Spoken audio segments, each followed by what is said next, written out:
Okay, good morning, everyone, distinguished guests and colleagues and friends. It is my pleasure to welcome you to this 7th biennial ECB conference on fiscal policy and EMU governance.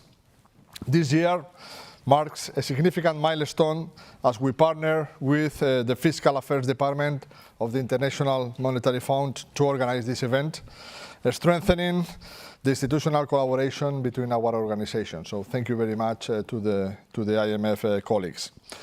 Following two successful joint workshops on fiscal policy held in Washington, D.C., we are confident that this conference here in sunny Frankfurt will deepen our partnership further. It will hopefully serve as a foundation for future joint initiatives, foster continuous exchange of ideas, and strengthen the analytical frameworks that we use to navigate an increasingly complex global environment. The timing of this conference could hardly be more critical. Advanced economies, of course, including those of the euro area, face a sort of a perfect storm of fiscal challenges. Public debt levels remain rather elevated in a number of countries, especially following the extraordinary response to the pandemic and the energy crisis, while new demands for fiscal resources continue to mount. Fiscal policies today must address demographic pressures on pension and healthcare systems.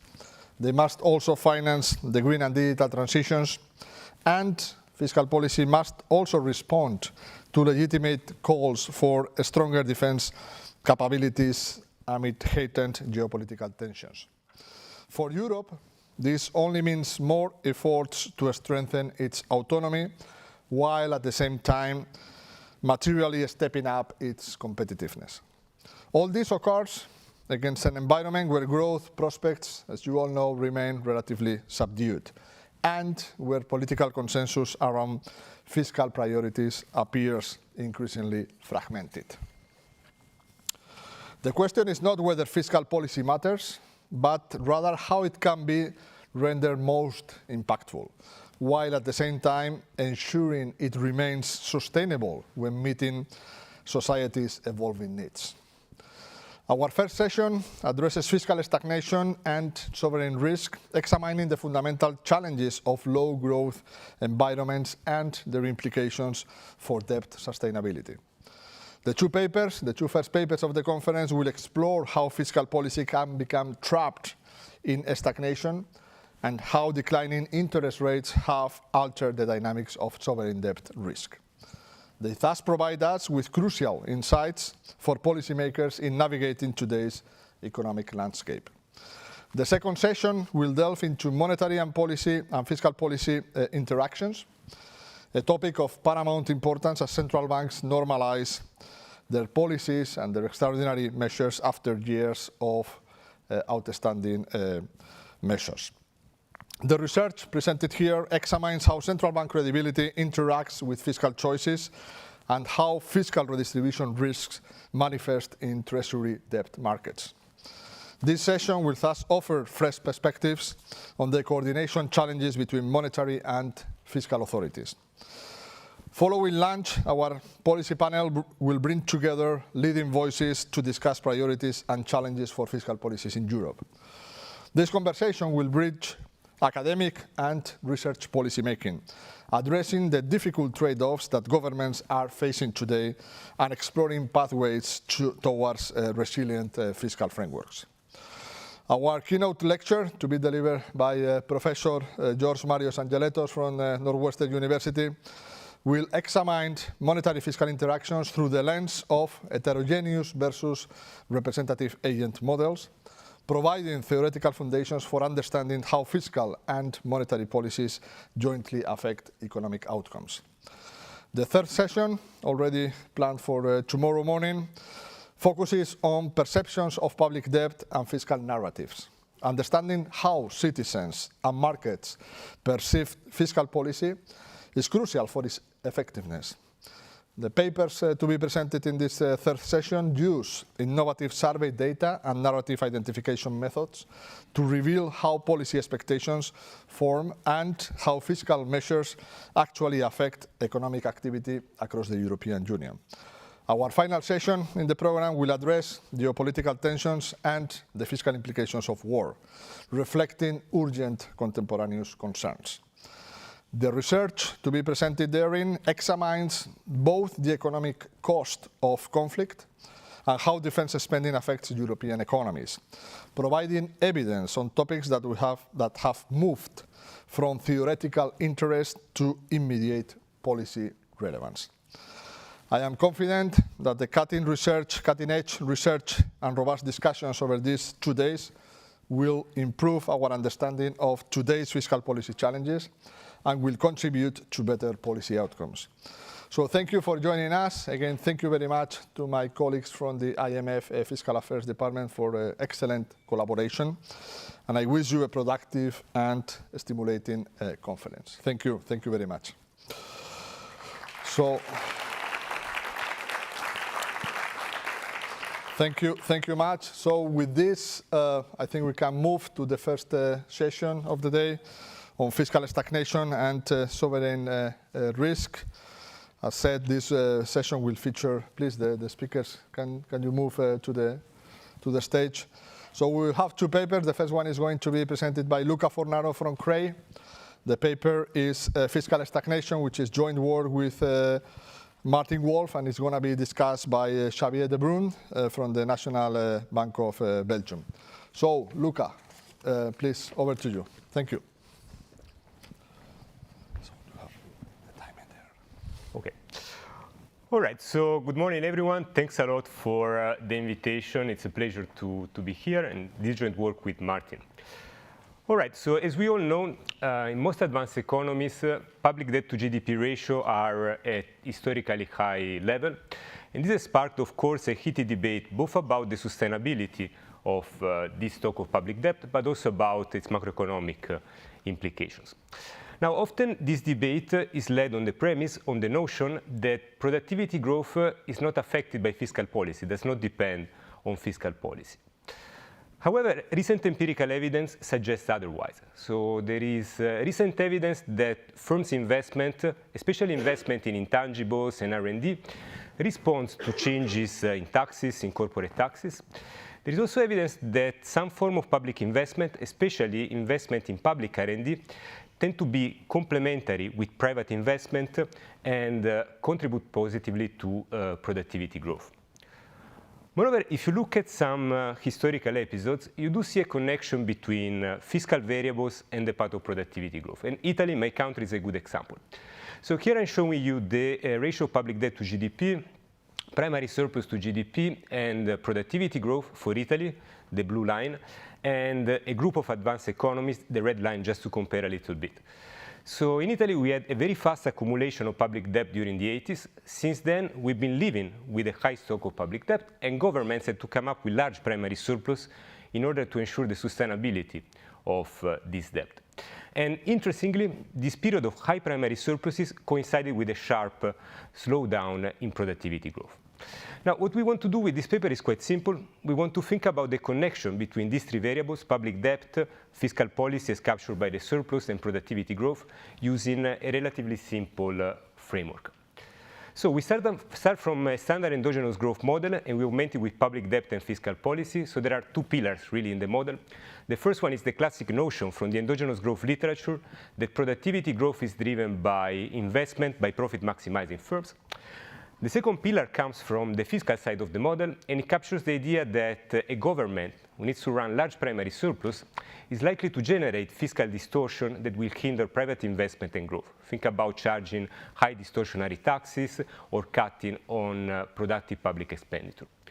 Why is it interesting to think jointly about these 2 features? Well, because they create a 2-way interaction, or a vicious cycle between fiscal policy and growth. And the intuition is quite simple. Imagine that the government, to sustain its debt, has to come up with a high primary surplus. Then it's likely to charge high distortionary taxes, cut on productive public investment, so generates high fiscal distortion, which are going to depress private investment and so growth. But when growth slows down, the public debt to GDP ratio tends to increase because GDP tends to fall. So in order to stabilize this ratio, the government will need to come up with another round of fiscal adjustment with an even higher fiscal surplus. and this will generate further fiscal distortion, which will depress further growth, and so on. So essentially, much of what I will say today is about this vicious cycle between fiscal distortion and weak productivity growth. In particular, I will show you that this vicious cycle may lead to steady-state multiplicity, so to multiple long-run equilibria in which the economy may land. So first, there might be a fiscally sound equilibrium in which the surplus required to stabilize debt is low, so fiscal distortion are not very significant, and investment and growth are high. But there could also be another long-run steady state in which the economy might end up, which we call a fiscal stagnation steady state, in which instead high surpluses, high fiscal distortion, and low productivity growth tend to self-sustain each other. So how do you fall from a fiscally sound steady state to a fiscal stagnation one? Well, there are different possibilities that the model highlights. You could fall due to hysteresis effects. So I will show you that temporary shocks to fundamental, temporary negative shocks to fundamental, may move the economy from the fiscally sound to the fiscal stagnation steady state. I will also argue that sometimes animal spirits, so people expectation, might play a role. And then in the last part of the talk, I will discuss a little bit how to exit fiscal stagnation, and here I will make 3 points. So first, I will argue that you need a big push, a regime change in fiscal policy. So marginal policy intervention will not lead you out of fiscal stagnation. You need a drastic policy change. Second, the model highlights essentially 2 strategies to get out of stagnation: austerity or pro-growth policies, so policies that give more incentives for firms to invest. Of course, it would be desirable to exit fiscal stagnation through higher growth, so by using pro-growth policy. But what the model tells you is that this might be tough to do if the government lacks credibility, if the government lacks the ability to commit to its future policies. OK, let me jump straight into the model. So the baseline of the model, the basic of the model, is a standard endogenous growth framework, augmented with public debt and distortionary taxes. So we study an infinite horizon closed economy inhabited by household, firms, and a government. And to make things simple, I will abstract from uncertainty. I will focus on perfect foresight equilibrium. The household side is as simple as it gets. So there is a representative household who gets utility from consumption. This household works every period 1 unit of labor. There you can see the budget constraints. So the consumption good is the numerator. So the household spending consumption. It pays some lump sum taxes to the government. It purchases government bond D, which pays the interest rate R. And on the right-hand side, you can see the sources of income. So the household gets the labor income. It gets the profits from the firm. So this household is getting all the income from the economy. And it's getting the return on previous investment in government debt. The optimal saving decision of the household gives us a standard Euler equation, which essentially links the equilibrium interest rate with the rate of consumption growth. The idea being that if household forecasts, for instance, to be poorer, their consumption growth to slow down, they want to save more, and this will drive down the equilibrium interest rate. Now, the strength of this effect in this model is captured by the parameter gamma. And I will assume throughout the talk that gamma is smaller than 1, so that the interest rate reacts less than 1 for 1 with consumption growth. And I will tell you why I think that's a good assumption in the context of the model. The supply side of the model is where interesting things start to happen. So first, there is a sector producing a final good, which is inhabited by competitive firms. These firms produce using labor and a continuum of intermediate inputs of measure 1. So here, xj denotes the quantity of intermediate input j used in production, aj the quality of that intermediate good, and growth will happen through increases in this quality, as in standard model of vertical innovation. And profit maximization by this firm give a standard demand for labor and each intermediate good. The intermediate good sector is where the important thing happens. So here the idea is that each intermediate good is produced by a single monopolist who will take action to maximize profits. 1 unit of the final good is needed to manufacture 1 unit of whatever intermediate good. This means that the optimal price set by the monopolist will be just a markup over the marginal cost. And in equilibrium, each monopolist will earn profits which are proportional to its productivity. So here the important feature is that a firm has an incentive to invest to increase its productivity because it will earn higher profits. And then we assume that the government might tax profits at rate tau p. And I will tell you what this assumption play in the model in a second. All right, the innovation process. Again, things here are very simple. So each firm might invest in order to increase the quality of its own intermediate good. We make a simplifying assumption, which doesn't matter for the result, but simplifies about the algebra. That is, we assume that the rents from innovation last a single period. So at the start of the period, the firm is born, it inherits a particular product, it invests optimally, it earns the profit next period, then it exits the market. Under this assumption, the firm will set investing in innovation to maximize one period higher profits, discounted using the household discount factor, because firms are owned by the household, and taking into account the future profit tax. So when a firm optimally invests, it needs to make a forecast about the future tax on profits. And the optimal investment innovation condition is very simple. So the firm will compare the marginal cost from increasing its future productivity, so the left-hand side of the last equation there, to the marginal benefit, to the marginal increase in future profits.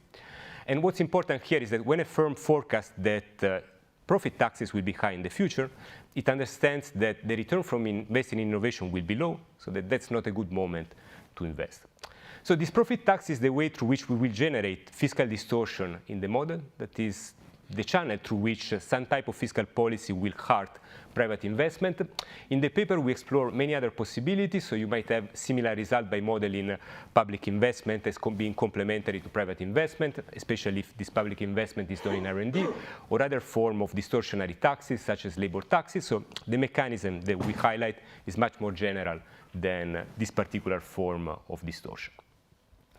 Let me put the pieces of the model together. So here GDP is final output less the amount used to produce intermediate good, which is just equal to the average productivity of intermediate goods. GDP has to be used for consumption and investment. And then productivity growth, which I will denote by little g, which will be an important variable for what comes next, is just increasing in the investment to GDP ratio.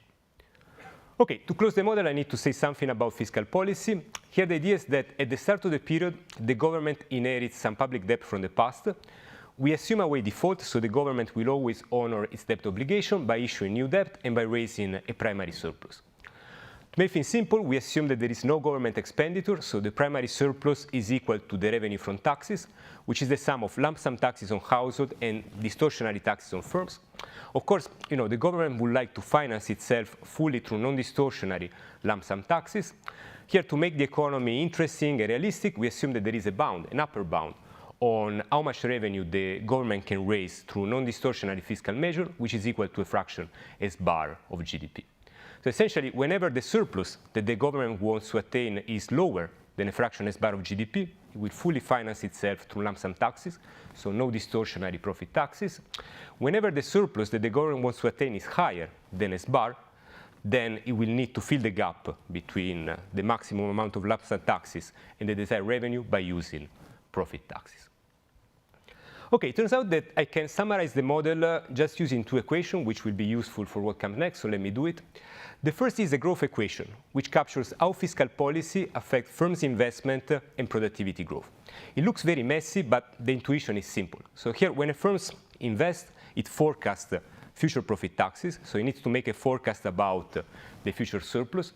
So it understands that if the future surplus is going to be lower than S bar, there will be no profit taxes, no fiscal distortion, so it will invest a lot and growth will be high.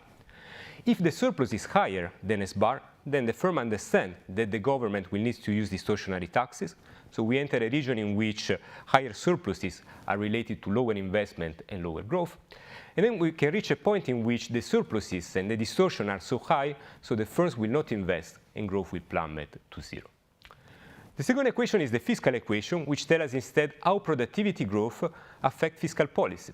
And this is just the budget constraint of the government expressed in terms of variable relative to GDP. So this equation is telling us that the primary surplus that the government needs to attain is equal to the initial debt to GDP ratio, less the debt to GDP ratio that the government wants to attain in the future, multiplied by the ratio of productivity growth to the interest rate. And this equation is capturing the intuitive idea that when productivity growth slows down, if the government wants to keep the future ratio of debt to GDP constant, it will need to increase the primary surplus, because lower growth is related to a higher debt to GDP ratio. I told you before that the interest rate depends on household decision, and actually in this model it depends on productivity growth, because when productivity growth slows down, households want to save more, and so the interest rate drops. This is captured by the gamma component on productivity growth here.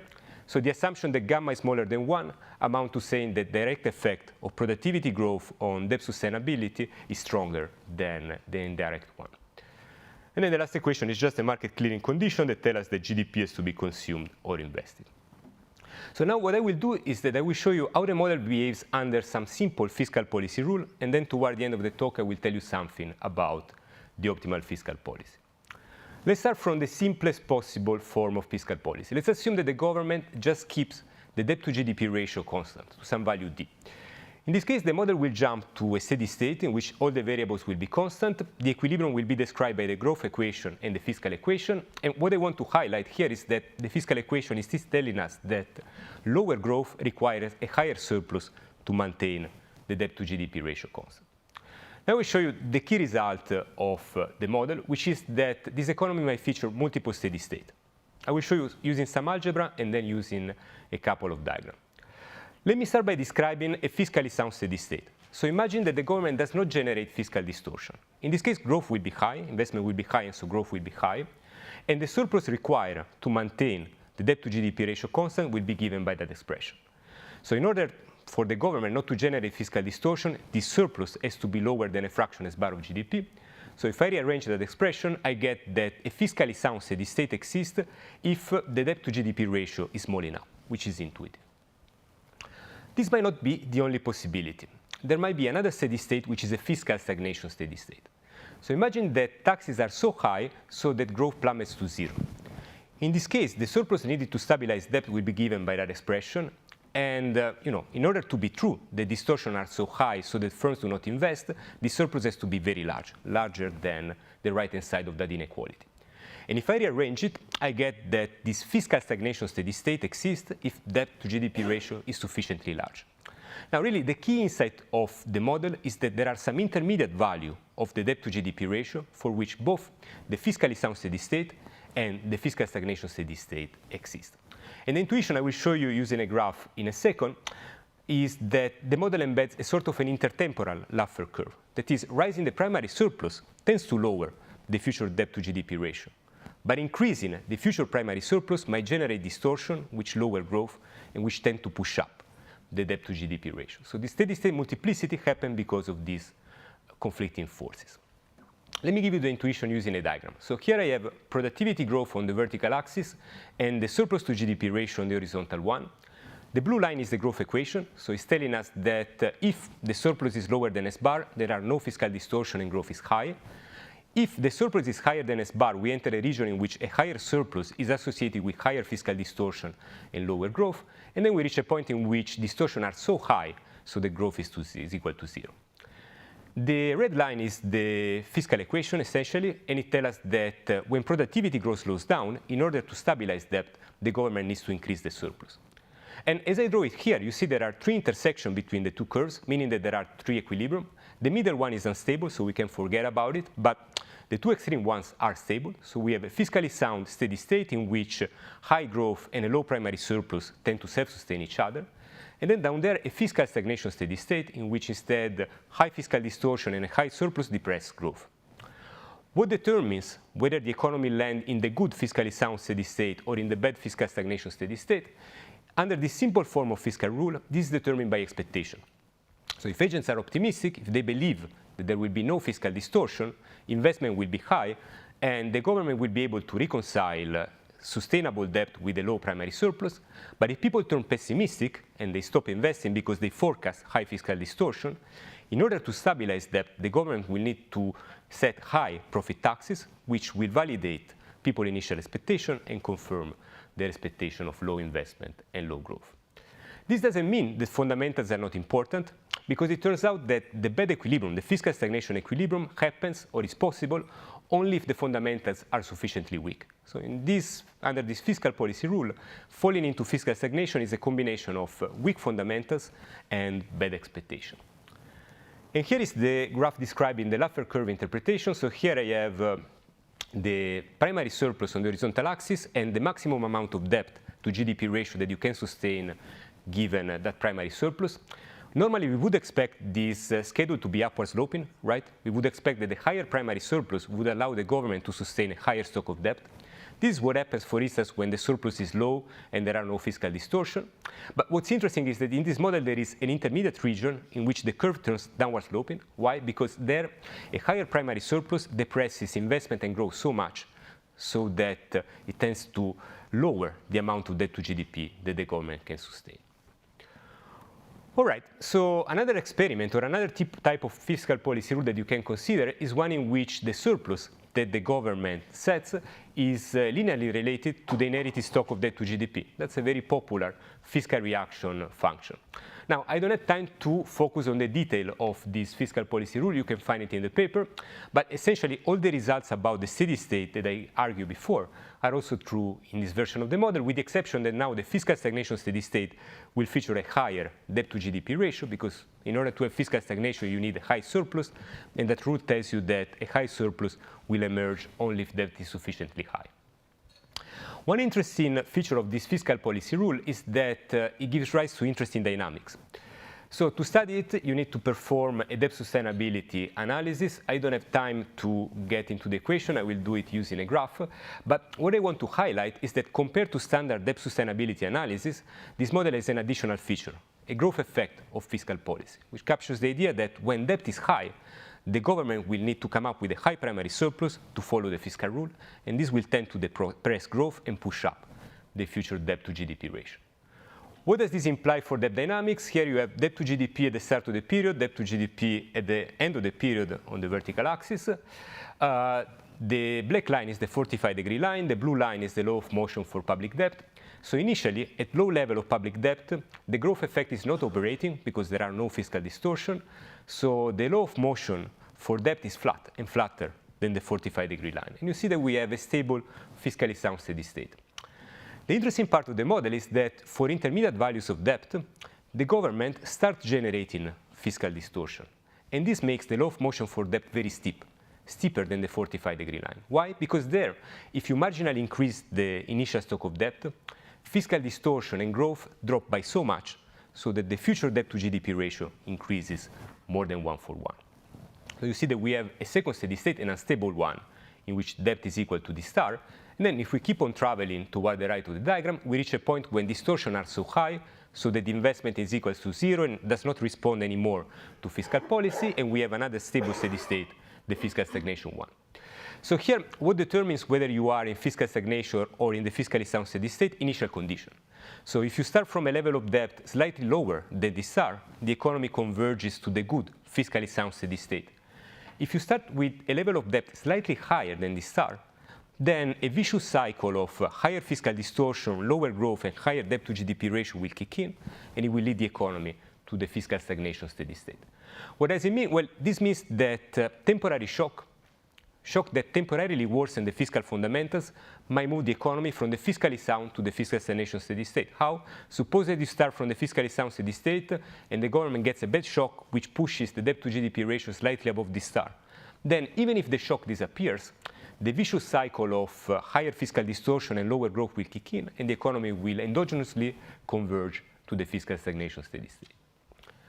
So this is what happens if the growth effect is not too strong. What if the growth effect is strong enough? Well, the middle part of the law of motion becomes backward bending. What does it mean? That multiple equilibria show up again. So that there is an intermediate range of values for initial debt condition, such that if people are optimistic, the economy converges to the fiscally sound steady state. If people are pessimistic, the economy converges to the fiscal stagnation steady state. So once again, the model suggests that expectation might matter for debt dynamics. All right, in the last 3 minutes that I have, let me tell you something about how to optimally exit fiscal stagnation. So suppose that the economy is in fiscal stagnation. Suppose that you're Italy. What do? So first of all, the model tells you that marginal policy intervention do not work because the fiscal stagnation steady state is a stable steady state. So marginal changes in fiscal policy will not get you out of it. You need a big change in fiscal policy that reduces significantly the debt to GDP ratio. Now, this model is very stylized, so there are just two types of fiscal policy that you can adopt. You can use austerity, that is, you can increase the primary surplus today, you can increase taxes today, and this will lower the future debt to GDP ratio. Or you can use a more pro-growth approach. So you can convince people that taxes will be lower in the future. If people believe you, they will invest more, growth will pick up, and that will reduce the debt to GDP ratio. Of course, you would like to get out of fiscal stagnation using pro-growth policy. You would like growth to be higher. But that might not always be possible, especially if the government doesn't have the ability to commit.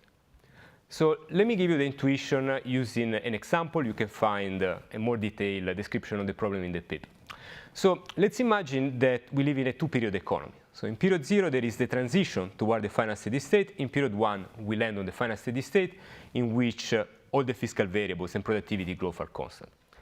So in this final steady state, the government will keep constant the debt to GDP ratio, and the surplus required to maintain the debt to GDP ratio constant will depend on the rate of productivity growth. So once again, lower growth requires a higher surplus to maintain debt to GDP constant. If the government operates under discretion, the equilibrium might not be unique, for the same reason that I told you before when I studied the constant debt policy. That is, there are some intermediate values of the debt to GDP ratio such that if the private sector is optimistic and it invests and growth is high, then that debt can be sustained using a low primary surplus. But if the private sector is pessimistic and it doesn't invest and growth is weak, maintaining the debt to GDP ratio constant will require a high fiscal surplus and high fiscal distortion. Now, let's assume that agents believe that the economy will enter the good fiscally sound steady state if debt is lower than the bar, and it will enter the fiscal stagnation steady state if debt is higher than the bar. Here, the bar is a way to measure people expectation. A pessimistic economy is an economy in which the bar is low, so in which you need to reduce debt by a lot to get out of fiscal stagnation. What will happen in period 0? So the equation looks complicated. I have 20 seconds. Let me just give you the intuition. Here, the government would like to attain the fiscally sound steady state. It would like to lower debt to get out of fiscal stagnation. And to do so, in this simple model, the only thing that it can do is to increase taxes today, to run an austerity program. And what it will be optimal for the government to do is to run austerity until debt falls lower than the bar. But whether this happens or not, it will depend on people's expectation. I will take just 1 minute more. Here I'm showing you two economies which have the same fundamentals. The government is behaving optimally in both cases, but one economy is an optimistic economy, the blue line. Here people believe that they will get out of fiscal stagnation even at relatively high level of debt. The red line is a pessimistic economy in which people believe that debt will have to fall by a lot to get out of fiscal stagnation. And you see, even though the fiscal adjustment, the primary surplus that the government runs is higher in the pessimistic economy, the government doesn't get out of fiscal stagnation. In the optimistic economy, it does. Why? Because in the optimistic economy, the private sector starts to invest, and higher growth contributes to lowering the public debt to GDP ratio, so it contributes to jumpstart the economy out of fiscal stagnation. So what this tells you, and I will conclude here, is that to get out of fiscal stagnation, what the government needs is a combination of fiscal action, but also movement from the private sector. So to get out of fiscal stagnation, you want the private sector to come with you. You want to spur private investment, so that helps you to reduce the public debt to GDP ratio. But that may not be possible if the government cannot commit to its future action. I will stop here. Thank you very much, Luca. Xavier, over to you.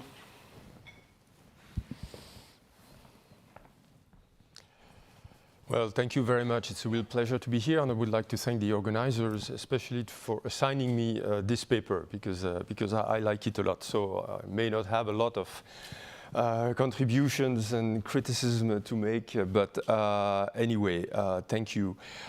Frankly, as head of economics and research in a central bank, I would make this paper a compulsory reading to all my staff. Why? Because I keep telling my staff, guys, you want to do research, it's fine, but please make it relevant. And this is a perfect example of frontier research meeting first-order policy issues. I'm not going to summarize the paper. He did a great job at presenting it. But I'm just going to share with you 4 thoughts that came up when I read the paper. First, it belongs to a class of arguments cautioning against looking at fiscal policy only through the lenses of debt arithmetics. And it basically belongs to a class of arguments which we've seen before. Well, in 2008-09, I was at the IMF. And the argument was entirely, of course, the IMF, it's entirely Keynesian, but the argument was, oh, all right, the fiscal multiplier can be above 1. if my debt is above 100% of GDP, in the short term, I will basically kill myself, or I will basically raise my debt ratio if I try to cut spending or raise taxes, because the fiscal multiplier is making sure that my denominator is going to fall by less than my numerator. So, you know, we've seen that kind of argument. It's been there. But what I like about this, this paper is that now the argument is not just short-term Keynesian stuff. It's actually a long-term argument. Primary surpluses can only be achieved through greater distortions in the economy, which leads to lower growth, which in turn requires higher surpluses to tame the debt dynamics.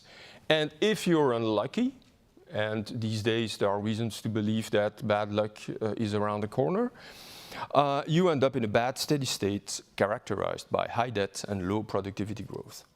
The second thought that came up when I read the paper was this paper written about 15 years ago by Eric Leeper, I think. And Eric was basically comparing monetary policy science or monetary science to fiscal alchemy.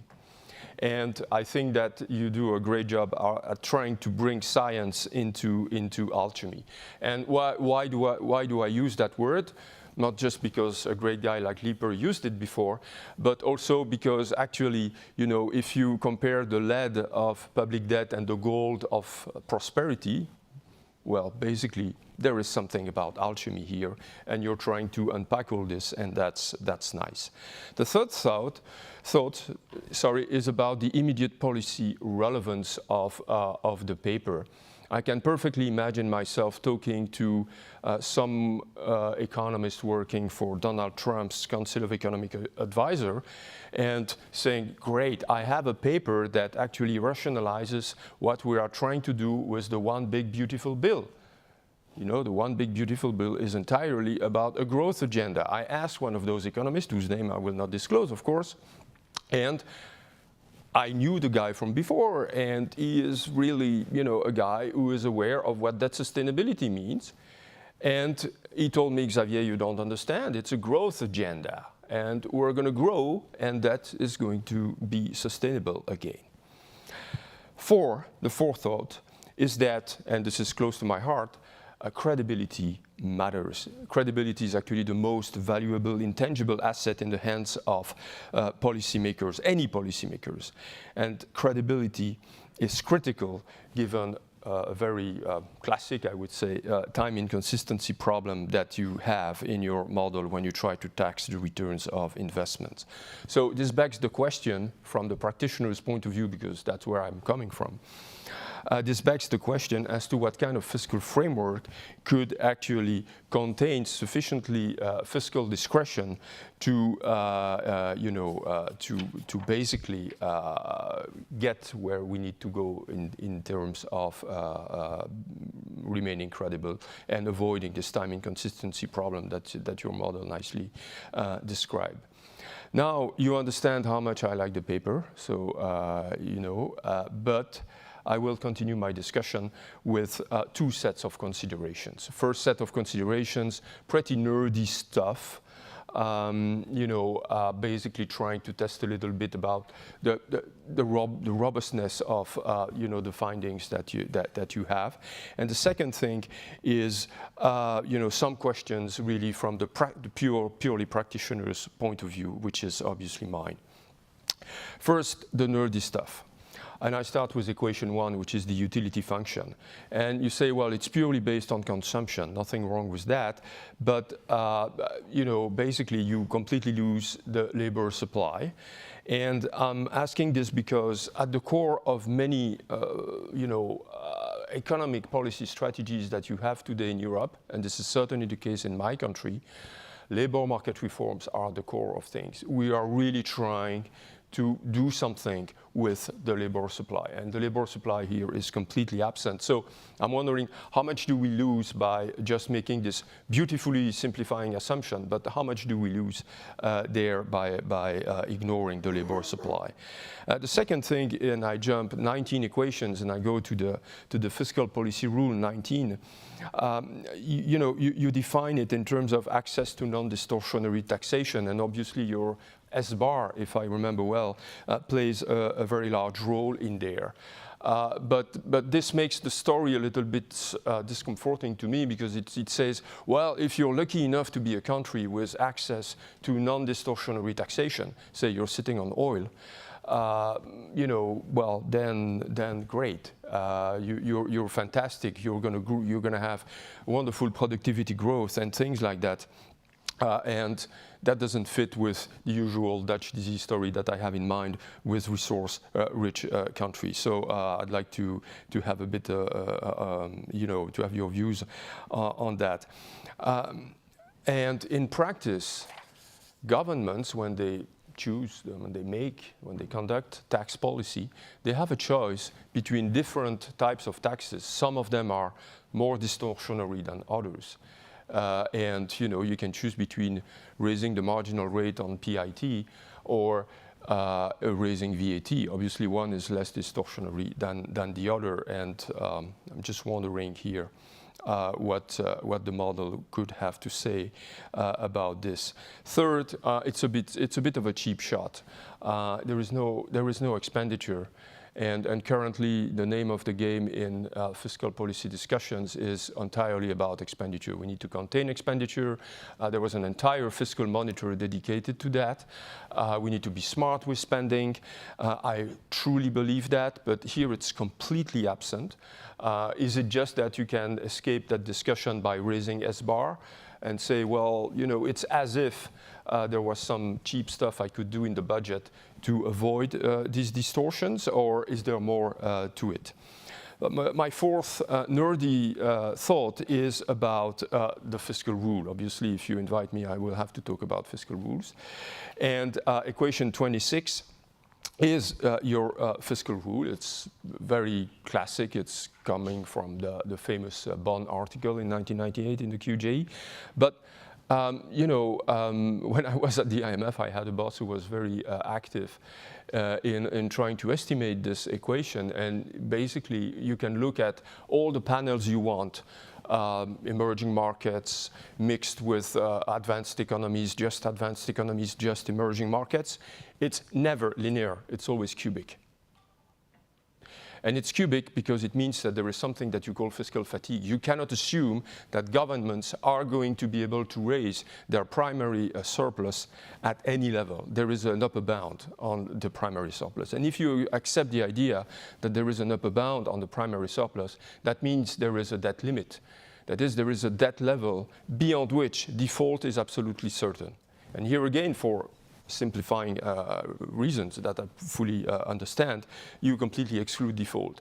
So I'm just wondering to what extent this is really an important thing, or something that we can neglect in the grander scheme of things. The second argument related to that is not just that probably it's cubic, but it's the fact that it's not just the level of the primary balance that matters for fiscal policy. It's actually the footprint of the debt on your budget. It's the interest bill that you pay. And some people have argued that this is actually what matters, and empirically it does matter. It's not just the fact that debt is high and you need to raise your primary balance. It's the fact that the interest burden is high and that you will raise your primary balance.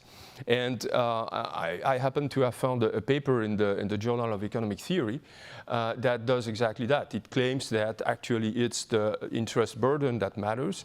And this paper shows that actually it has very serious first-order implications for the multiplicity of equilibria that you handle. So now I will conclude with a few questions from the purely practitioner's point of view, and I have already alluded to at least one of them. The first question I have is that It's a very neat paper. Even I could understand, I think, more or less, the thread of equations, etc. So I was very proud. Thank you very much for making such an elegant piece. But it begs for calibration.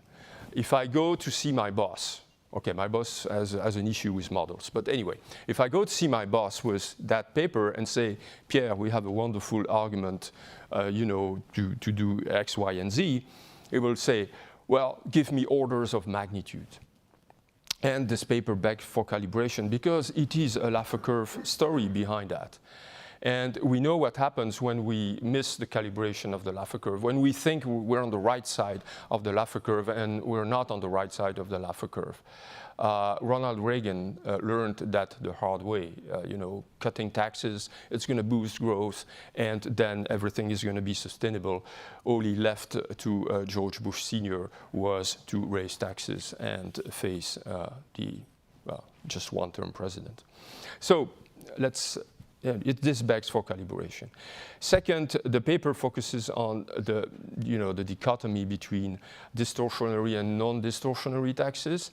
Really, I would like to see a discussion about unproductive spending, and I'm asking this because you have an Italian, you have a Belgian, we have high debt, low productivity. So, but I think that there is really a potential here to really look into unproductive spending, and again I refer to the Fiscal Monitor because this is a great publication as always. And look, I mean, let me compare two countries. Belgium, the expenditure to GDP ratio in Belgium is about 55% of GDP. Okay, it's big. And let me compare it to another kingdom, which is also in Northern Europe, and where people apparently are very happy. This is Denmark. Expenditure to GDP ratio in Denmark is 49% of GDP. Of course, part of the difference is due to net interest payments. We have a higher debt, we pay more interest.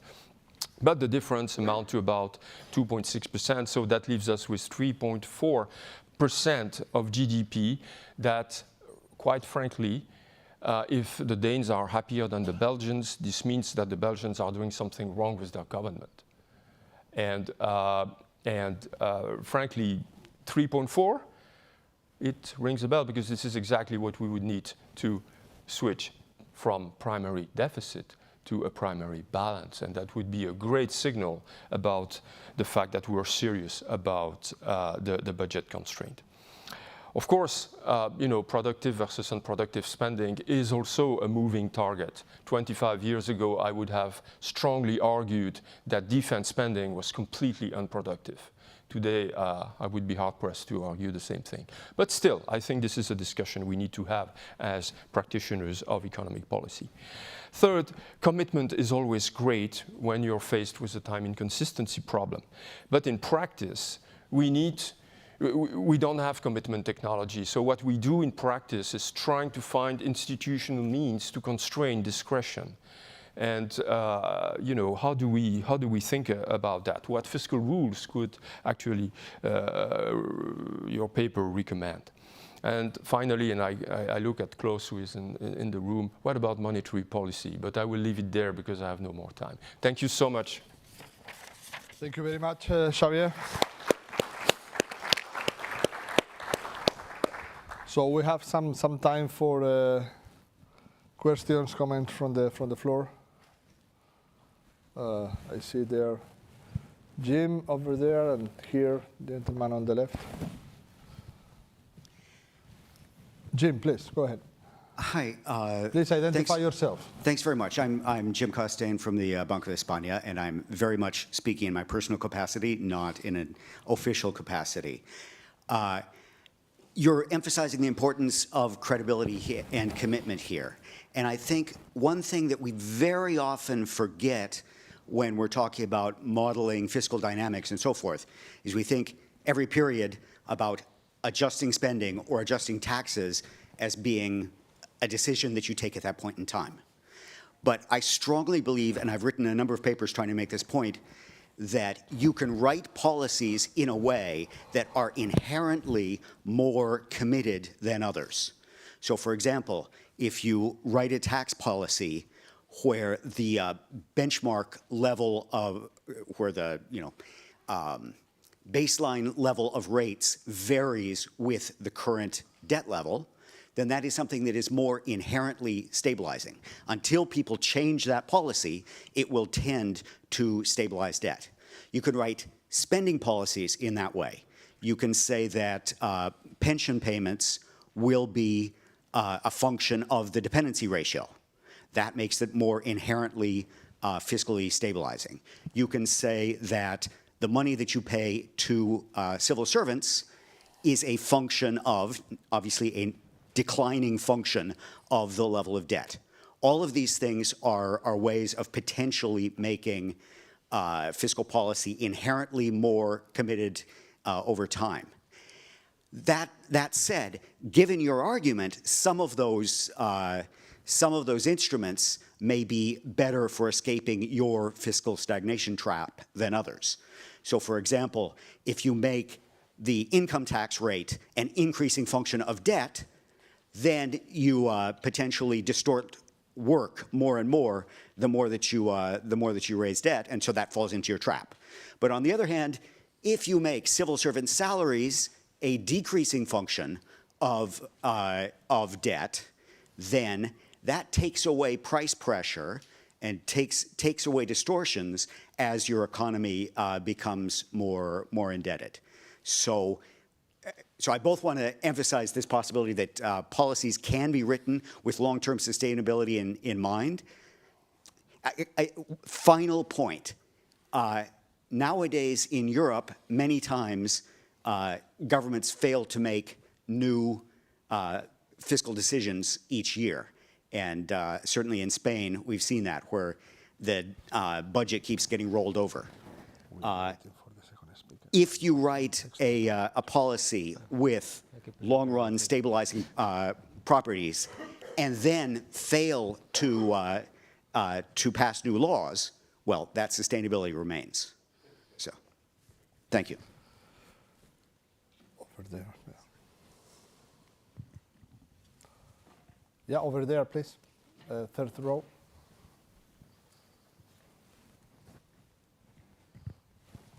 Thank you. I'm Giovanni from the ESM. First of all, thank you. Great paper, very clear. I really loved it. Very elegant. I agree with Xavier on this. I have two questions. First one is, can we think of your paper as a way to bring the analysis of Angeletos, the paper on the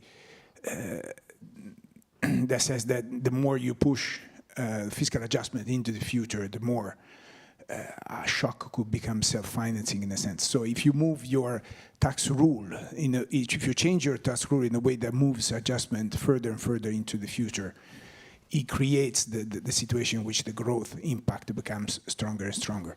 The second is a more technical question.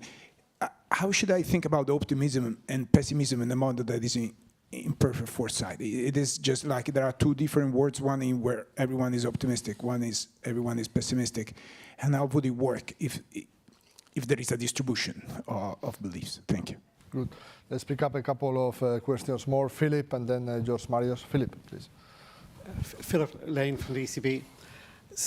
I mean, you are, I think, capturing an important element of the fiscal picture, but I have two questions. One is, at the end, when you were sketching optimal policy, I read it as a type of front-loading.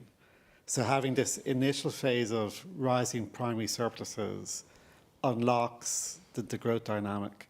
So this reminded me last year, the Council of Economic Advisors in France had this very nice note by Adrien Auclair, Thomas Philippon, and so on, which basically made the case for that kind of front-loading of the fiscal adjustment. I notice many governments have backloading in their fiscal plans, not front-loading.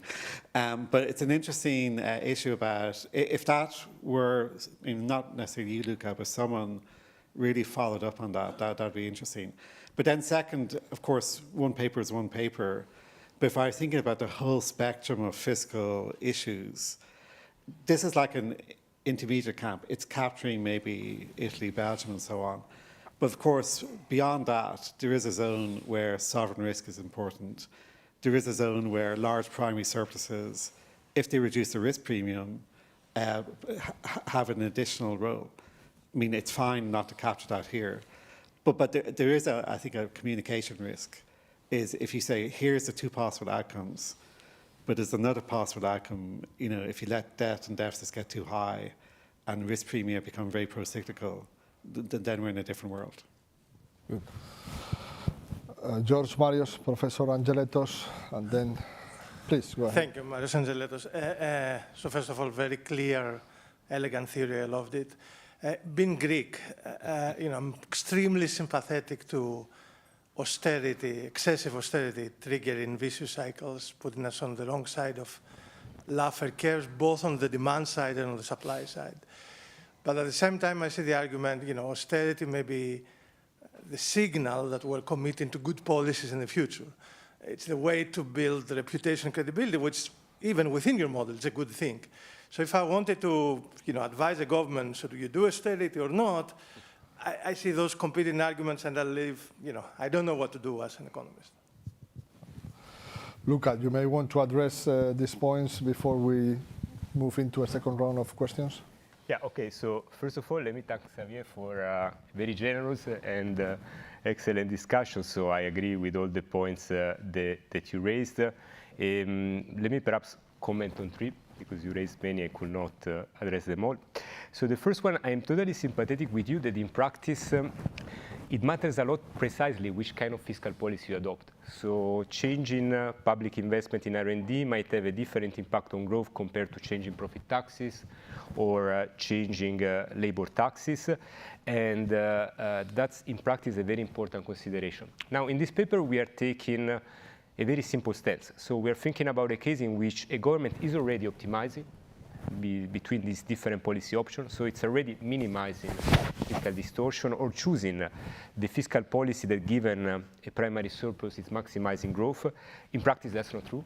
So we think that a natural next step for our research program is to try to model more carefully different policy intervention and try to get a quantitative grasp at their importance.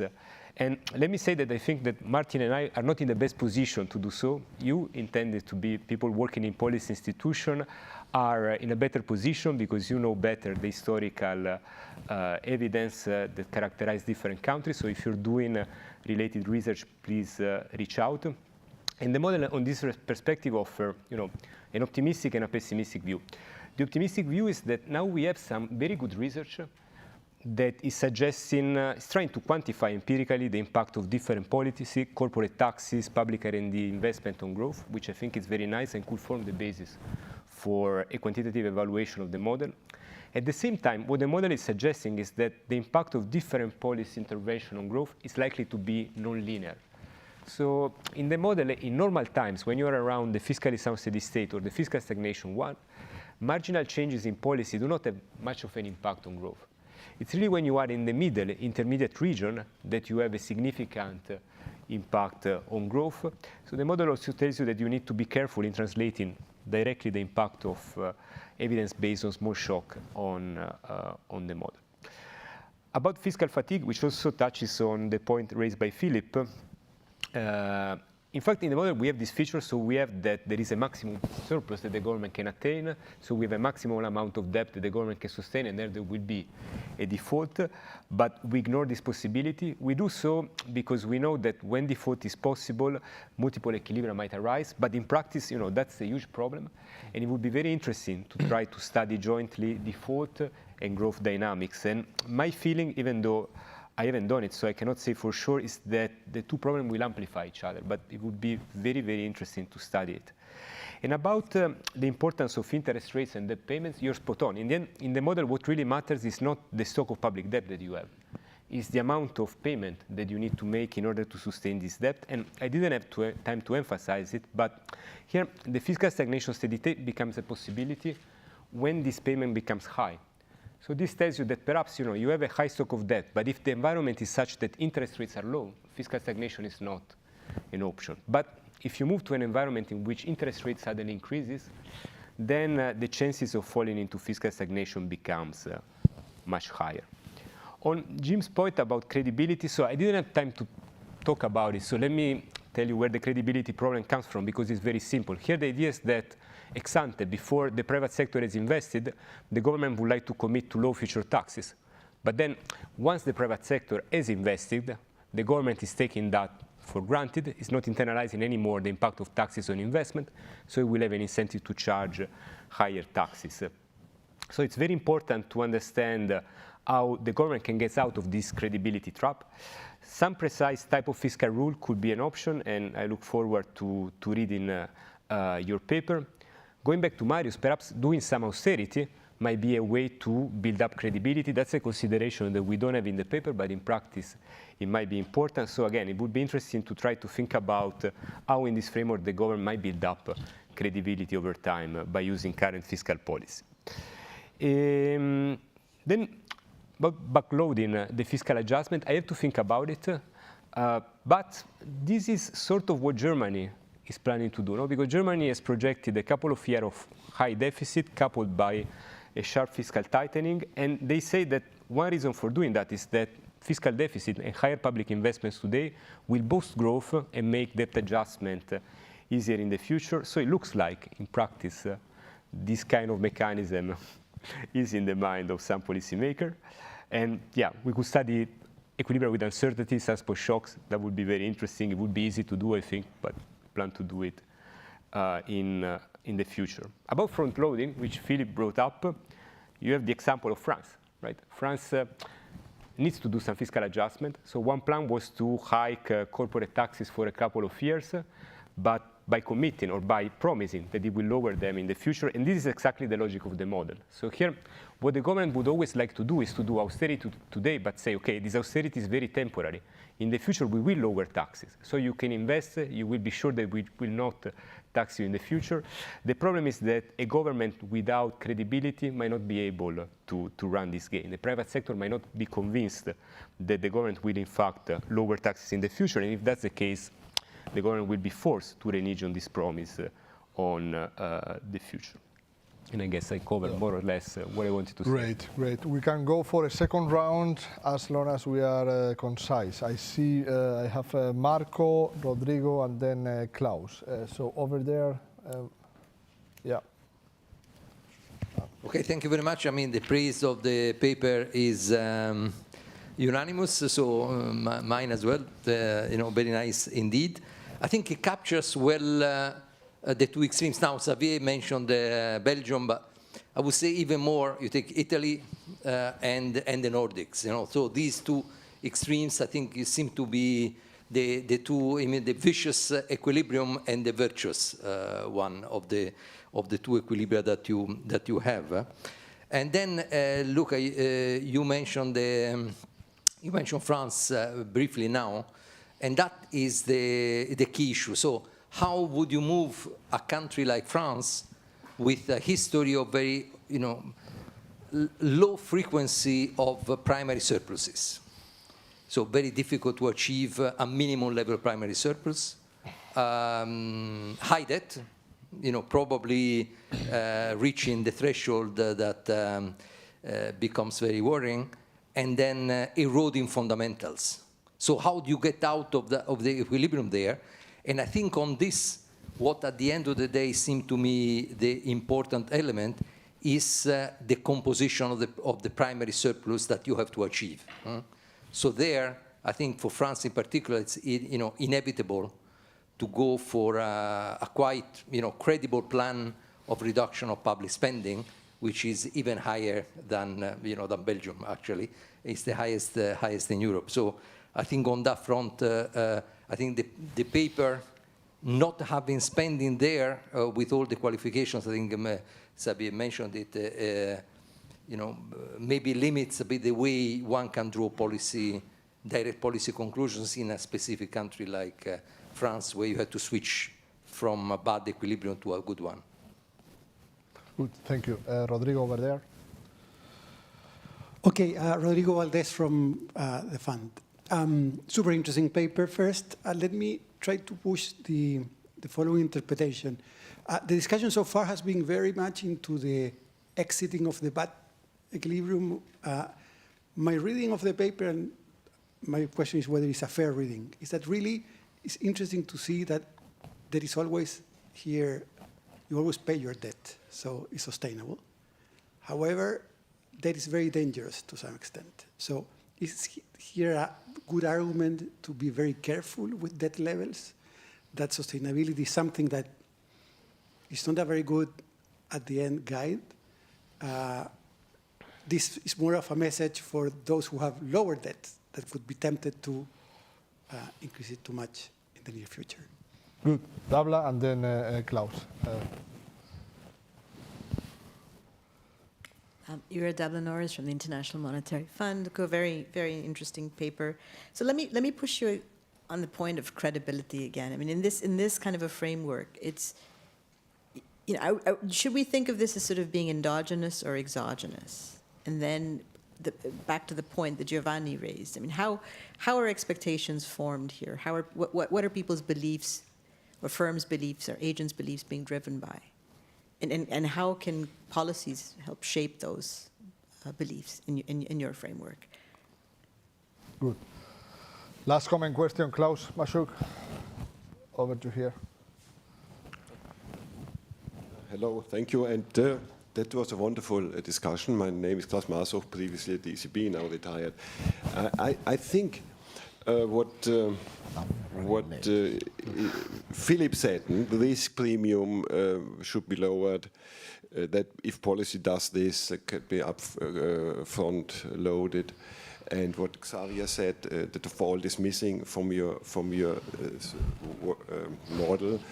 And I think this is the real issue. You have entrepreneurs being incentivized by profits and taxes to reduce their profits. What incentivizes policymakers? Jim had a good idea, or a good set of ideas. But I think in a monetary union where we are, the ultimate and only incentive policymakers have to be disciplined in a way that the people understand that they are disciplined in the long term, they are not exploiting the investment or ex post taxation, is that they face some constraints. And the only constraint we have in the monetary union is risk premium, because we don't have exchange rates anymore. We have nothing. Fiscal rules, Marco, you said very well on France. France is the best example that large countries in Europe have failed. I mean, the fiscal rule failed on large countries. In Spain, Germany, Italy, France don't care about the fiscal rules. So if we don't have fiscal rules, we need a realistic option of default if things go bad, and that would discipline fiscal policymakers to improve the fundamentals, which are at T0 in your model. Thank you. All right, so Oscar tells me that I don't have much time, so I'll go quickly. About France, I think, France might be at a tipping point. So right now, the fiscal adjustment required to put debt on a sustainable path doesn't look huge, but perhaps if it gets the situation going on and on, this vicious cycle of lower growth and higher fiscal distortion might kick in and make the problem worse over time. And I agree with you that the composition of expenditure matters big time. For instance, say that you want to spend more in defense. You do that by hiring more soldiers or by increasing investment in military R&D. That has a huge impact on, potentially big impact on your growth trajectory. And we don't explore this precise question in the paper, but I think that that's something that we should embed in debt sustainability analysis. We should make an effort to understand how different types of fiscal policy are going to affect growth and embed them in our debt sustainability analysis. And about Rodrigo's point, I agree again, the default is a very important element in reality that we are ignoring. But one way to see the paper is to tell you that if you have a high stock of public debt, even if you're not going to default, even if people believe that you're never going to default, that's still a problem, because it's going to constitute a drag on growth. So if anything, the paper makes the point of trying to lower in public debt even stronger. And about what drives credibility. So here we are taking credibility as exogenous. We are comparing a government which is credible to one which is not. One possibility is to think about economies in which a government builds up credibility through fiscal action. It would be very interesting to do it. Let me highlight, though, that even in this simple framework, the government has a way to shape people's expectation, which is by trying to act on the fundamentals. So here, the bad equilibrium is possible only if the fundamentals are sufficiently bad. So if the government can do something to improve the fundamentals, to lower the interest rate that it pays, or to increase the the rate of growth in the good equilibrium, that is going to steer belief toward the optimistic equilibrium by making the bad equilibrium not possible. And about fiscal policy and the monetary union, I'd rather not get into that because we will need another section, but it's an interesting discussion to make. Great. Thank you very much, Luca. So let's move to the second paper of the day, which is sovereign default and the decline in the interest rates, to be presented by Jessica Watcher from University of Pennsylvania. Jessica, you just came precisely on time. So please, if you want to use this. So this is a joint paper with Max Miller and James Perron, and it's going to be discussed by Eugenia González Aguado from Toulouse School of Economics. So Jessica, over to you. The timing is there. Great. Well, thank you so much for inviting me, and it's a pleasure to be here, to be back in Frankfurt. All right, so let's get started. How do this click thing go? Is it clicking? Am I clicking the wrong thing? Okay. Maybe somebody can just do if this worked for other people, then it should work for me. Oh, wrong thing. Got it. Okay, just pressing the wrong, yeah, we got it. Yeah. It's this thing. Okay. Wait. What did you do? Which one did you press? Well, you have the magic touch with it. You have to press maybe a little bit stronger on this side. Oh, okay. There we go. Okay, really, it's just hard. Okay, got it. Yes, okay, so the puzzle of this paper is that we saw a large decline in interest rates and relatively stable valuation ratios. Now, it's true, valuation ratios did go up, but the advantage of a model is that we can ask the question, did they go up enough given the decline in interest rates? And I'm going to say just off the bat a couple things about the data. So first I'm going to present the story up till 2021. I'm also presenting US data, but I realize it's not a US audience, but you can really substitute any developed country for the US data. We have international data in our appendix. It is the same story. I am going to talk about post-2021 after I get through the 2021. What happened with this paper is a couple things. So we wrote this paper, and around 2019, 2020, about the decline in interest rates. Then I went to the Securities and Exchange Commission in 2021, and also there was the Biden presidency, and those two things were actually related. As a result, the paper did not get done, and so we had this other interesting experiment of the higher inflation and interest rates that went up, and so we can now talk about that through the lens of the model, and I can be here, and that's all fun. Though maybe not fun in some ways. But anyway, so here's the model. It's very simple. There's an aggregate endowment with a rare disaster that occurs with probability P. The rare disaster means that there's a decline in the endowment. There's a representative agent with risk aversion gamma and an elasticity of intertemporal substitution psi, and who discounts the future. And that's really the basic model. So standard asset pricing gives you equations for the risk-free rate. So far, it's just a risk-free rate, no inflation, and the price-dividend ratio. And so the point to notice is that the same parameters appear in the interest rate and the price-dividend ratio. Now, of course, we know that the price-dividend ratio is the discounted sum of future dividends, right? So, of course, if the interest rate falls, the price-dividend should go up just from that alone. But the interest rate is not just in a vacuum. It depends on patience, it depends on growth, it depends on risk fears. And so which one of those affects the interest rate, that's going to depend on how the price-dividend ratio is affected. So we have to think about the underlying causes of the interest rate decline. But what happens to the price-dividend ratio will tell us something about what those causes might be. OK, so going to the data. So again, this is actually should be to 2021. For these purposes, it doesn't matter. So notice that if we adjust for realized inflation, there was a 3 percentage point decline in the interest rate. Now, a standard way to explain that would be an increase in patience, so going from a discount factor beta of 0.97 to 0.98. Now that will by itself cause a pretty strong rise in the price dividend ratio. So here's a way that you can explain, on the one hand, the declining interest rate and a price dividend ratio that only goes to 50. So one way to do it would be through an increase in risk premium. Now, in this model, the lever to increase risk premium is the disaster probability. So it doesn't depend on it being that lever, but in this model, that is the lever. And so what you'll notice is that to simultaneously explain the interest rate decline and the lack of an increase in the price dividend ratio, what you need is the disaster probability to more than double. So instead of a rare disaster going from a benchmark probability of 2% a year, it needs to go to about 4.5% a year. So that's a pretty large increase. So if that didn't happen, I'll show you a figure later in the talk, you would have seen a skyrocketing price dividend ratio. So the point is the discount factor goes up, that drives the interest rate down. The price dividend ratio would skyrocket, but it doesn't because the disaster probability goes up, and that pulls down that increases the equity premium and pulls down the price dividend ratio.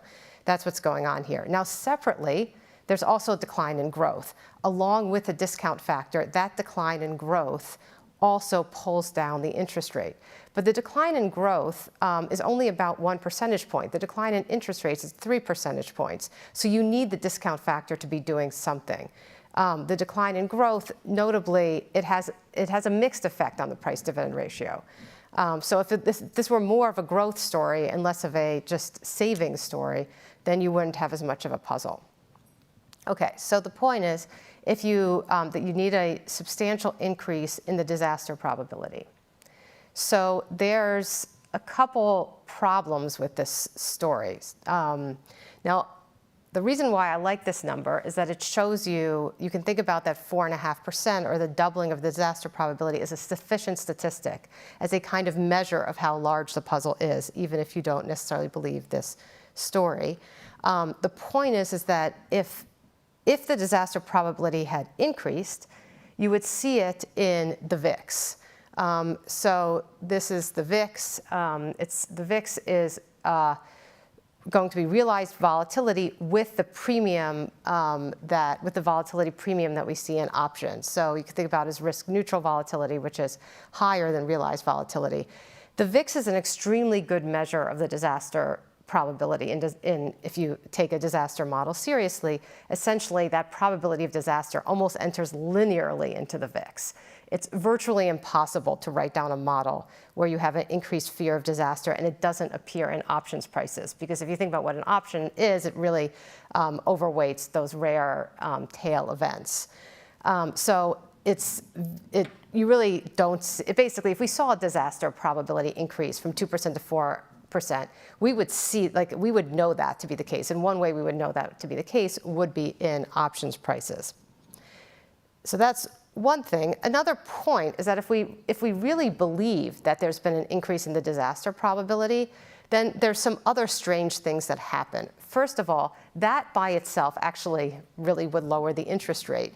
And so in order to make sense of the data, you would actually need a decline in the discount factor, which would be, our intuitions that the discount factor went up. That's kind of the whole savings glut story.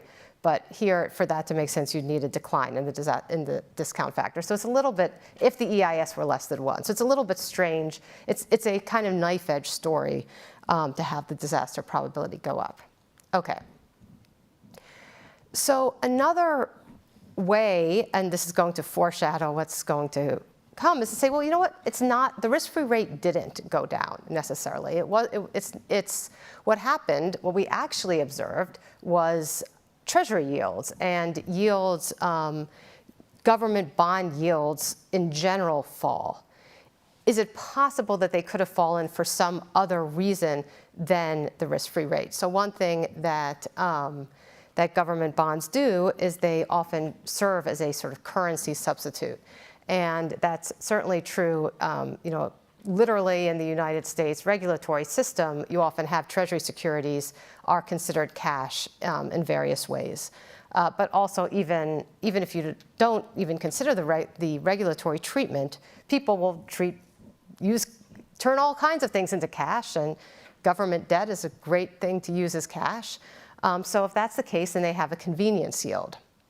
So you might expect that if they had gotten more convenient over time, if there had been a change, basically pre and post, like 2001, say, in convenience, you could see a decline in yields because now they don't have to offer as much of a yield because they're offering more convenience.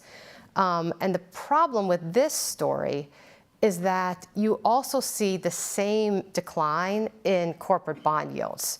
So that's a just straightforward proxy for the convenience yield. If this were only a story about treasury or government debt yields in general, sovereign yields in general, it would be, okay, maybe it's convenience. But the problem is it propagated into these corporate bonds as well.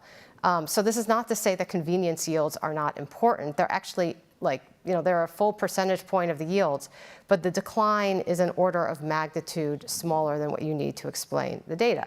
But we can use this basic idea to say, all right, there's another wedge between the risk-free rate and treasury yields and sovereign debt, and that is, and the previous discussion kind of foreshadowed it, and that is sovereign default. So if you look at old, very long-term data, what you see is nominal. So you see this interestingly in nominal interest rates. So inflation-adjusted interest rates are kind of all over the place, but nominal interest rates, interestingly, have been falling pretty steadily over time, since the recorded data began. And I interpret this as, while we're, at this particular moment, we're, in a tricky place. But if you look over the span of centuries, the view that governments would actually pay back their debt was not particularly, certain by any means.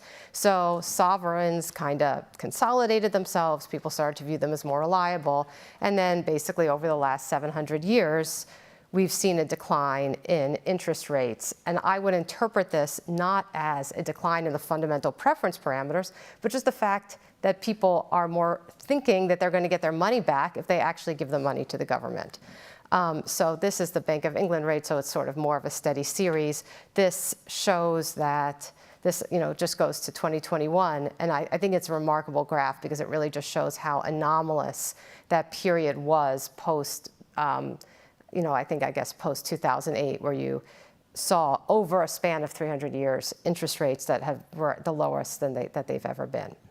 But just to be clear, valuation ratios were remarkably steady. Okay, so how do we model sovereign default? We have a very straightforward way of doing it here, which says that, let's say there's a disaster, bonds are going to fall with, so they fall in every disaster, so it's not, other people, I've taken a different approach in other papers, but this is actually the easiest thing you can do. And there's this parameter lambda, which is going to be the important parameter here, that's going to determine how much they fall. So a positive lambda means disasters are bad for bonds. Forget about inflation for a moment. Just assume there's everything is perhaps inflation adjusted, real terms. So this is outright default. So the government just fails to pay. That's going to come in as an equilibrium, as a risk premium on bonds. So the yield on the bond is going to be the risk-free rate plus a premium that you need to pay investors to compensate for default. So that's that P lambda eta. It's the second term in that equation. So that's, even if everybody were risk neutral, you have to break even. That's this P lambda eta. So it's probability of disaster. Lambda is the amount of loss. Eta is how much, so lambda eta total is the amount of loss. Then gamma here is risk aversion. So that third term, that's the premium, that's the sovereign default premium that accounts for the fact that this bond is paying off is failing to pay off in the worst possible time. So it's no longer a risk-free asset, it's defaulting, and it's defaulting when you need the money the most. And so this is the most straightforward model.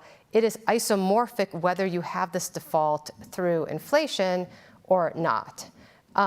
So inflation is always a form of default, no matter how it's done. But the point is, if that inflation takes place during bad times, then it's priced into the risk premium. So now I'm going to go in the other direction and just, for simplicity, assume all default takes place through inflation. And so this slide is actually just kind of explains how we do that. But I want to get to the numbers. So this is now our main model, which puts in this extra default through inflation in order to explain that 3 percentage point decline in yields from the 1980s through 2021. So what we see is, we actually do see a decline in the risk-free rate. It's about little over 10 basis points. But most of the decline in the interest rate comes from the fact that investors viewed governments as being more reliable. So there was sort of credibility built up over time, and that credibility got to be enjoyed by having these low interest rates between 2000 and 2021. And that credibility is really this extra risk premium, so this lambda eta. So basically, you go from a 13% decline in the case of disasters for a bond to what is sort of a hedge, a hedge against deflation, so minus 4%. So bonds actually do well in the case of disasters. Okay, so this is a way of explaining the data. It doesn't have the problem of the disaster risk model of the increasing disaster risk because of the VIX.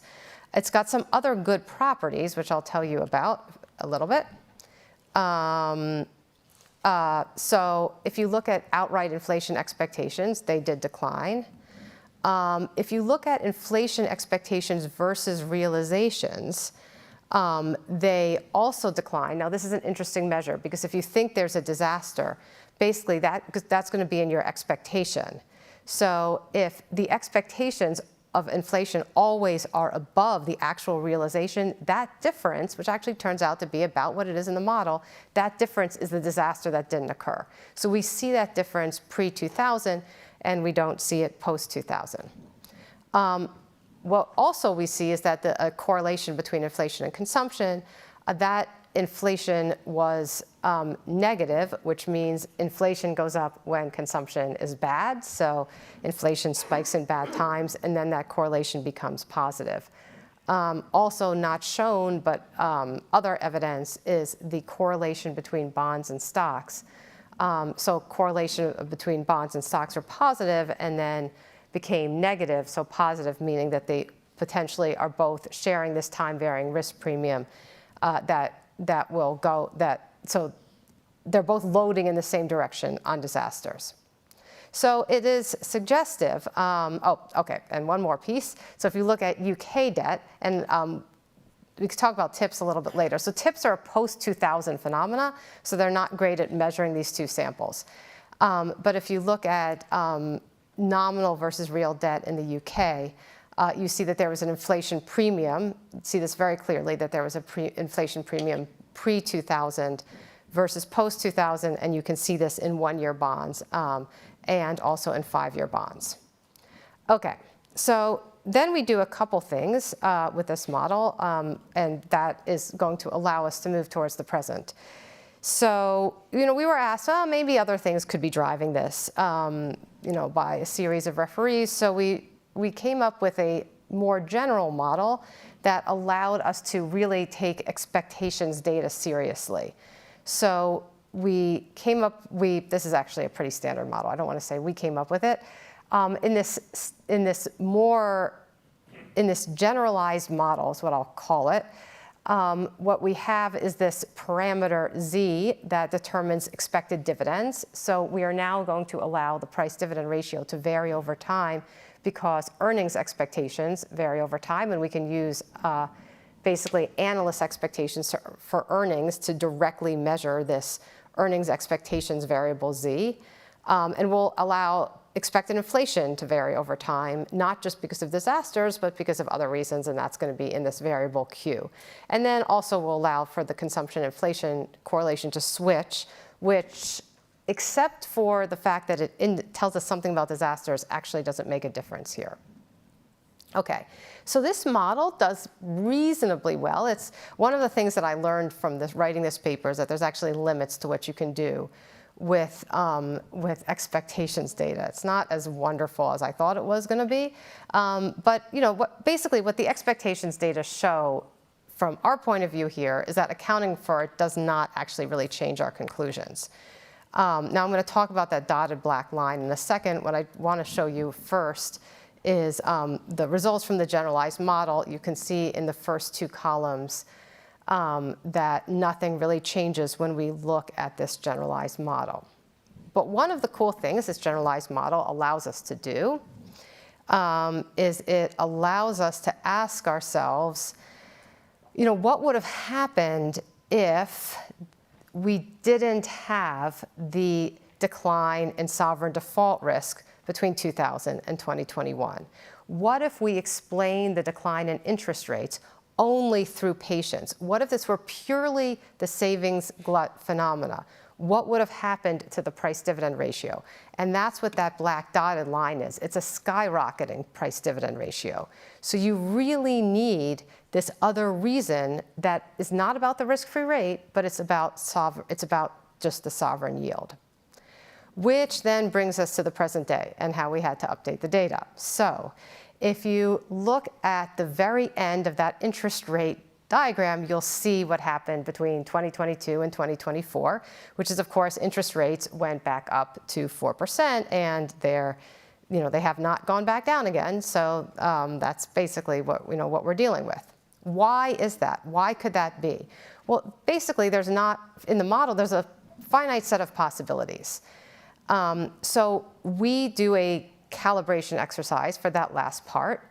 Now, because it's a short sample, we leave consumption growth the same. We leave the consumption-inflation correlation the same. We actually leave the discount factor the same. Okay, so with all of that, if you're going to get an increase in interest rates again, it's going to have to be the fraction of the bond value lost. And I was very surprised and somewhat disheartened when I saw that to explain the data to go from what we had in 2000 to 2021 to the recent measure, you actually need fraction of bond value lost to go to about 20%. So even more than it was in the 1980s. Now, how robust is this? I will say that what are the only other possibility here, like basic possibility, is that the discount factor could have fallen again, but that would have led to a plunge in equity prices just by the opposite of the reasoning that we just did, and that didn't happen. And so we can rule out that as a possibility. You can also ask, maybe consumption growth expectations went up, but if you look at consumption growth expectations data, no sign that they would have gone up enough. And actually, inflation expectations also, they went up, but not nearly enough to give you that 4%. So it really looks like it is a sovereign default premium coming back, and coming back even more so than it did before. Why is it larger than before?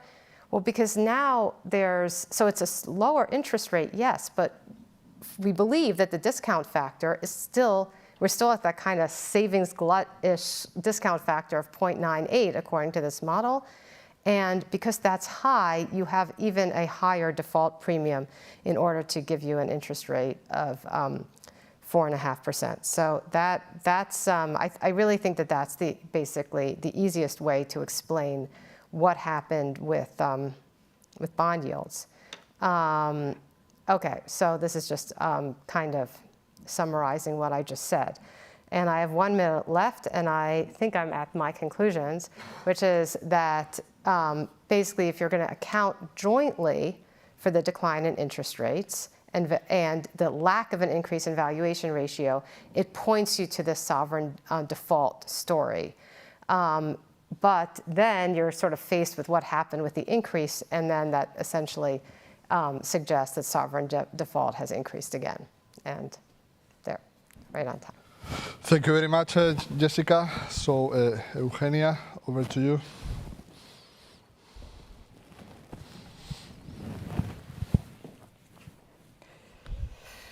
Okay, thank you very much for inviting me to discuss this very interesting paper.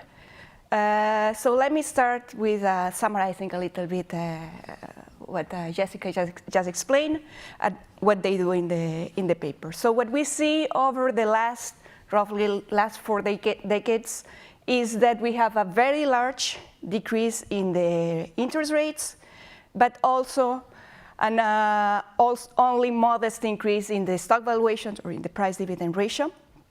There's also another pattern that has been going on in the last decades, that it's that there's been a decrease in output growth and also in the capital investment rates. So let me start with the potential theories for why there has been like this large decrease in the interest rates. The first potential theory for that, it's the probably most heard one, is that there's been a sort of a savings glut, an increase in savings desire, but this theory would contradict what we see in the data, that it's that during this time there has been low investment rates and modest stock valuations. Another potential theory to explain the decline in interest rates, and that sort of tackles the previous point, is an increase in the disaster risk.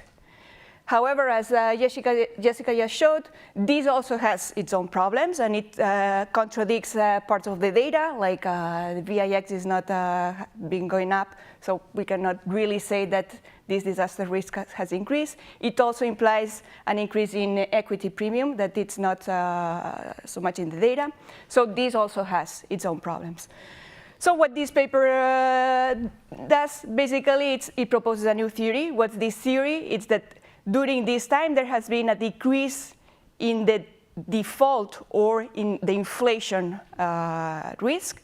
And this theory actually can account for the patterns that I'm describing here.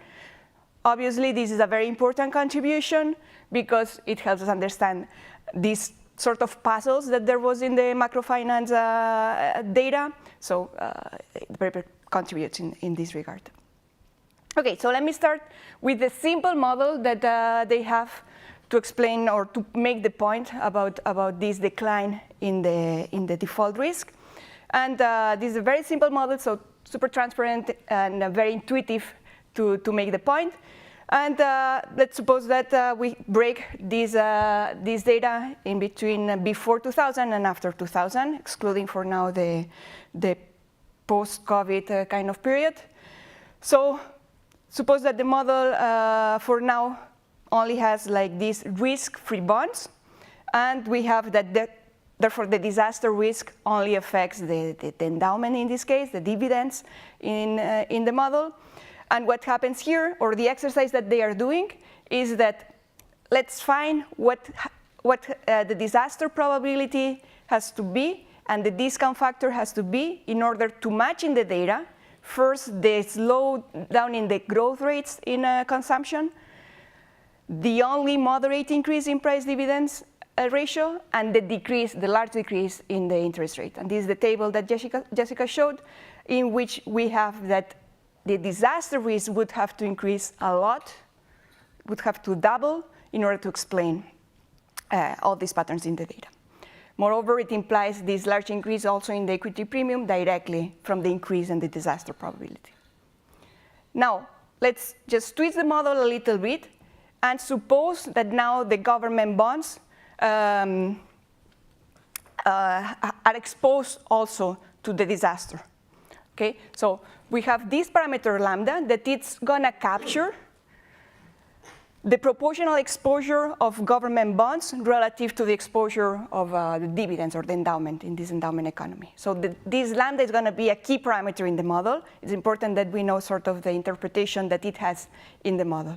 And this only adds a new risk term in the bond yield that it's going to be affected by the lambda parameter and the probability of the disaster to happen. But for now, what we are going to do is, or what they do in the paper is keeping this probability, disaster probability fixed and only vary the lambda. And they do the same exercise. Let's match the data, but only varying the lambda. And what happens here is that keeping the disaster probability the same, what has to happen to match the data is that the default risk, the lambda, has to decrease by a lot. Okay?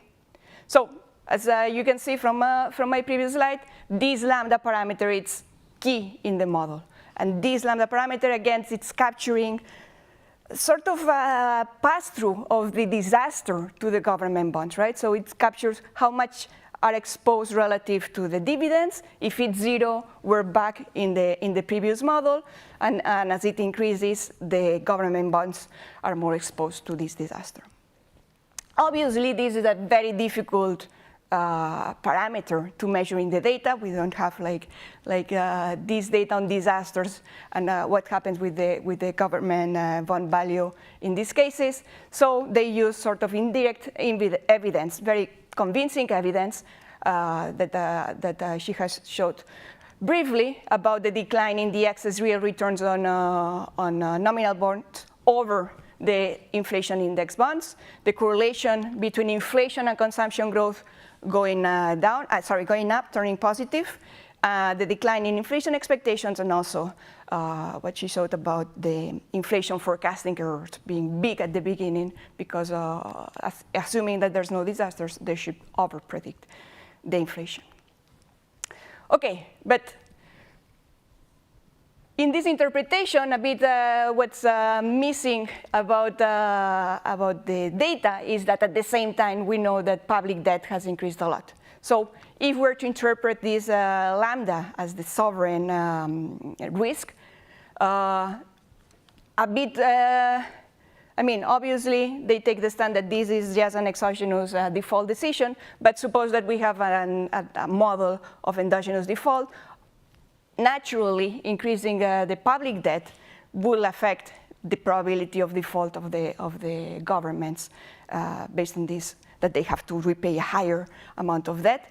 And therefore, the interpretation of lambda as this increase in, decrease in disaster or less likelihood of default when a disaster happens may be difficult to reconcile with the increasing public debt. So, because at that time, at that high public debt, the larger, the disasters or bad shocks will imply higher default probability.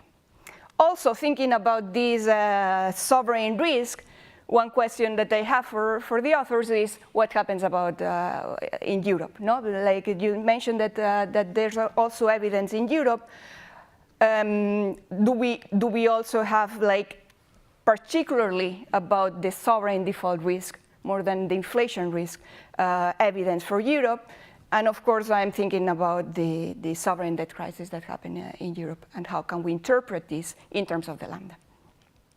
It may be that it's just cyclical variations, and obviously the model and the paper is looking at long horizons, but I'd be curious to see how this is done for Europe.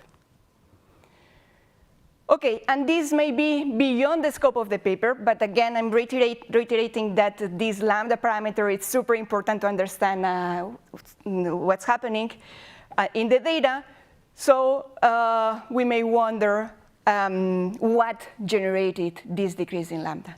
And given the setting that we're in, it's probably relevant to understand the role of monetary policy and whether you can provide evidence about the role of monetary policy in decreasing this risk. Obviously, during the same time that we're exploring here, there has been a lot of changes in the way that monetary policy has been conducted. There's been changes in inflation targeting, in the credibility and communication, forward guidance, etc. So I think this, if we extract from sovereign default risk and we move more about the inflation risk, the central banks and monetary policy would have like important consequences for this lambda parameter. Okay, and just moving on to the last point that I want to touch on, that it's okay. What happens after 2021, right? What changed? And what we've seen in this paper is that it offers an explanation of what happened in the last decades, and offers new insights about this role of sovereign and default risk. How do we use it to understand the recent patterns since 21? What we have seen after 21 is that there has been an increase in interest rates and also an increase in the valuation ratios of the stock market. And this is sort of the opposite of what was happening before. So the trivia question now is, are we entering a new regime? Are we entering a new regime with this high default risk again? Well, here I'm just showing like the increase in the price to earnings that we see after 21. It kept increasing, so maybe that's relevant too.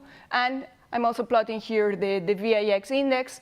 We may think there's a lot of talk nowadays about uncertainty, so we may think that uncertainty has increased. It doesn't show so much if we look at this long horizon, that it has increased so much. Maybe the lower bound is now higher, meaning that in like better times, we still have like this higher uncertainty, but on average, it doesn't seem that this is a potential factor affecting the change in regime, if you want. This is the last table that she showed in the presentation, and showing basically what she was saying is, this doesn't work now, that what they need in the model to account for these patterns after 21 is a large increase in the default risk, okay? So my question here would be like, in this model, when you generate this, you also have like these other shocks to augment the simple model with consumption, expected inflation, and unexpected inflation shocks. Is it really a change in regime in the sense that we need this structural parameter to change on, or can we explain also these patterns as part of this cyclical variation in this second regime, starting from 2001, and just with shocks to inflation or shocks to expected inflation? Okay, I'm going to conclude here. It's a very nice paper, and I enjoyed reading it a lot and preparing for the discussion. It provides this unified explanation for the decline in interest rates, and importantly, it's an explanation that is now consistent with the other macrofinance patterns. It shows how during the declining in inflation and default risk was extremely relevant to reconcile these trends. And it leaves open questions about the role of monetary policy in affecting this parameter, and how the increasing public debt and the implications of the post-COVID patterns. So, thank you very much. Thank you very much, Eugenia. So we have some minutes left for questions from the floor.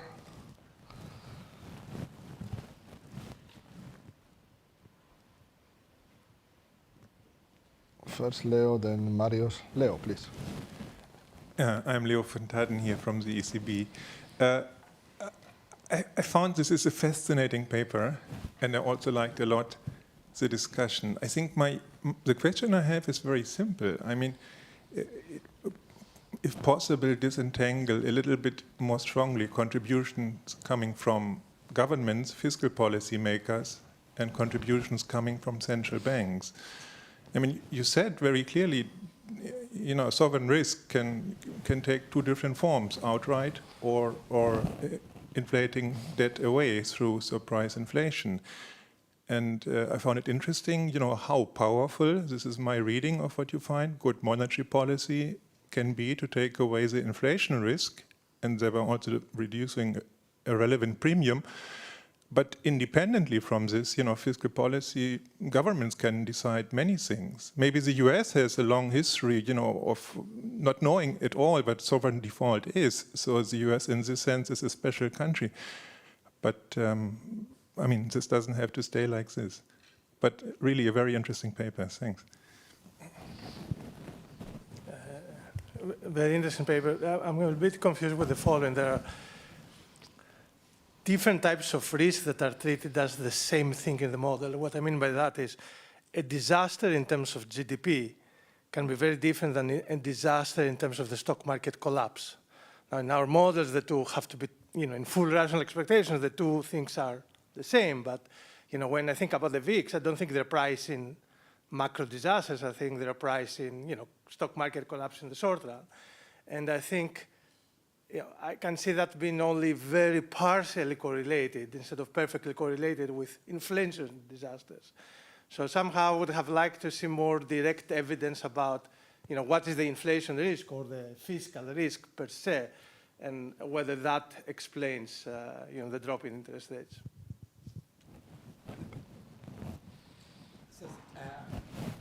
As you said, most of the papers trying to explain the decline in interest rates before 2001. But of course, then you did have to, in the revision, take on the most recent period. And my comments about the most recent period. Because what happened in the pandemic was very unusual. I mean, in the end, there was a sharp drop in GDP, and then it bounced back. But households were heavily protected through a lot of transfers. On the other hand, the increase in inflation was really big in the end. So there was a big loss of bond values for those who didn't have protection. So my kind of forward-looking question is I do wonder, so people may have decided, okay, now I've seen inflation again, I need a risk premium to be protected. But if this is essentially a rare event, that inflation came out of a kind of big surprise to the world economy. I do wonder whether we're going to see a peso problem type world where interest rates there's a premium which is basically never earned, in the sense of it's over-indexing to the pandemic for the future. So of course, I say all of that coming from a central bank.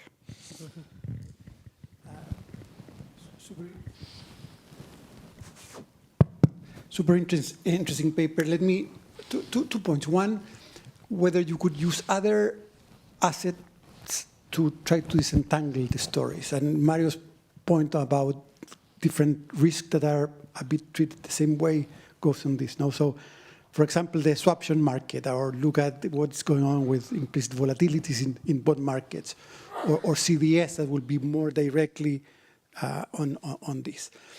The second point is whether to look at Japan also as another interesting case where you can apply this. I guess there is something also with demographics and interest rates in the world that may be worth taking a look. So Jessica, you may want to address these issues first. Also possibly some of the comments made by Eugenia before. Sure. Thank you very much for the very nice discussion and for the questions. So I think that kind of the elephant in the room is the big amount of debt, and that's what you're highlighting. And I think it seems strange to talk about the default being lower when you have this very large increase in debt, because I guess the way I think about it is that there's maybe two different ways to measure a default premium. One is directly through asset prices, and the other is through sort of interest coverage type ratios. And that's going to get a lot worse if you have more debt. So, there's not going to be a perfect answer here is the bottom line. You would have, if there's more credibility, you would expect to see more debt. Actually, that would be an equilibrium outcome, and we worked that out. And I actually was, at the time, listening to a lot of Senate testimony, and Secretary Yellen at the time said, well, interest rates are lower, so we can have higher debt. So that was very much on the mind. But of course, we have way higher debt than we should have, given the fact that interest rates are lower. And as an asset pricing person, I just tend to look at what explains asset pricing, but I'm definitely going to acknowledge that that direct measure of default is going to disagree with asset prices in this case. So in terms of, but yeah, that's true, that's there. And this paper, the sovereign default, it's just the simplest explanation of the puzzle. So I think this is going to get a little bit to Marius's point. So one other explanation is that the asset prices are wrong. Now, again, I'm an asset pricing person. If I say asset prices are wrong, I've kind of given up the game at that point. So I think that there are various ways that they could be wrong. So if the VIX is wrong here, I think what that leads you to, though, is a possible increase in disaster risk. And I really don't think that's what's going on. So one possibility is the VIX is the only thing that's wrong. It's not pricing in disaster risk.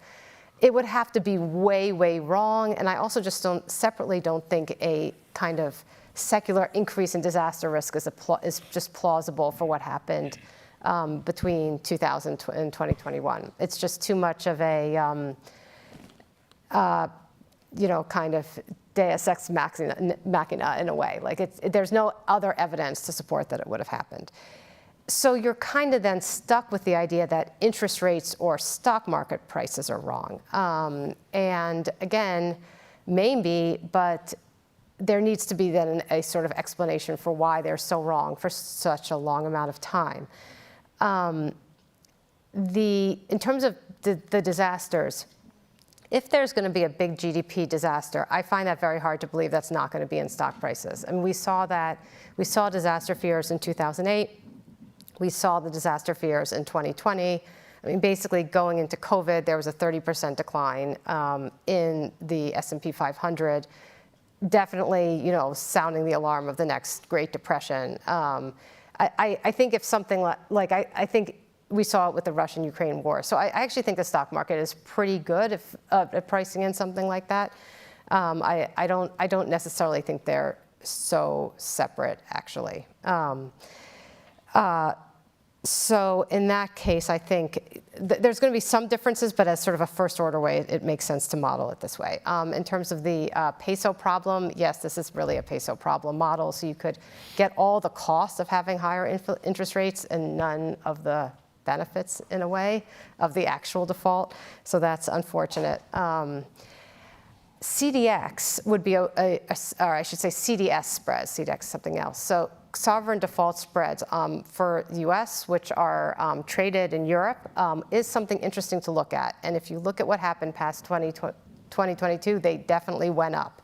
So that suggests a pricing in of outright default as opposed to inflationary default. And I think that that is a change. So I think for a while, there was a view that this is all monetary.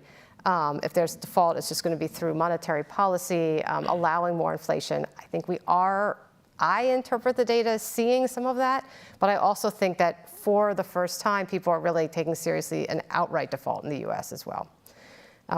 Not necessarily encouraging sign. If you look at Japan, so we have separate data on Japan, and Japan is like all of this, just more so. And I know it seems a little strange to think about default risk in Japan, 2000 to 2021, when there's such a large amount of debt to have gone down, but that's really what the data show. Because in Japan, if you think about what happened, you have very low interest rates, and you don't even have the increase in the stock market that we saw in the US. So it's very, very hard to reconcile that without people believing that the Japanese government is going to pay back its debt. I think I covered everything. Okay, very good. So just in time. So with this, I would finish this first session. We are a little bit behind the schedule, so probably we can cut the coffee break by 5 minutes and get back at 11:15, not before thanking Luca, Jessica, Xavier, and Eugenia for the very good presentations and discussions. Thank you very much.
So welcome back to our conference and welcome to session 2 that will deal with monetary and fiscal policy interactions. My name is Christoph Kamps. I'm the Deputy Director General in our Monetary Policy Department here at the ECB. I'm very happy to chair this session. We have 2 very interesting papers that are excellent research-wise, but also very topical. So let me briefly introduce the speakers. The first speaker will be Alessandro Dovis, who is an associate professor of economics at UPenn. And thank you so much, Alessandro, for stepping in at short notice. This also means, unfortunately, you have to do this remotely, but I'm sure this will be perfect. Next to me sits Anna Arrogantini-Pico, who's a senior economist in our research department, and she will discuss the paper. We will then turn to the second paper, which will be presented by Howard Kung, who's an associate professor of finance at LBS.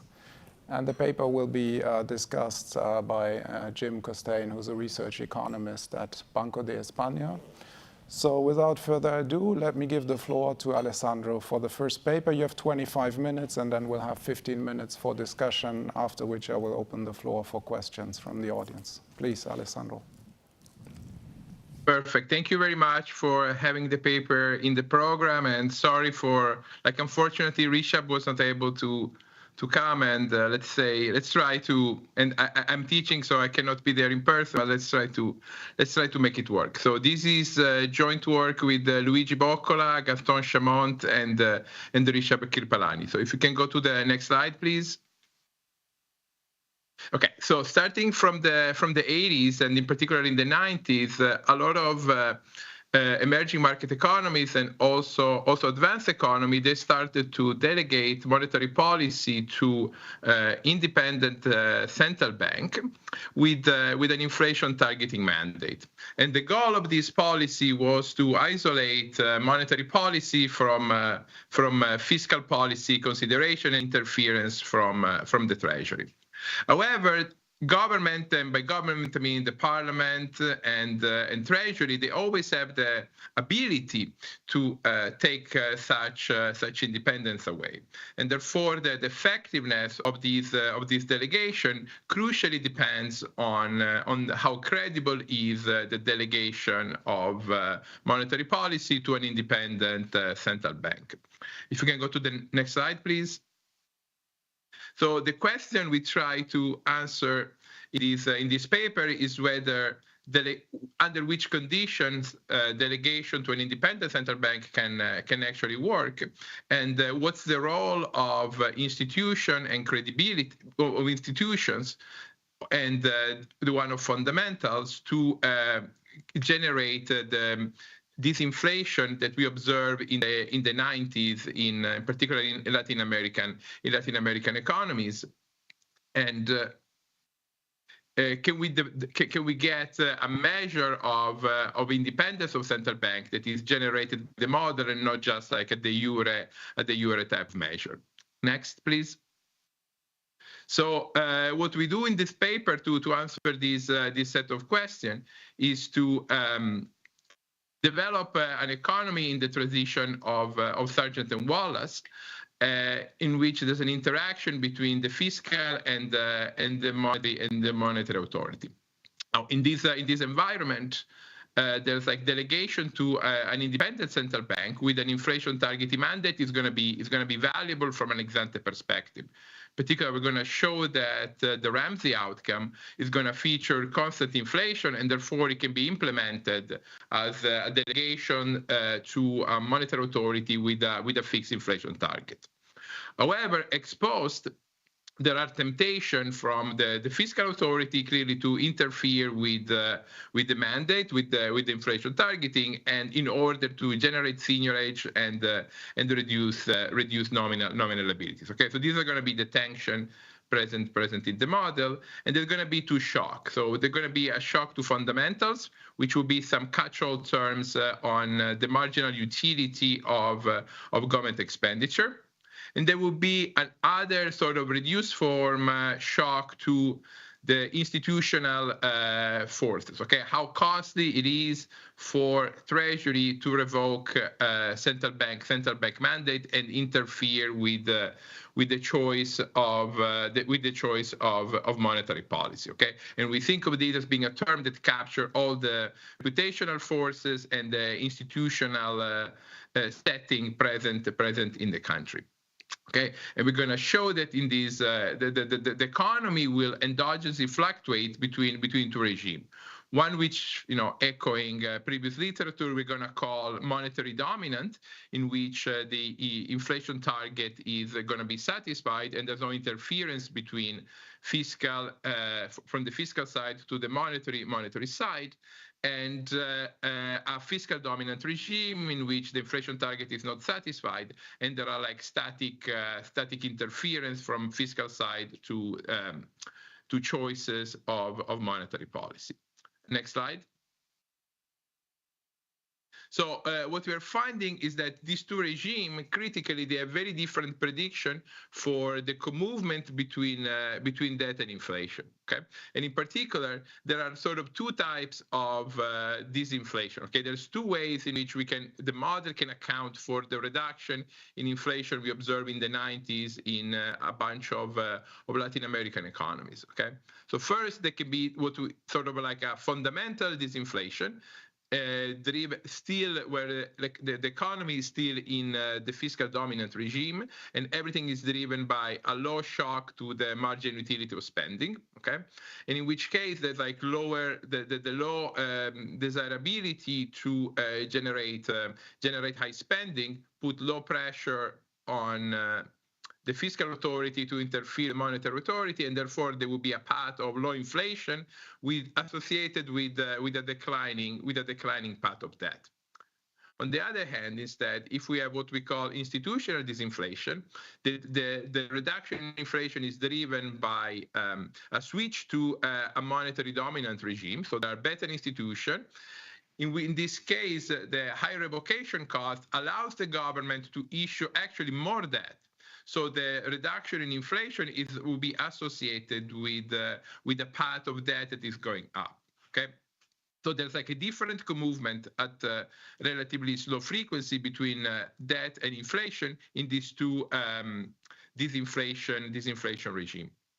Okay, and one critical point that we make in this paper is that having a credible monetary dominant regime is actually necessary for having ability to issue a high level of debt. Okay, so credibility of monetary dominant regime is a necessary condition for having high debt. However, the fact that you're issuing higher debt puts the credibility at risk, because now there'll be higher pressure on the government to interfere exposed. Okay, and what we're going to do in the paper is sort of use the model to try to understand the various historic episodes in Latin America, and also we're going to look at the US and Italy, so forth. Okay, next slide, please.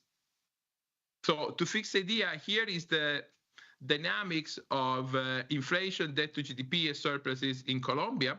This will be our leading example of an institutional disinflation, because here you see that the path of inflation going down, okay, starting from 1991, when there was the independence of the central bank, and particularly like 96, 97, okay, where there's like a bigger drop in inflation, is associated with an increase in the debt to GDP ratio, okay? And we're going to argue that that can be accounted for only in a world in which institution and the credibility of independent monetary policy increased, okay?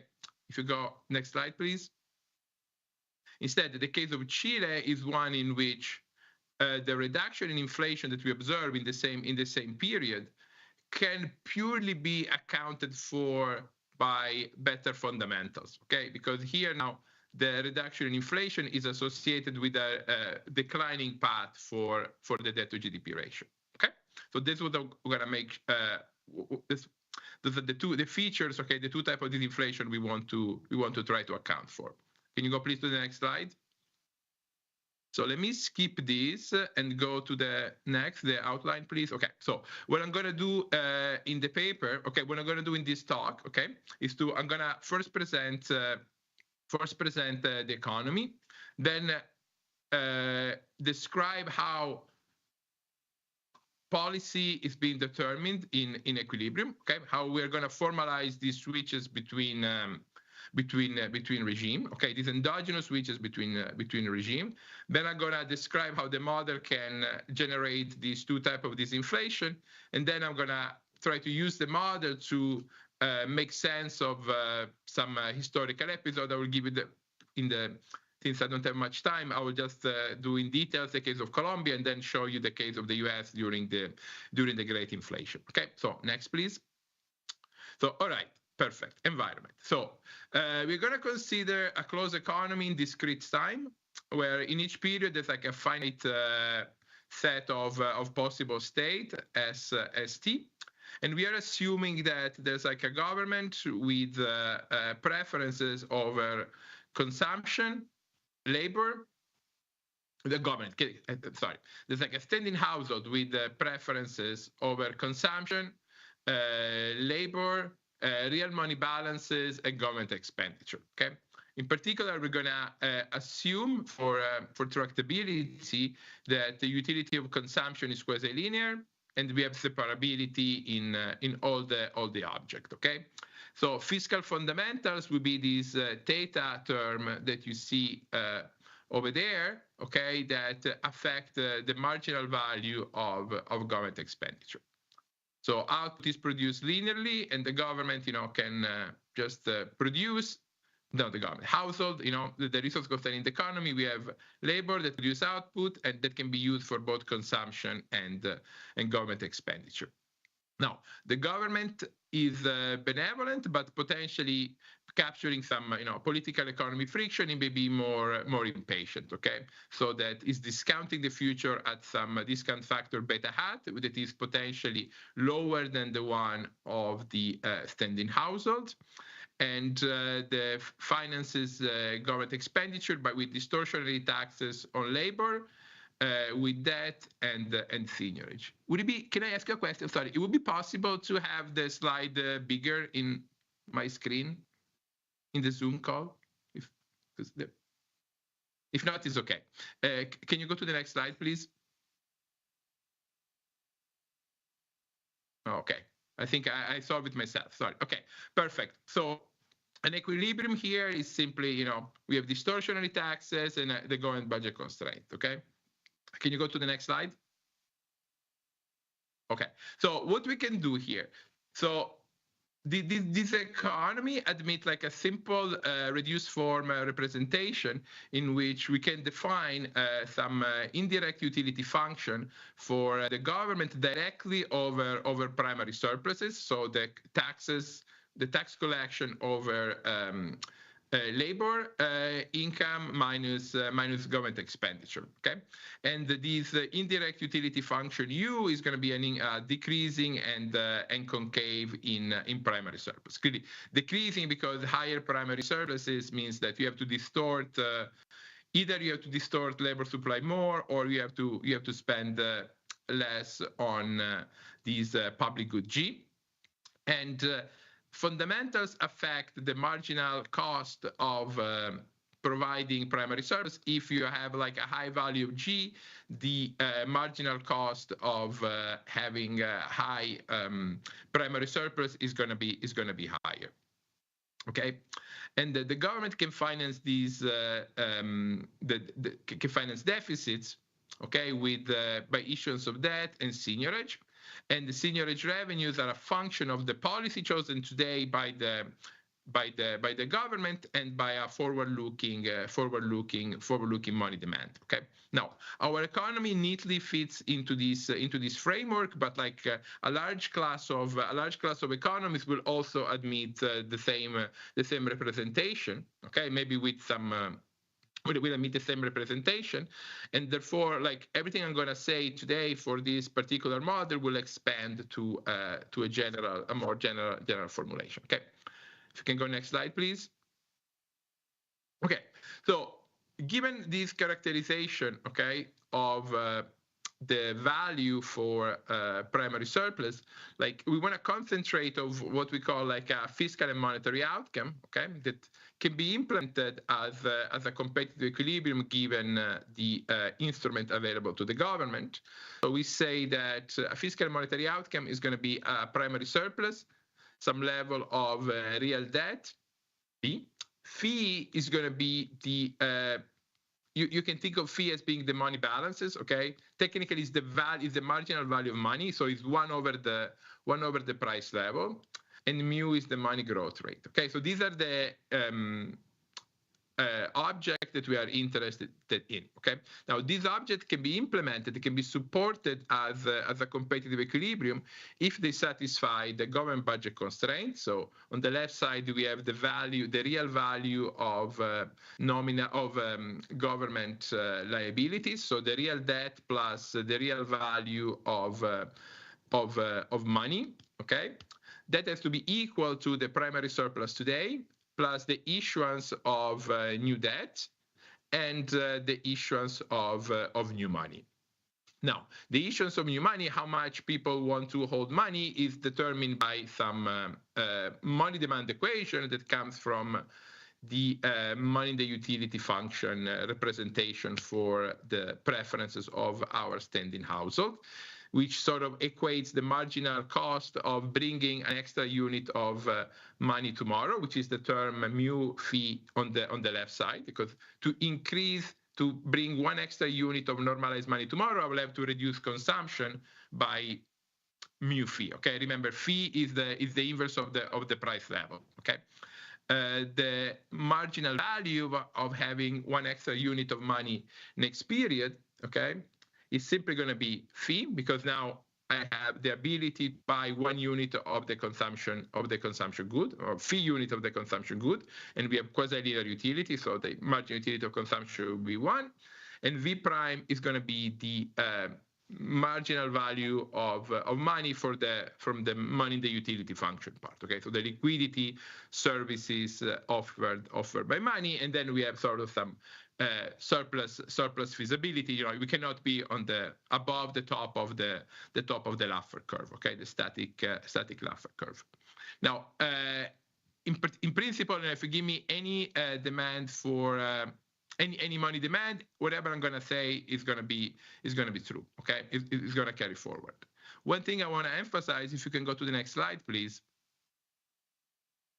is that from the money demand, I can substitute that expression for mu fee into the government budget constraint and solve it forward to express to have like a present value formulation of the budget constraint, where the real value of government liabilities is equal to the present discounted value of primary surpluses and seigniorage revenue, which are simply the convenience yields generated by money from the liquidity.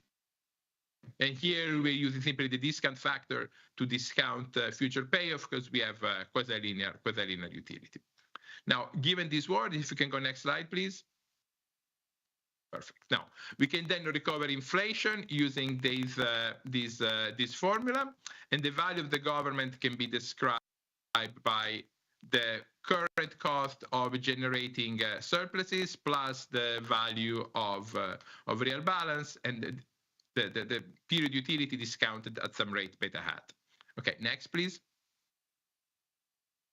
Okay, one more. Okay, so in this economy, if you want to solve the problem under commitment, we show in the paper that delegating to a central bank with an inflation targeting is desirable. By that we mean that if we solve for the Ramsey problem, in particular, if we have this constant elasticity utility for real balances, then we can show that the Ramsey outcome calls for the Friedman rule, and we have constant inflation. Okay, and even in environment in which we have a different value for monetary holding, through numerical simulation, we show that even if Friedman rule doesn't hold exactly, it holds approximately, and inflation is always constant along a Ramsey plan. Okay, so we'll always be efficient here. One way in which we can implement the solution, the optimal policy with commitment, is by delegating monetary policy to a central bank with a strict inflation targeting mandate. Okay, so this will be the solution of the problem under commitment. Okay, so this delegation is desirable. However, if you can go to next slide, please. The Ramsey outcome is clearly not time consistent, because exposed the government would like to reduce the real value of money balance. Okay, so then the question is now, how do we think of a world without commitment, where the central bank, where the government more broadly may want to influence the expectations of private agents, may want to try to coordinate or an equilibrium in which people believe that we follow the Friedman rule. Okay, so or something close to that. Now, the problem we run here is that an implementable outcome that satisfies some sustainability constraint, okay, so that where the value for the government is greater than some lower bound. Think of it as being the value of policy under discretion. So like the Markov equilibrium of these. Of the policy game can in principle be supported as a subgame perfect equilibrium. So the question is like, how do we act among this outcome? How do we think about government trying to convince people, try to manipulate people's expectations, and private agents to coordinate on punishment? Okay, so or like, if you can go to the next slide. Next, please. Oh, perfect. Thank you. So the way we're gonna do this, okay? So we're gonna consider like we want to consider like a broad way to try to sort of span a large set of these subgame perfect equilibrium. So how we're going to do that? So we're going to consider a world in which the government will try to commit to inflation next period. They will promise to deliver some inflation by star, okay? And they create some delegation, okay? However, then next period, the government may deviate and take the independence away and re-optimize. Now, however, this is not going to be costless, but there's going to be a cost, okay, some psi, okay, which will also depend on the state of the economy, okay, which will be sort of some catch-all term that stands in for all the reputational losses, how private agents coordinate to worse equilibrium or institutional details.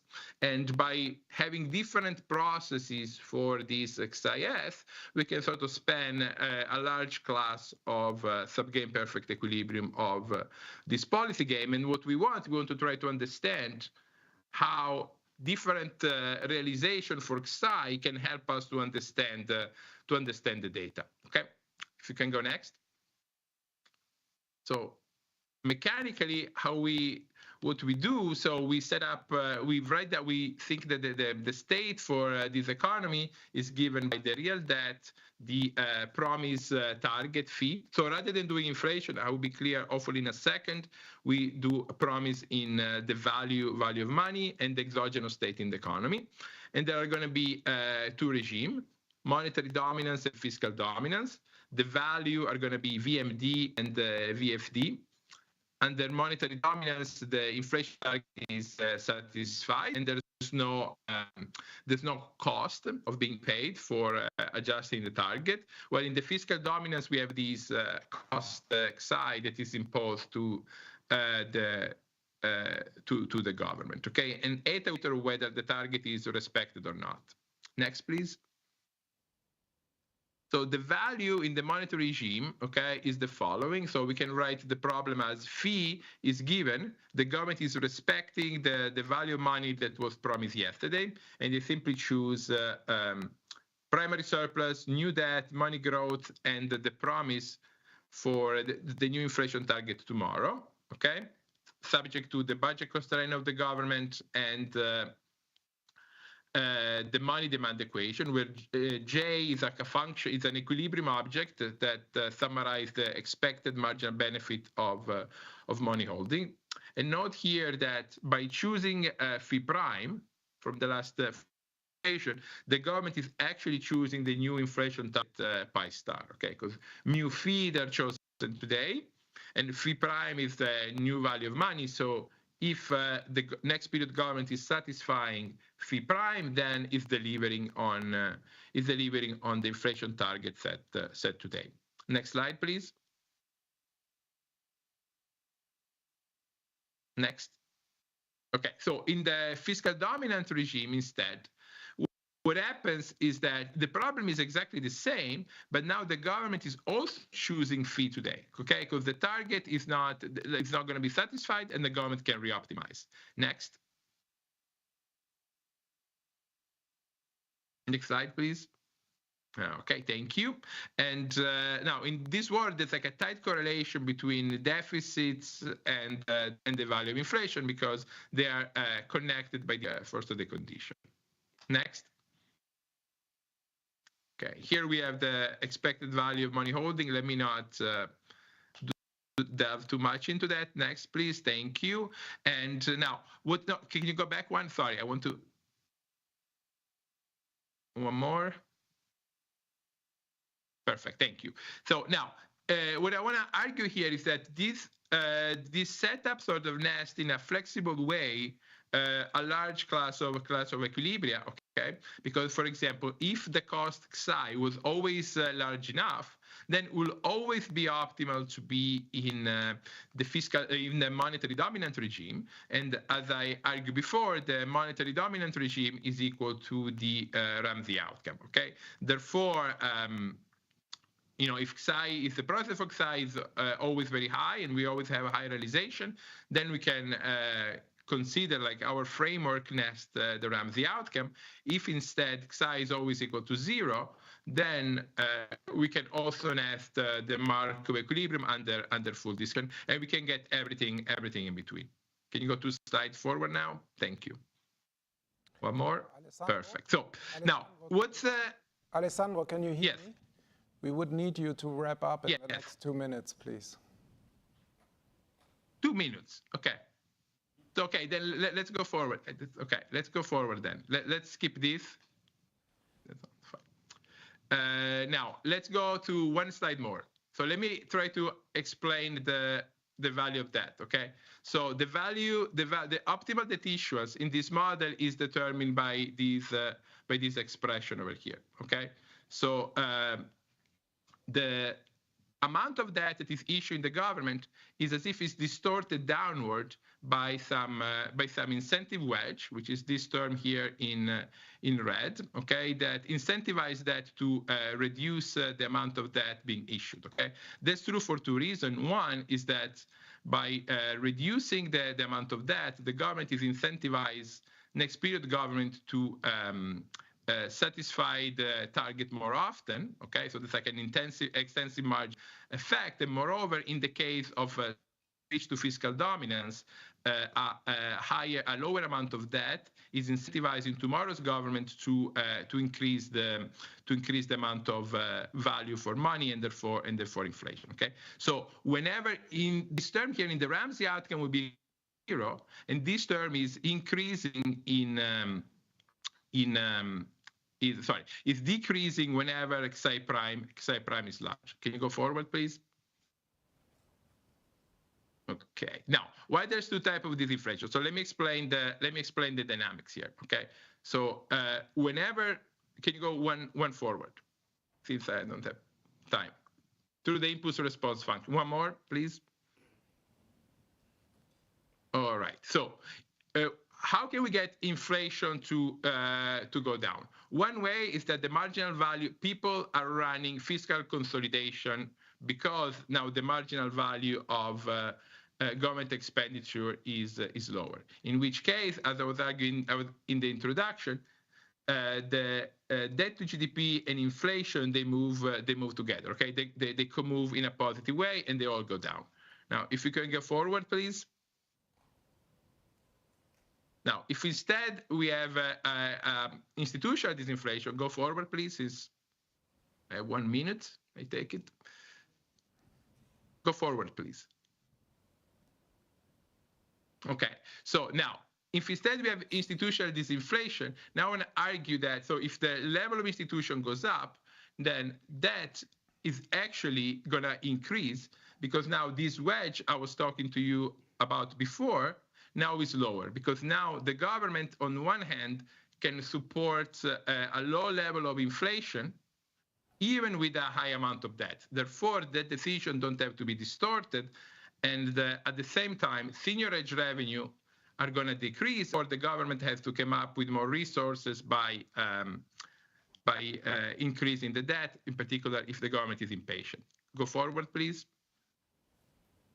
Okay, so now we have these dynamics in which inflation jumps down and the level of debt to GDP is actually increasing. Okay, so we can use these to sort of this different movement to disentangle different type of disinflation episode. Can you go forward, please? Okay, so that's what I want to argue. So two different type of disinflation. Okay, forward, please. Now, let's try to make this case for the example of Colombia. Can you go at the first picture, please?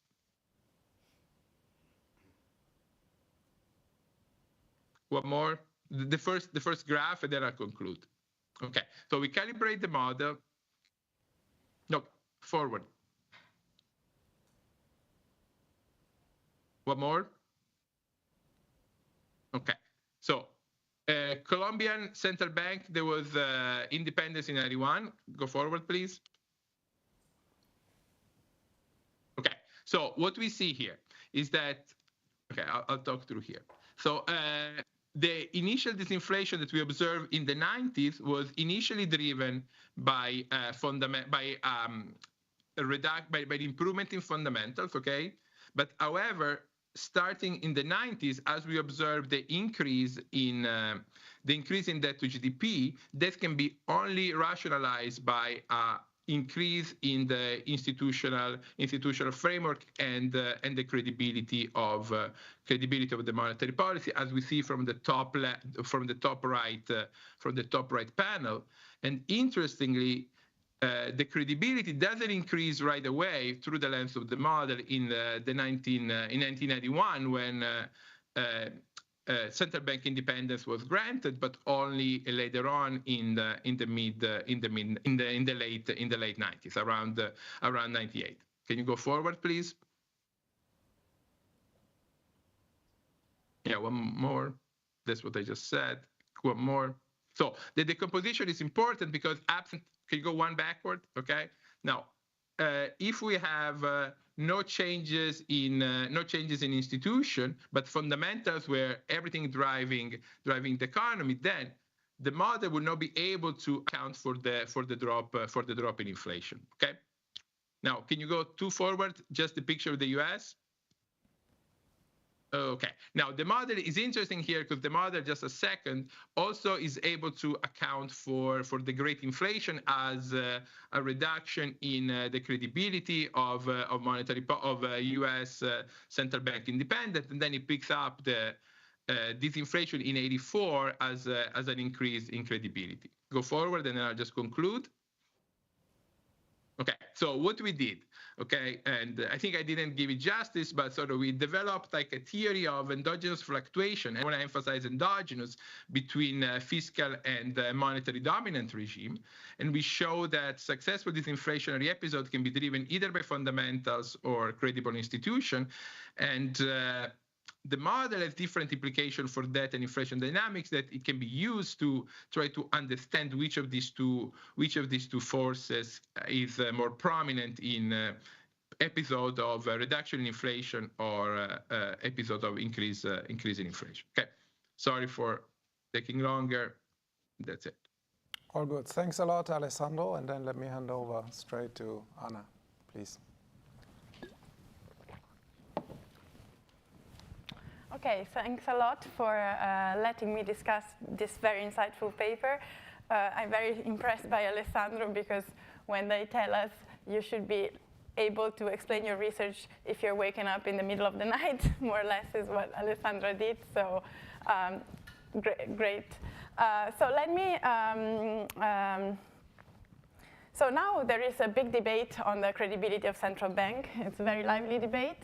The paper focuses mainly on Latin America disinflationary periods in the 80s and 90s. Actually, today Alessandro also showed results for the US, but I didn't have them in the draft that I got, so I thought it was mainly about Latin America.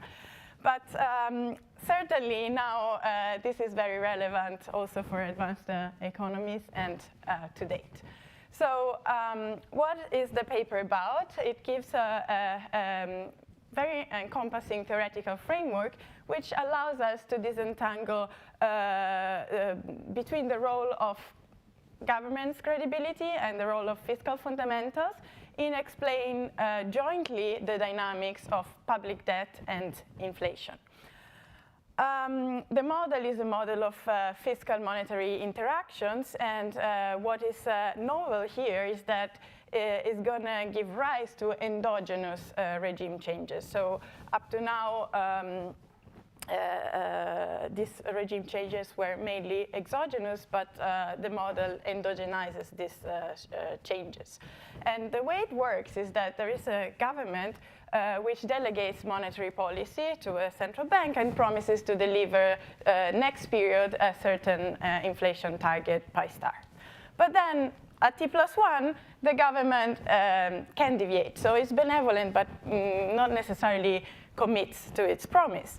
And if it deviates, it has to pay a cost psi that we can think of as different things, as reputation losses, as institutional constraints, or political costs. It's like a reduced form way of thinking about all these motives. What are the forces at play that makes more likely that the government does not deviate by paying this cost and instead remains credible in delivering the pi star?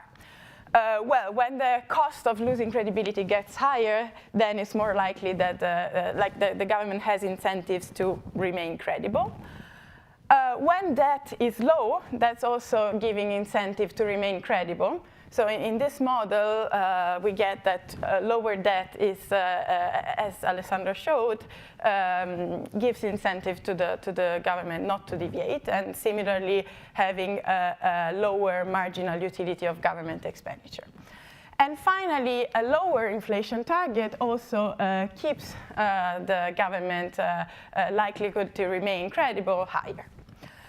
What is really valuable about this modeling framework is that it's able to nest various outcomes, among which the Ramsey allocation, and in particular in that case, the government always commits, and so ex post is always going to deliver the pi star, and we're going to think of this as the monetary dominant regime.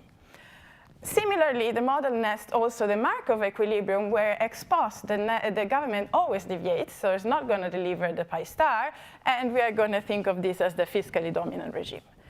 And it also nests all the cases in between, and this is very interesting. So we're going to have regime switches between the monetary dominant and the fiscal dominant regime. Okay, and so how are they using the model for? They're using it to really disentangle episodes where there is inflationary, well, in the paper mainly, these inflationary episodes of different nature, and in particular of two types. The first one is what they call fundamental disinflation, in which case there is a reduction in the marginal value of government spending, and at the same time, a decline in the path of public debt. So here we're going to have a positive covariance between inflation and debt. In the second type of disinflation, what we're going to call institutional disinflation, we have that there is an increase in the expected cost of losing credibility, and at the same time, the government is able to sustain an increasing path of government debt. So here we're going to have inflation going down and debt to GDP going up. So we are going to have a negative covariance between the two. So the model allows us to identify these key covariances, and which are going to give us the ability to disentangle between these two types of disinflations.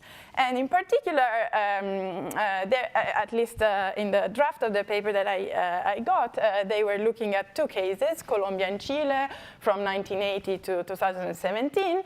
And they ran a filter on the data and showed that fiscal fundamentals are really not enough to jointly explain the dynamics of inflation and debt to GDP in the mid-90s. In particular, because we see these disinflationary episodes, but then if we only relied on fiscal fundamentals to explain this disinflation, then we wouldn't get that debt to GDP would increase or flattens, as increase is the case of Colombia, and flattening is the case of Chile. So we really need another motive, which is this gain in credibility that they show is going to explain the data. All right, so my thoughts on the paper. Well, the paper is very insightful because it really endogenously gives rise to these regime switches. And the way to do this is to introduce this cost of credibility, which is very valuable. On the other hand, the cost of credibility is still exogenous. So what effectively they're doing, they're moving the exogeneity one step earlier, let's say, which already gives, allows us to go further, but I think they can do even better and think what could actually drive this cost endogenously. And what I thought could be that actually, at the moment, the costs of losing credibility and fiscal fundamentals are independent from each other, but are they really? My expectation would be that credibility gets lower when fundamentals are persistently bad. And so I would think that one exercise could be to actually make the two shocks correlated, or even to have the cost of losing credibility dependent on the fundamentals. A second idea that I had is that at the moment the cost of losing credibility is a given amount, but it doesn't really depend on the deviation from the target. So whether the central bank is actually deviating 1 percentage point or 50 percentage points is treated the same way. Okay, we could think that once the government loses credibility, that is lost. But we could also think that actually the deviation matters. And so this could be another way to endogenize the cost of losing credibility. So I was wondering whether the authors can think about these options. All right, and then more on the quantitative exercise.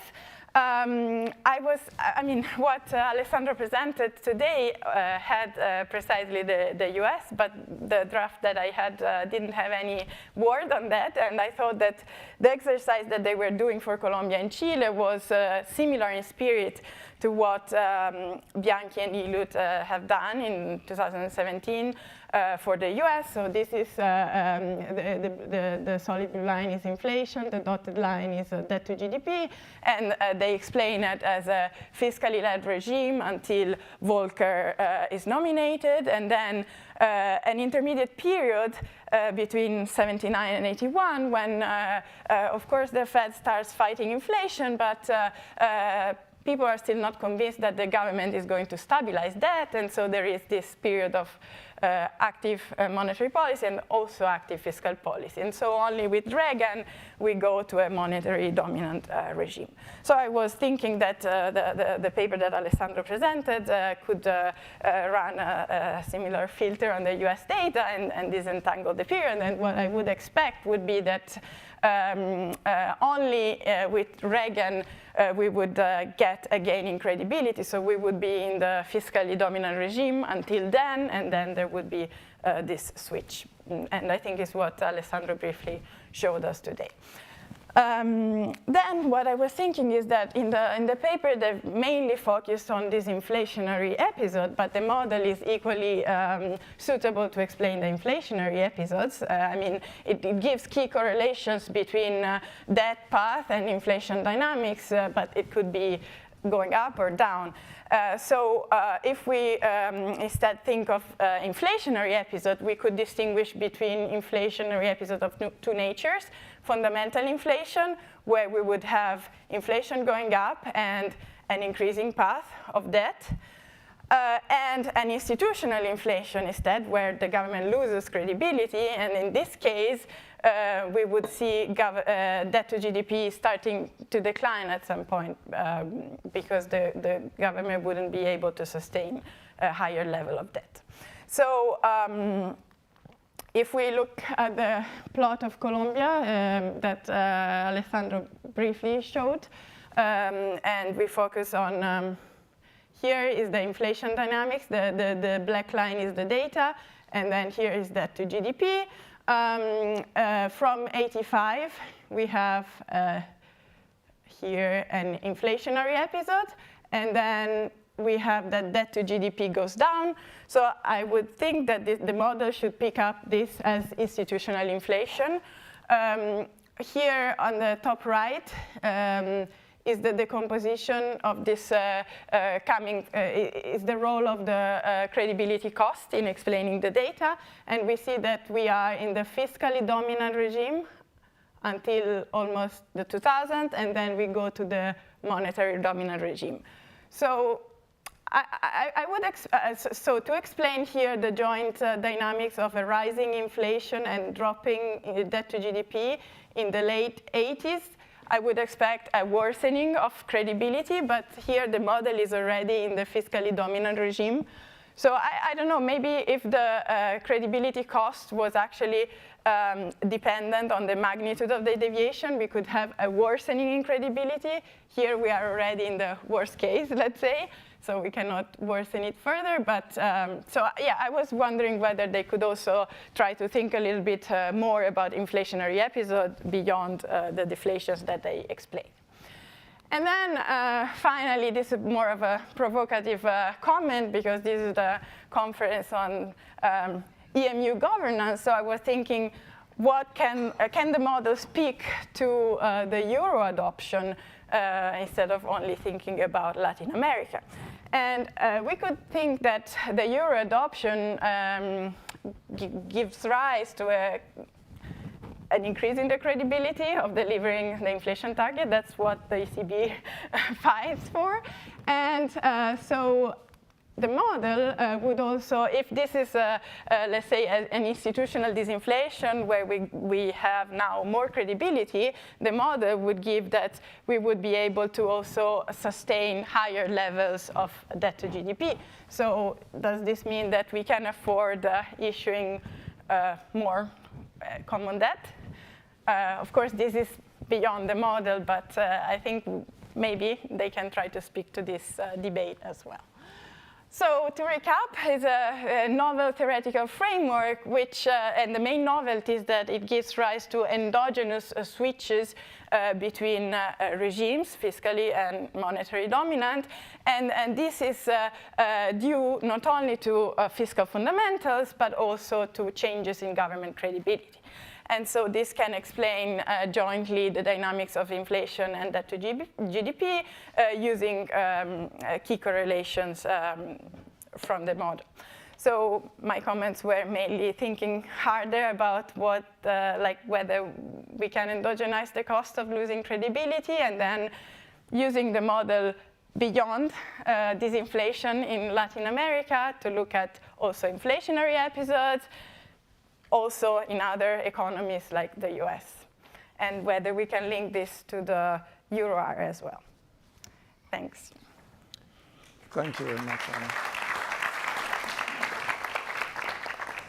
So also the organizers told me we are quite behind schedule, which is a pity, but we do not want to crowd out the second paper, and So let me just open the floor, take a couple of questions here, and then I will give back the floor to Alessandro also to react to Anna's comments and then to the questions from the audience. So please.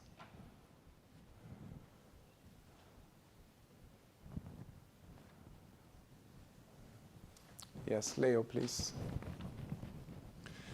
Maybe just a quick one in terms of, I mean, it's a very interesting paper, but in terms of motivating it empirically, isn't there a much larger literature on, on the role of central bank independence, on inflation? I think about people like Kuckerman, for example, that on paper legal independence may not mean much unless you have, broader institutional support. Statement that in advanced economies this has been more successful. In many developing countries, this was a struggle, and central bank independence therefore didn't deliver what it was supposed to deliver. So, Latin America has of course, extreme examples, but I would hope for motivating it much broader. Thank you, Leo. Yes, please. Yeah, maybe Papa. Hi. Very nice paper. Thanks a lot. There are some things that we didn't talk about. So you are modeling everything, and you talk about Chile and Colombia, and you look at the closed economy. And here we have a lot of commodity price movements that affect Chile and Colombia. And then the other thing is that what Anna did a wonderful discussion, and she told you that this credibility here is key. So it would be nice if you could show us some narratives to get your story. So for example, what happened to indicators of loss of credibility or gains of credibility in the data? You can have different types of indicators, whether they are narratives like trust of the government or even sovereign debts as spreads, as people have said before. So that would actually give more confidence in your results. Thanks. Thanks a lot. So maybe let me give the floor back to Alessandro, please. Yes. Okay. Thank you very much. Thanks a lot to Anna for a great discussion. I sort of there's not much disagreement with what she said. Let me just say a couple of things. So first, relative to the endogeneity of the cost, it's true that the cost is exogenous, okay? But we think of the cost as being sort of a way that we can parameterize a set of sub-game perfect equilibrium of the game, okay? So the idea is, in the world that there's a large amount of multiplicity, how can we parameterize a large class of sub-game perfect equilibrium with a sufficient small parameterization that then we can use and take it to the data in order to compare with different narratives. Okay, so whenever there's coordination to these monetary dominant regime, meaning that there are serious consequences for taking away monetary independence. Okay, now. That's the model when we take the model to the data, and that also answering the last question to some extent, and even the first one. Is it gonna pick up in some critical movement, okay, standard movement that we see in the data? For example, think about the case of the US experience. Okay, we have the pre-Volcker, the loss of the great inflation driven by a loss in the credibility of the Fed. The model is able to pick that up, and interestingly, as Anna was mentioning, and I apologize if you didn't get the most recent version of the paper, when inflation in the US started to go down in the late 70s, okay, the model still doesn't pick it up as an increase in credibility because the path of that was actually low, even if the economy was in a recession. Okay, it's only in the 80s, okay, that the credibility index goes up. Okay, and another interesting thing, comparing also for the previous question, if you compare with the Euro indexes of independence of central bank that are constructed. Think about the case of Colombia. Well, the euro index of central bank independence in Colombia will go up in 92. Okay, or 91, sorry, where independence was granted, okay?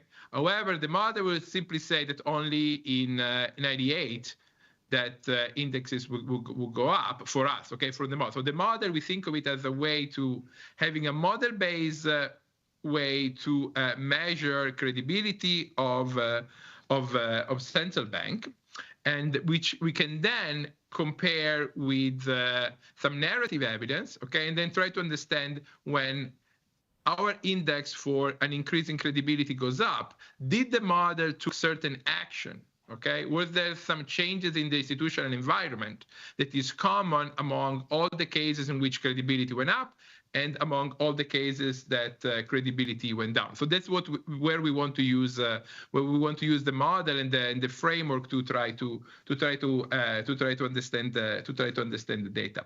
And let me just make one remark also about what Anna mentioned about the Eurozone, okay? Now, one may say that the fact that in the Eurozone there's like a high amount of government debt, and despite that, we have relatively anchored inflation expectations, that may be a sign of high credibility. However, I want to emphasize that, the model also, it's true that high credibility is necessary for high debt and will actually foster high debt.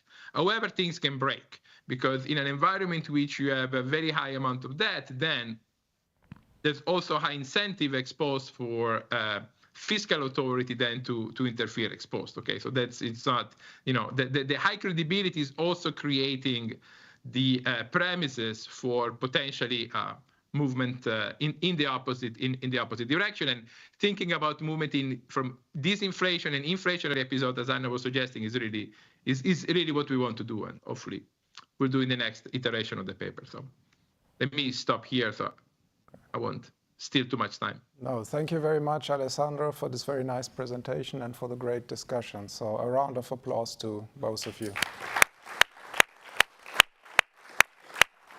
Thank you. And so now let me turn to the next paper. Howard, please.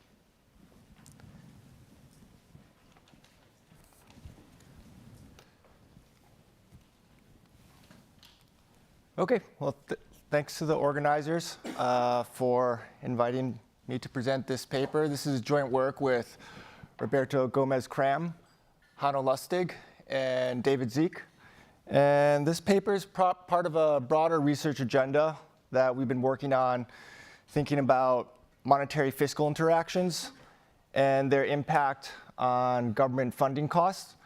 And like what Jessica was presenting earlier, we're going to be taking an asset pricing view. We're going to be looking at how these monetary fiscal interactions are going to affect bond risk premia.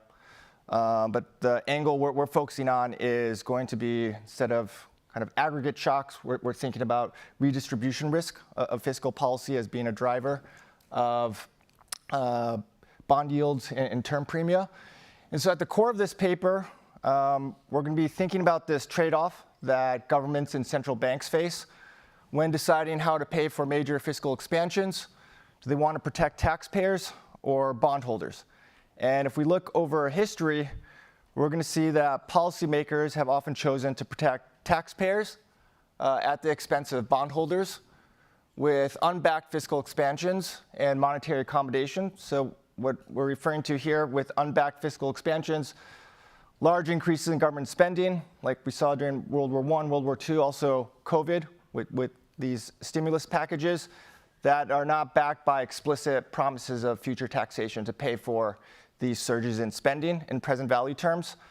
And if you look at bond markets in the aftermath of these surges in fiscal expenditures, you're going to see that the cumulative real losses on nominal government bonds, or the aggregate treasury portfolio in this case, range from 25 to 50%. And on top of these surges in unfunded spending in these three events, in these past couple of decades, we also see a persistent rise in unfunded obligations arising from Social Security, Medicare, Medicaid. And in some related work, we also look at, we extract high frequency shocks about these unfunded deficits over these past couple of decades by looking at individual legislation. We also find similar patterns in that there's a systematic decline in the treasury values on these news about deficits. So from the government's perspective, this nominal devaluation of debt helped pay for these fiscal expansions. And what we're going to show in this paper is theoretically illustrate how the fiscal redistribution risk between bondholders and taxpayers increases government funding costs through bondholders demanding higher risk premia. Okay. And so we're going to begin our theoretical approach by building a tractable two-agent endowment economy model that features fiscal and monetary interactions. So we're going to have two types of agents, intertemporal asset holders that can save in government bonds. So we'll label these as bondholders. And then we also have a fraction of hand-to-mouth agents that only can consume their disposable income, which we can label as the taxpayers. And then the policy stance can be captured by simple monetary and fiscal rules that I'll outline shortly. And then in our simple model, we're just going to have only one shock to government spending. That's going to be fully distributed as transfer checks to agents. And then finally, there's going to be a government budget constraint where these government expenditures are going to be funded by nominal debt and taxation over one period. But of course, intertemporally, the policy stance is going to pin down how much tax versus inflationary finance we're going to use to pay for these fiscal expansions. And then we're going to use an asset pricing approach to solve this model to capture endogenous risk premia. And we're going to analyze two policy regimes, a fiscally led one that exposes bondholders to unfunded fiscal risk. And then we're also going to look at a monetary-led one that's going to insulate bondholders from fiscal risk. Okay. So just a preview of the main results. We're going to show our key result is to show that the combination of a fiscally led policy regime and limited asset market participation will provide a fiscal redistribution mechanism that generates a fiscal bond risk premium. And so we need these two ingredients. The first one, this fiscally led policy regime, will make the ex post real government bond returns state contingent, so it'll make debt risky. And for this fiscal risk to be priced, we need to break Ricardian equivalence. And then we have this limited asset market participation, this fraction of hand-to-mouth agents. Effectively, what's going to happen is that this unfunded fiscal expansions are going to redistribute asset holders' wealth to the hand-to-mouth. That's going to increase the marginal utility of the asset holders or the marginal investors in bonds and increase the pricing kernel. And that will give rise to a bond risk premium. And then in this simple model, we're also going to abstract from any deadweight costs or other frictions besides limited asset market participation. So we're focusing on pure fiscal redistribution. And then we're going to show that other permutations of the model, fiscally led rep agent, monetary led, limited asset market participation, monetary led rep agent are going to generate zero bond risk premium with respect to fiscal shocks. And then also to contrast our framework from other rep agent models of the term structure, we're going to rely on pure fiscal redistribution risk rather than stagflation risk. And then at the very end, we're going to embed this framework into a small-scale new Keynesian model to quantify this mechanism. We're going to calibrate this. We're going to discipline to the extent inflationary finance is used by matching the dynamics of the unfunded share. And we're going to show that unfunded fiscal risk can explain around 50% of the bond risk premium and nominal term premium. Okay, so now let me jump in to our theoretical framework. I'll start off by describing the agents. There's two types of agents. So there's going to be a fixed fraction of asset holders that have Epstein's preferences. Okay, so these preferences are going to be important, especially as I'll show you shortly. The important redistribution effects are not just the contemporaneous ones, but the redistribution of wealth. And that wealth impact is going to be priced with these Epstein's preferences. And then we're going to have the remaining fraction, hand-to-mouth, that consume their disposable income. And then each household receives a constant real endowment in each period. And then monetary and fiscal policy are going to be summarized by these first two bullet points. So the central bank is going to follow a simple nominal interest rate rule that depends on inflation deviations from target. government's going to follow a tax rule that depends on debt deviations from target, and then taxes are levied uniformly and also in lump sum across agents. We're just going to have one shock in this model, XT, and this government spending is also going to be distributed uniformly as stimulus checks across all agents. Okay, so we don't have any dead weight loss here from government spending. And then finally, there's the one period government budget constraint. The government's going to issue one period nominal debt and raise taxes to pay for government expenditures today. And one useful identity we're going to use, particularly with our asset pricing approach for solving this model, is that the intertemporal government budget equation, so if we iterate this identity forward, we get a present value relation that links the market value of debt to the present value of surpluses.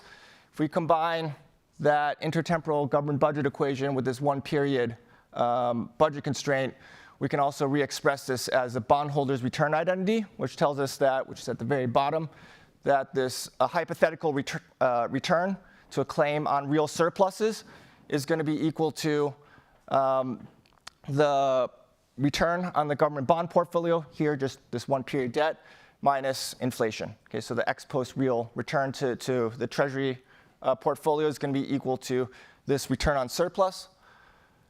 And then the optimal consumption savings decision of the asset holder is going to give us this Euler equation here with respect to this government bond returned. And one case we're going to look at that gives us cleaner analytical solutions is we're going to look at a limit case.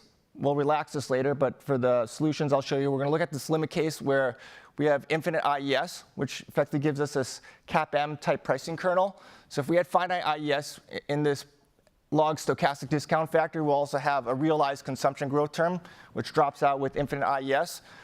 So this is going to give us cleaner solutions, and furthermore, our key mechanisms actually operating through that second term, this return on wealth, okay, that I'm going to characterize shortly. So just to summarize this model, it's a very tractable model, 5 equations. And just a few things I'm going to comment on. To solve the model, we're going to take a Campbell-Schiller approximation of this return on wealth for the asset holder, that's RA, and also a Campbell-Schiller approximation to this return on surplus, RS. And one other thing to point out is these star variables are risk-adjusted steady states. And so with these models, we're accounting for risk premia. We also need this iterative procedure to obtain these risky steady states to center these policy rules. Okay. And to formalize these policy regimes that I was alluding to earlier, we can parameterize or partition these policy coefficients. So rho pi, the inflation coefficient from the Taylor rule, and delta B, the coefficient on debt in the tax rule. We can split this into 4 regions, like in the LEAPR 91. And there's going to be 2 regions that are going to give us unique and bounded solutions. So one is going to be this fiscally led policy regime where we have passive monetary policy, so Taylor rule is not satisfied. And we have non-Ricardian fiscal policy, this delta B less than S star. So any increase in spending today is not going to be fully funded in present value terms by future taxation. So in this regime, we're going to have to rely on some degree of inflationary finance. How much inflationary versus tax finance we're going to use is going to depend on this delta B parameter. The other regime is monetary-led. This is our textbook monetary framework. Taylor principle is satisfied. Fiscal policy is Ricardian. Okay. And then what we're going to show is that the fiscally led regime and this limited asset market participation is going to generate a fiscal bond risk premium that increases government funding costs through a redistribution mechanism. And then I'll also highlight that these other combinations of this model are going to give a 0 fiscal bond risk premium. So let me start with the fiscally led regime. Okay. So this is our fiscal theory framework. And this framework is going to feature the risk of unfunded government spending, which is given by that parameter restriction delta B less than S star. Okay. And so just a heuristic interpretation of the mechanics in this regime is if we have a fiscal expansion, we increase spending. It's not going to be backed by promises of future taxation to offset that or pay for that in present value terms. That's going to reduce the fiscal backing for government bonds, which is that right-hand side, the present value of surpluses. And so in this regime, we're going to have, this will require for fiscal solvency, inflationary finance, and that's going to devalue real government bond returns. Okay, so the real return to nominal government bonds, this is going to be state contingent. It's going to be risky. But of course, for this fiscal risk to be priced, I'll show you later, this will also hinge on whether or not we have this other friction, this limited asset market participation. And then the central bank in this regime is going to accommodate fiscal expansions by preventing government funding costs from exploding or rising too quickly through passive monetary policy. Okay. And then in terms of the solution here, we're going to solve for the log real value of debt forward using this Euler equation for the return on surplus. And we're going to solve for log inflation backward using the intertemporal government budget equation expressed as this bondholders' return identity. And we're going to obtain the consumption policies using the hand-to-mouth budget constraint and goods market clearing conditions. And then finally, we solve for the asset holders' wealth using this Euler equation for the return on wealth of the asset holder. And here, I'm showing the inflation policy function in this regime. And what we can see is that this coefficient on the spending innovation, something we can sign, that's positive. Okay, that's just illustrating that inflationary finance pays for the unfunded portion of surprise fiscal expansions. And how large that coefficient is, those A1 depends on these policy parameters. So for example, how large delta B is will dictate how much inflationary finance we use, and will affect that magnitude or that elasticity of inflation with respect to these spending shocks. And then we can also see that the ex post real government bond returns are state contingent, also depends on the shock, and has a negative coefficient with respect to the spending shock, epsilon. And so surprise unbacked fiscal expansions lead to real losses on government bonds. And note that the bond return dynamics do not directly depend on the fraction of asset holders, right? So this is just this intertemporal government budget equation. We have unfunded spending. Those costs are going to be passed through to bondholders. But then in terms of the pricing of fiscal risk, this is where this redistribution, in this case, matters. So I'm going to describe the redistribution dynamics. I'm going to split it into two components. Look at the contemporaneous redistribution. Also to emphasize that if we look at the monetary and fiscally led regimes, you're going to see that the contemporaneous redistribution is going to be identical in the two regimes. And what the policy stance affects is then the expected future redistribution. So here we have the contemporaneous distribution in this fiscally led regime. So when there's a fiscal expansion here, asset holders' consumption goes down. So what's happening here is there's a bond loss. The real value of debt is devalued. And that's going to exceed the transfers that these agents get, and they're going to decrease consumption. In contrast to hand-to-mouth agents, they do not exposed to any of the costs of the fiscal expansion. They're going to receive higher transfers that are going to increase their consumption on impact. And if we look at the expected future redistribution, here I'm characterizing it by pricing claims to consumption of hand-to-mouth and also asset holders. And you can see that the asset holders' present discounted value of future consumption also goes down, reinforcing the initial redistribution effects, while the hand-to-mouth present discounted value of future consumption goes up. Effectively, what's happening here is the asset holders are effectively subsidizing the transfers to hand-to-mouth agents. Okay, so we have this wealth redistribution away from asset holders to fund a higher consumption path for the hand-to-mouth agents through bond markets. And the fall in wealth, in real wealth of these asset holders, that increases the marginal utility of these asset holders. In equilibrium, their intertemporal marginal rate of substitution is equal to the real pricing kernel. So we can see that the real pricing kernel goes up in response to these fiscal expansions through redistribution. And that's going to give rise to fiscal bond risk premium, right? A fiscal expansion reduces the real returns to nominal government bonds. It also increases the stochastic discount factor. This is going to give us a fiscal bond risk premium. And then note that in the rep agent case of this fiscally led regime, if you substitute that in, you're going to get that the pricing kernel is going to be insulated from these fiscal disturbances. We're back to Ricardian equivalence. In this case, their bond wealth is still devalued, but they're going to receive the entirety of the transfers. That's going to offset their bond loss, and so consequently, their real wealth stays the same, okay, and the pricing kernel doesn't move. Okay, so debt is still risky in the fiscally led regime, but for it to be priced, we have this limited asset market participation that breaks Ricardian equivalence. Okay, and then if we substitute in our inflation policy function, also a real pricing kernel solution, this model also implies a one-factor model, essentially a discrete time Vasicek model. And so there, this $M, that's the log nominal stochastic discount factor. The state dynamics are given by this inflation policy function that I showed a few slides ago. And then also this market price, or the price of risk of fiscal shocks, is here, of course, going to be endogenous, depends on policy parameters and other deep parameters of the model, along with the risky steady states. And then we can also show that this model will generate a nominal term premium strictly through redistribution risk. Okay.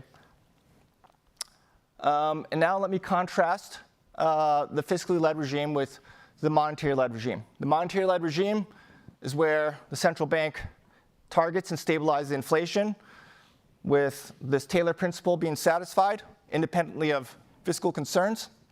And the government's going to accommodate the central bank by fully backing fiscal expansions through this Ricardian tax policy. So any increase in spending today, there's going to be an explicit promise that's going to be paid for in present value terms by future taxation.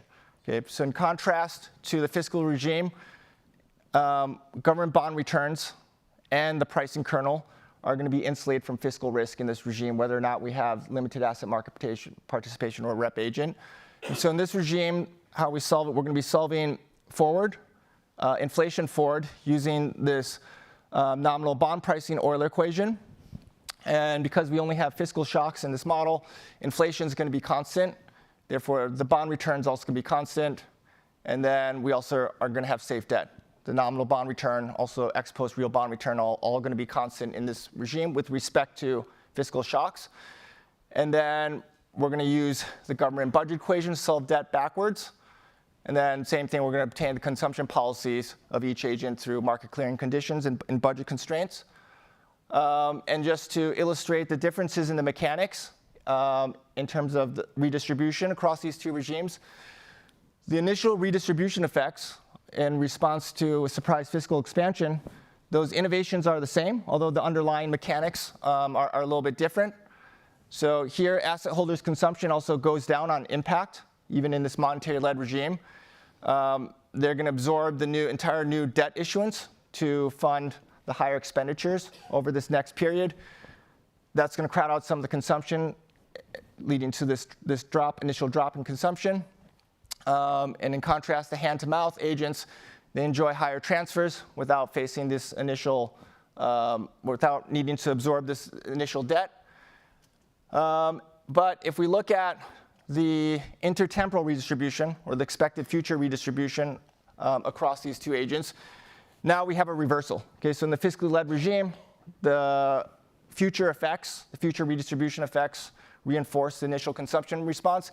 Here, we're going to have a full reversal, okay, because of this Ricardian tax policy. So what's going on here is, again, with this surprise fiscal expansion, the asset holders, they're going to receive the entirety of the higher future surpluses from owning bonds because of Ricardian tax policy, okay? But they only have to pay part of that future tax bill because that's going to be shared with the hand-to-mouth agents. Okay, so, and then the hand-to-mouth agents, their future consumption goes down. They're now going to face a higher future tax bill without receiving any of the benefits of future bond appreciation that the asset holders will be able to benefit from. And in this case, these future responses, they're going to exactly offset the contemporaneous responses. And so asset holders' wealth, and therefore the stochastic discount factor, are protected against fiscal shocks. Okay? And in the last couple minutes, I'll just describe the quantitative evaluation of the model. So we're going to extend that framework I just showed you to a small-scale new Keynesian model. We're going to add in endogenous production, labor supply, sticky prices, long-term nominal debt, and also some additional structural shocks, monetary policy, supply, and also demand shocks. And we're going to look at different policy specification, but the benchmark we're going to look at is just a fiscally led regime with partially backed government spending. Okay? And to have partially backed government spending, so we're going to have a combination of both tax and inflationary finance. This is going to require a tax rule with this debt coefficient to be negative. And how we're going to discipline the extent to which inflationary finance is used, right? That's not something we can observe. We're going to try to discipline that by looking at data from our other paper, our empirical paper, where we actually look at the legislation level, where we classify bills and their kind of cost based on whether they fall under the budget rules, in other words, funded, and those that go off the budget rules, which Congress has increasingly used in these last couple of decades, and is, of course, a contributor to the deficits. And so that share, that unfunded share, is how we're going to discipline the extent to which inflationary finance is used. And so here are some of the moments from the data. So there, the first row, that's the 5-year minus 1/4 yield spread.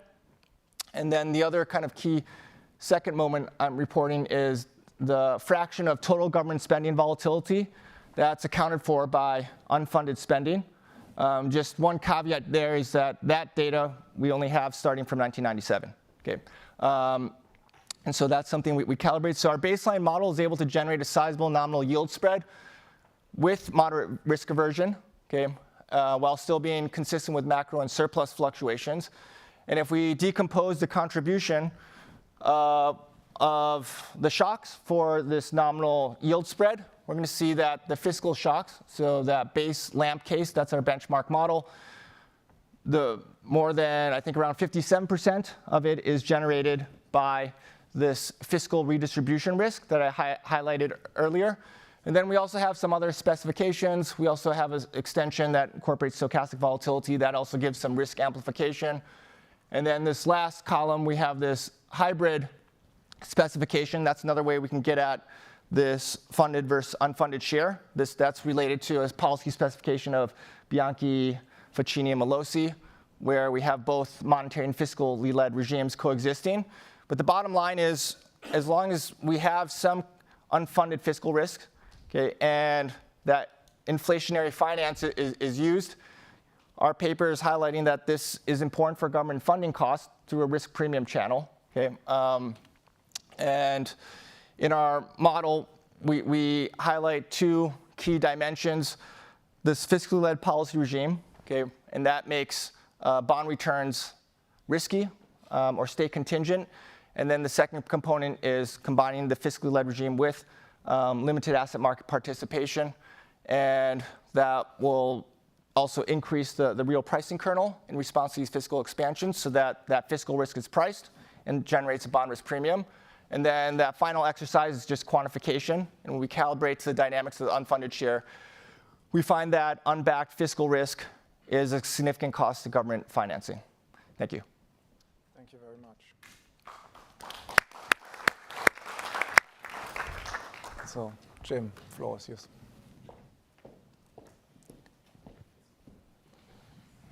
Hi, can you hear me? I don't know if I have to talk into this mic or just talk, or, all right. Thank you. Well, thanks very much for the invitation to discuss this beautiful paper. It's a very important question whether or not whether inflation risk is reflected in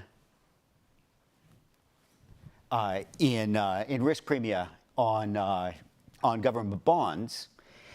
To be honest, 5 years or so ago, this would not have crossed my mind at all, because my instinct was that in advanced economies, we had fallen into this post-history paradise in which inflation targeting was credible, and therefore there really wasn't much role anymore for thinking about inflation risk premia on bonds. Okay, but this paper goes ahead and tries to take a look at that. And of course, we had a very nice paper earlier by Jessica on extremely similar issues. The difference is I'm mostly a macro person, and so when I look at one equation from finance, that's interesting, but I always try to figure out how it fits into the macroeconomy. This paper very elegantly takes the asset pricing block and fits it into a fully general equilibrium picture of the economy, and does it in a way that's easy to understand. Okay, so I'm going to try to take us all through the relatively simple equilibrium structure here. So at any rate, the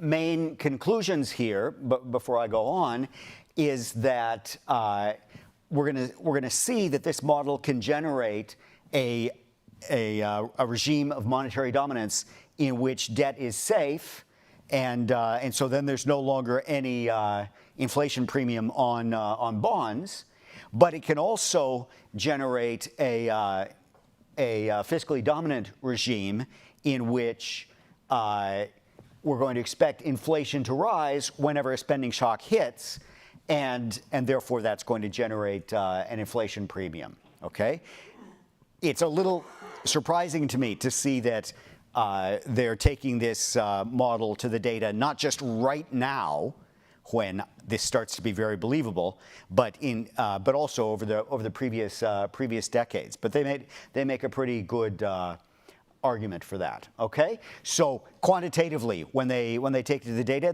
they show this looks like it could be a quantitatively important mechanism. All right, so very beautiful model. Let's look at it a little bit of how it works. So this is the model, all right? It's Lucas asset pricing plus heterogeneity turns out to be crucial here. You need different savings behavior for different types of agents. And then we're going to go into the standard Leaper monetary-fiscal types of equilibria, okay? So there's a tree. The tree pays off some constant fruit. Now, on top of that, the government can also redistribute some of that fruit between people. And so there's this persistent shock to government transfers to the population, okay? All right, so there are going to be two types of households. On the one hand, there are savers who are holding all of the assets in this economy in equilibrium, and so we're going to use their stochastic discount factor to price all the assets. And then on the other hand, there are also some hand-to-mouth households who are simply going to be consuming whatever is given to them at any point in time. Okay, so zeta is the fraction of savers in the economy. And then there's a policy block. There's a Taylor type rule, which may or may not follow the Taylor principle, namely that rho has to be greater than 1. And there's a fiscal rule, which I didn't write down, but it's just saying that taxes respond to the debt level. Okay. So now to close this, you need a couple of other. You need to impose market clearing. Okay. And this is an exogenous supply model. So people who are simply consuming their income every period are going to eat the fruit from the tree plus the transfer, which is to say minus the surplus of the government. All right?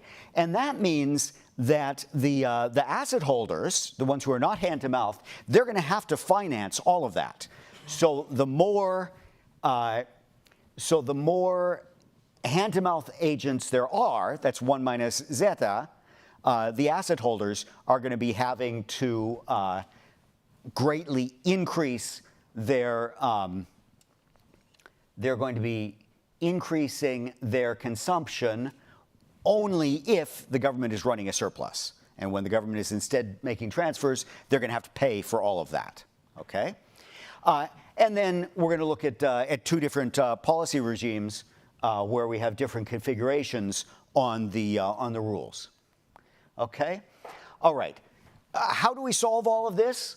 Well, fundamentally, you can break it all down into different pieces.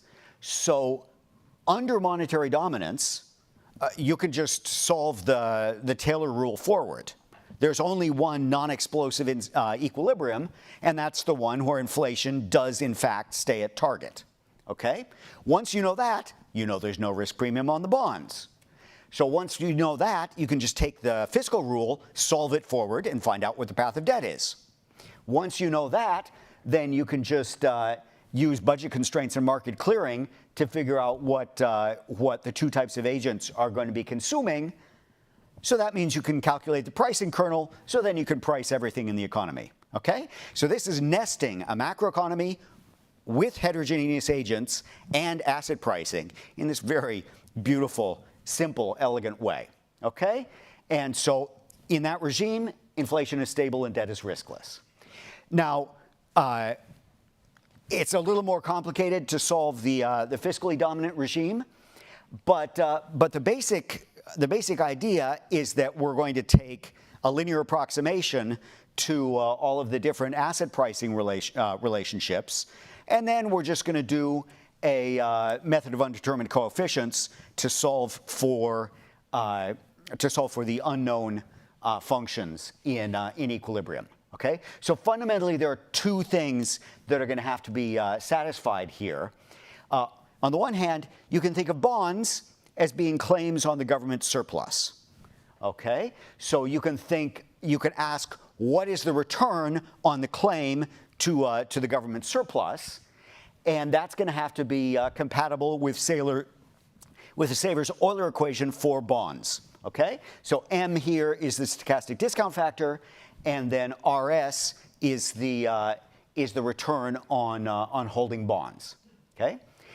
Now, on the other hand, you can also think about savers' wealth as being a claim on their consumption, because I mean, after all, they're using their consumption they're using their wealth to finance all of their consumption, and they're hitting their budget constraint. So you can think of that exactly the same way as we thought about the surplus. Okay? So likewise, you can think about the returns on savers' wealth, and so you get an Euler equation as well that has to hold for for savers' consumption. Okay? I should have mentioned that all of this is being done under complete markets, because that's essential for the asset pricing relationships that we're figuring out. Okay? So the RS and the RC you can basically construct from the dynamics of taxes and bonds, or of consumption and wealth. The marginal, the stochastic discount factor, what you need to do is figure out what is the shock to their consumption. But that can be endogenized simultaneously with with solving the Euler equation. Okay? So basically, the stochastic discount factor is that. The returns on bonds you can just calculate from the tax rule and the dynamics of the fiscal shock. The returns on, sorry, that last line is supposed to say the return on wealth, RC, is calculated from the dynamics of the fiscal shock and the budget constraints and market clearing. Okay? So those are a bunch of equations which you can plug in and back out all of the coefficients. So the key findings are, once you solve for the linearized debt rule, you see that an increase in government spending, X, is going to have a negative impact on real debt. Okay? Why is that negative? Well, because in the fiscal dominance regime, delta B is less than S, and rho is less than 1. So that's a clearly negative coefficient. Okay? Likewise, the linear representation of savers' wealth also has a negative coefficient on spending. Okay? So that is to say, when spending rises, savers' wealth has to decline. Okay? And then finally, you can also back out the dynamics of inflation. And there you can see, I am missing the inflation shock at the end of that equation. The coefficient kappa 2 minus kappa 1 A1 is positive, meaning that when a shock to inflation occurs, when a shock to spending occurs, inflation is going to rise. Okay? Okay. So now all of that, what I was just explaining, was the fiscally dominant regime in the heterogeneous agent economy. How do these things fit together? Well, actually, it's not just the policy regime that matters here. Heterogeneity is absolutely crucial for this argument. Okay? So they compare four different configurations. One would be monetary dominance with a representative agent. Another would be monetary dominance with a heterogeneous savers. In all of those cases, the Taylor rule nails down inflation, stabilizes it, and so all the risk premia disappear. Okay? Now, the interesting case to think about is fiscal dominance with a representative agent. Well, in that case, when spending rises, it's going to have to be deflated away. But the representative agent is both receiving a transfer and losing some wealth in a way that exactly compensate each other. So consumption is fully insured against these fiscal shocks. So there's no correlation between the inflationary losses on debt and consumption. Okay? So that risk is not priced. So again, you get no risk premium. Right? The risk is going to be priced if the savers have to absorb those extra transfers that went to the hand-to-mouth folks. Okay? So they are, when transfers occur, the savers are losing more than they're gaining from the transfers to the government. Okay? And so in particular, the real bond returns are low precisely when the savers' consumption is low. So that's a risk that gets priced, and that's what generates the inflation risk premium. Okay? So as they, I guess we're both skipping rather quickly over the quantitative extension. The quantitative extension is great, and I would like to see the paper go more in that direction, but it's just reinforcing what we already knew from the beautiful theoretical example. Okay? So I have no criticisms of the underlying model. It's a beautiful illustration of an important point. As far as the quantitative model, it would be really nice to see more done with that. And I don't know if that's going to be a second paper or if it's this one. But at the moment, the paper is taking average conditions over the last 60 years and comparing them, calibrating the excess bond premium to that period.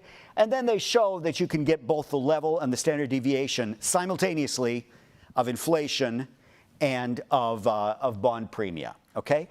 But weren't there some changes in the last 60 years? Okay? Treating risk as something that's just fixed over the last 60 years stretches my credulity. And of course, the other thing is, why not look at inflation compensated bonds as well? Okay? So if you just take this to the data and look at nominal bonds versus TIPS, since the two are both available, what I see there is a constant difference of 2%. Okay, so it's true that the two enormous recessions in this period did both shrink the premium on nominal bonds. But other than that, what I see is like 2% compensation for 2% inflation target over that whole period.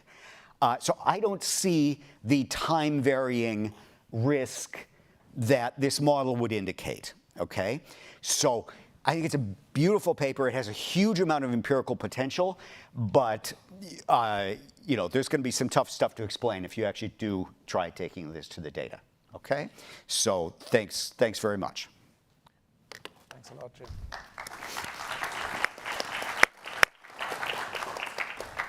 Okay, let me open the floor for questions, and then I will give an opportunity to Howard also to react to Jim's comments. Thank you. Giovanni, please. It was fast.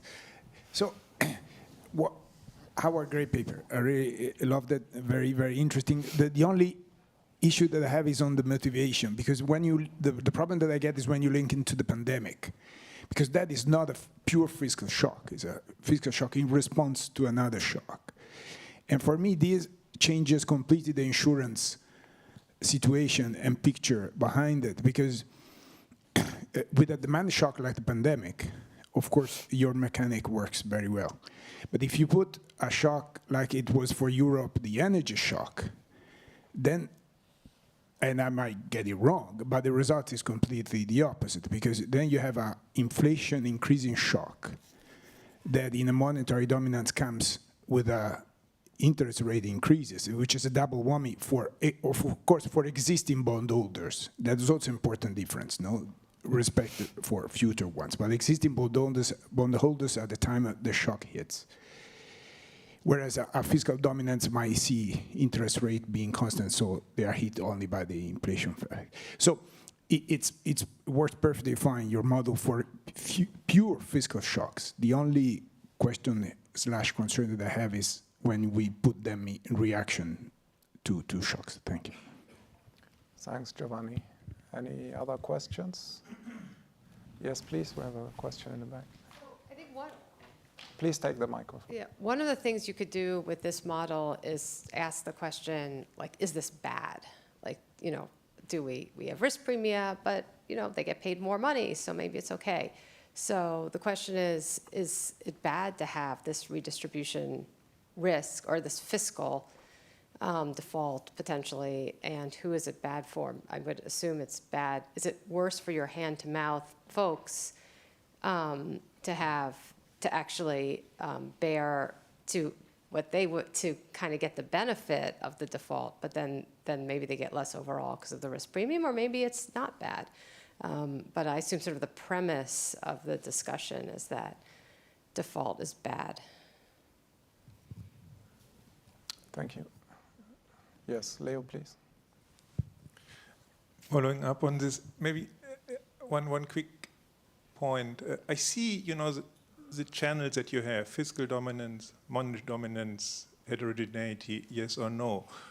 But going forward, I wonder, assume someone would try to go actively more often for this fiscal dominance regime with heterogeneity. This requires inflation, surprise inflation, for the mechanism that you want to use to, you know, to fund initially unfunded spending. But this means that you lose the price stability anchor in the system, what you called pi star, right? Because you would have to, I think you would have a drift towards higher inflation. And then if the idea is to embed it into a macro framework with traditional feedback rules, I simply wonder what is the anchor for inflation. I think there would be none left. Thanks, Leo. If there are no further questions, let me just add one myself. Have you thought about the external economy dimension? Because you have a closed economy set up, so basically the domestic savers bear the entire cost. But if you think about the US Treasury market, actually you have very large foreign holdings, and how would that affect your results? Yeah. So please, Howard. Okay. Yeah, well, thanks for all the questions and also the discussion.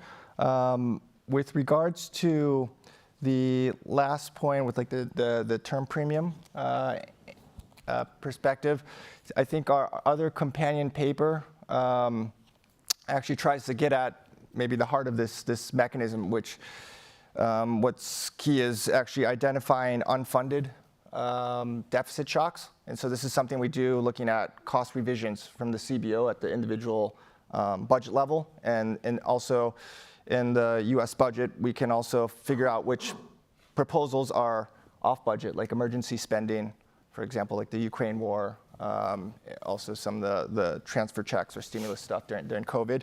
And so we can do a high frequency identification with these type of shocks. And so what we find systematically over where the sample starts and 97 to now, we find that I think I mentioned earlier, you get that the treasury value declines, but when we try to decompose the channels, what we find is that main drivers of that change is coming from nominal term premia increasing when there's this unfunded deficit news, and also expected inflation going up. So those two things are kind of in line with the model.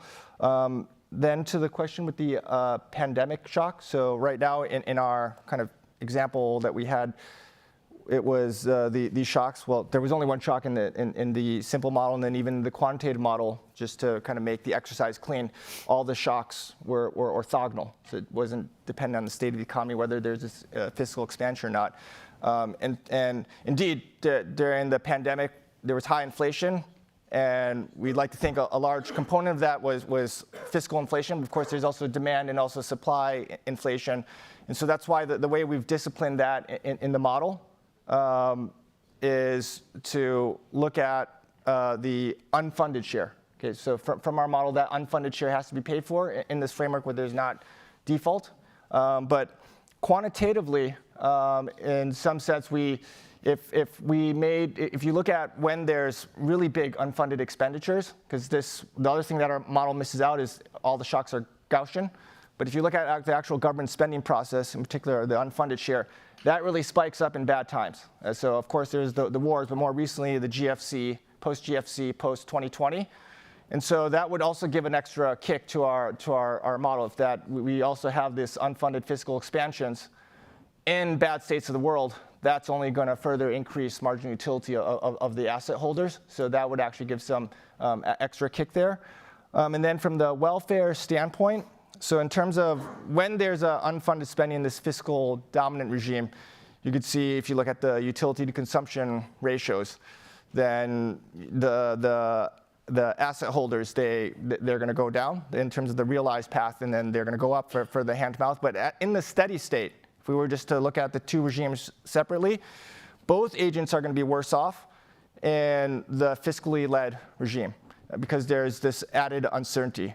Basically, these fiscal shocks now impact inflation. As long as we have some non-neutralities, that's going to increase macro volatility. And so you have this extra source of fluctuations that you don't have in the monetary-led regime. And in terms of price stability, there was a question that asked. So in this fiscally led regime, we're still, the inflation and debt, there's a unique and bounded path for inflation debt. So we're hitting by even when the government's spending, let's say even exogenously, if monetary policy accommodates, like with passive monetary policy, they'll still be able to hit the inflation target in that case. And then in terms of the open economy setting, so indeed, if we look at the US Treasuries, large fractions held by foreign investors. So just one, without getting into like the trade balance issues, in terms of this redistribution, at some level, if we accounted for the foreign investors, that could potentially reinforce this effect, because in the case of the foreign investors, they're going to get fleeced from these unfunded fiscal expansions because of the nominal devaluation, and then on top of that, they don't get any of the transfers or any of the benefits from this, and so they're like asset holders that we have in this closed economy, but without even getting any transfers at all, and so that could also magnify some of these risk premium effects. Okay, so thank you very much for a great session. Let me again thank our presenters and discussants. So final round of applause. So just to add also for our online audience, we will resume at 2 p.m. sharp for the policy panel chaired by our board member, Piero Cipollone. So hope to see you all back. And for those who are here in the room, we now offer you a free lunch. In a different part of the building, you will be led there. Free lunch doesn't mean that we are under fiscal dominance. So see you back then at 2 p.m. Thank you.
Good afternoon. This panel is about priorities and challenges for fiscal policy in Europe. It is the appropriate moment to have this discussion, as the new rule that has been in place for less than 2 years are already under test. One of these tests comes from the need to enhance Europe's defense capabilities and raising its strategic autonomy. We need to find financial resources at times of still high level of geoeconomic uncertainty and differential performances among countries in the euro area. On the positive side, we can list the fact that the EU economy performed better than expected, and the inflation is basically under control. Against this background, it would be interesting to hear from our panelists about the priorities and challenges that they see at the national European level with regard to fiscal policies. In particular, they might want to tell us, for example, how they see their opinion on three big topics. One is the trajectory of fiscal deficit and debts and related challenges among the euro area states. Another topic could be the interaction of monetary and fiscal policy and the implication for the macroeconomic policy mix. And lastly, whether they see any EU initiative in the area of fiscal policies that address the still high level of uncertainty and geoeconomic fragmentation. I mentioned several times our panelists, but I have not introduced them yet. So let me do that in a brief way, since I am sure you all know them. So first we have Laurence Boom. She is the head of Santander Corporate and Investment Banking in France.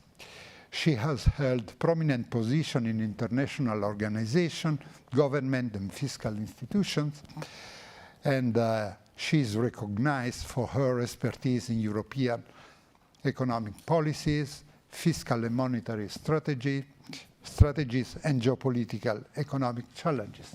Next to her, you have recognized Marco Buti. Marco holds the Tommaso Padoa-Schioppa Chair at the Robert Schuman Center of the European University Institute. Before joining the Institute, Marco was Chief of Staff of Commissioner Gentiloni. Between 2008 and 2019, Marco was Director General of Economic and Financial Affairs at the European Commission.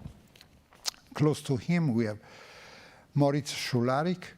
He is the president of the Kiel Institute for the World Economy and professor of economics at Sciences Po. He is an elected member of the Academy of Science in Berlin and a research professor at the New York University.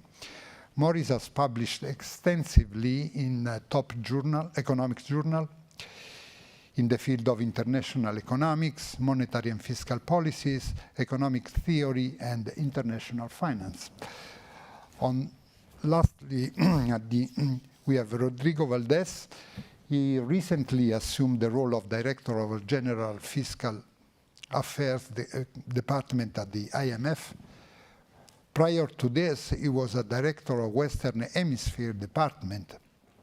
Early in his career, he was a professor of economics in the School of Government at the Catholic University of Chile and held the position of Chile's Minister of Finance from 2015 to 2017. Rodrigo also has an impressive experience in the public and in private sector, and he is highly respected as an academic. Before I give him the floor to them, let me recall the rule of the game. In a first round, I will ask our panelists to address the same question. That is, what is your view on the role, on the title of this panel, that is Priorities and Challenges of Fiscal Policy in Europe? I kindly ask them to do that in 7 minutes. In a second round, I will pose to them specific questions to each of them, and again, I will ask to them to do it in 7 minutes. This should allow us, after these 2 rounds, we should still have 30 minutes for Q&A from the audience. So without further ado, let me invite the panelists to take the floor, and we can do in the same order as I did the presentation. So Laurence, the floor is yours. Thank you, and thanks very much for the invitation for what I think is the most important question in economic policy at the moment. So I am not going to question your title or the title of the conference. It's all the more prominent. We have growth. It's projected to accelerate in 2026. But we have many, many urgent priorities. And defense, I think, come on top of our agenda. And when we discuss fiscal policy, I think it's super, super important that we do that within the context of what we need to do for defense and security in Europe. And we tend to think it's a medium-term challenge, but I don't think it is one. It is an immediate challenge, and we have to answer that question now. And it's not just me, obviously, it's EU leaders, it's NATO, it's the European Commission, and even the ECB has stressed this. So what's the size of the challenge? As you know, at the latest NATO summit, EU member countries have agreed to increase their defense spending massively because they are targeting 5% of GDP in the medium term, so that 3.5% for core defense and 1.5% for broader security like infrastructure, but also to address hybrid threats. And these are already here. We can see GPS jamming in the Baltic country, in the Nordic country. I think one very striking thing is it's about 85% of the flight in this area which have been jammed recently. Okay, so this size, 5%, means that demand on fiscal policy will be massive. If I just take the example of Poland and the Baltic states, Estonia, Latvia, and Lithuania, spending on this scale, it could absorb up to 15% of their tax revenues based on outcome for the recent years. It's not my number, it's an OECD number. And I don't, yeah. Given the, sorry, I'm just gonna, it's my fault if I go backward. Can I go backward? Yeah. This is just showing two things. The bottom panel, the blue square that you see is defense spending across these Western countries in 1962. The orange part is the same thing in 2022. And you can see how far down we've come and how much we need to go up. And then the top chart is showing R&D spending in defense. The big blue thing is the US. And I just want you to have this magnitude in mind. Okay, so given the scale of the ambition, because basically we want to go back to the blue square, the question of financing will be crucial. There are many countries who are addressing this question by planning to borrow more, and at least in the near term, because they need to ramp up very quickly. And if we take the example of Sweden and Germany, they have loosened their fiscal rule to make room for higher defense spending. But a much larger group of EU countries, they're using the national escape clause in EU fiscal rules to add 1.5% of GDP more on defense up to 2028, compared with their levels in 2021. Okay. That sounds like a plan, but I think the reality is a lot more challenging than this, because for many of these EU countries who are now promising to raise fast and massively defense spending, the debt and the tax burden are already super high. And they are already grappling with the cost from changing demographics and from energy investment. Now, if we look at economic theory, this does not really need to be painful. I insist in theory. In theory, then, higher defense spending will have a positive multiplier if we direct it at European production. Because it's like any spending, defense spending, when they rely mainly on local production, they can boost public sector investment, they can boost domestic private sector activity and jobs, and they have relatively high multipliers. And Europe has a large basis of defense industries. We don't know that very often, but Europe is producing military equipment as much as the US. The difference is we're exporting about half of it.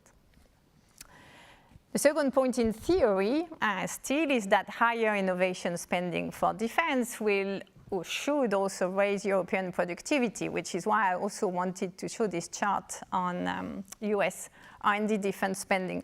Because when we look at the US, we have a perfect example of how technological innovation from the defense industry is spilling over into other sectors.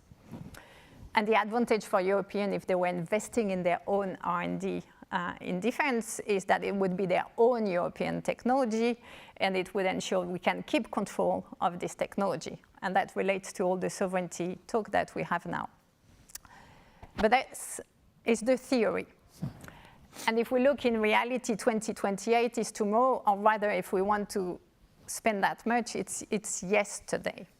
So the real challenge, I think, to fiscal and monetary policy is how the EU can ramp up defense production and purchase without triggering bottlenecks, which in turn would generate inflation, which in turn would lead to higher interest rates and therefore to less growth. Especially in the context where probably the ECB is more or less at a neutral stance. And growth is expected to accelerate in 2026, so we can perhaps challenge this, but I don't think you're going to tell us today, at least, that you will lower interest rates in the near future. Okay, so I can think about two possible directions. That will be my last part, and they're not mutually exclusive. The first one is obviously coordination. Coordination will be key for ensuring that we have critical mass and, more than anything, interoperability.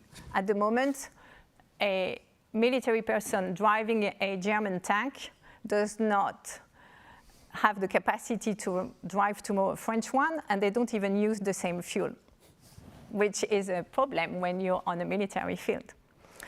So coordination is key for avoiding duplication. Coordination is also key for enhancing visibility for the industry. Because as we know, defense is not an industry like any other. If you produce a nice missile and your government is not buying it, you cannot put an ad saying, look at my missile, it's pink, it works really well, does someone else want to buy it? So you have one client, which makes things a bit more difficult.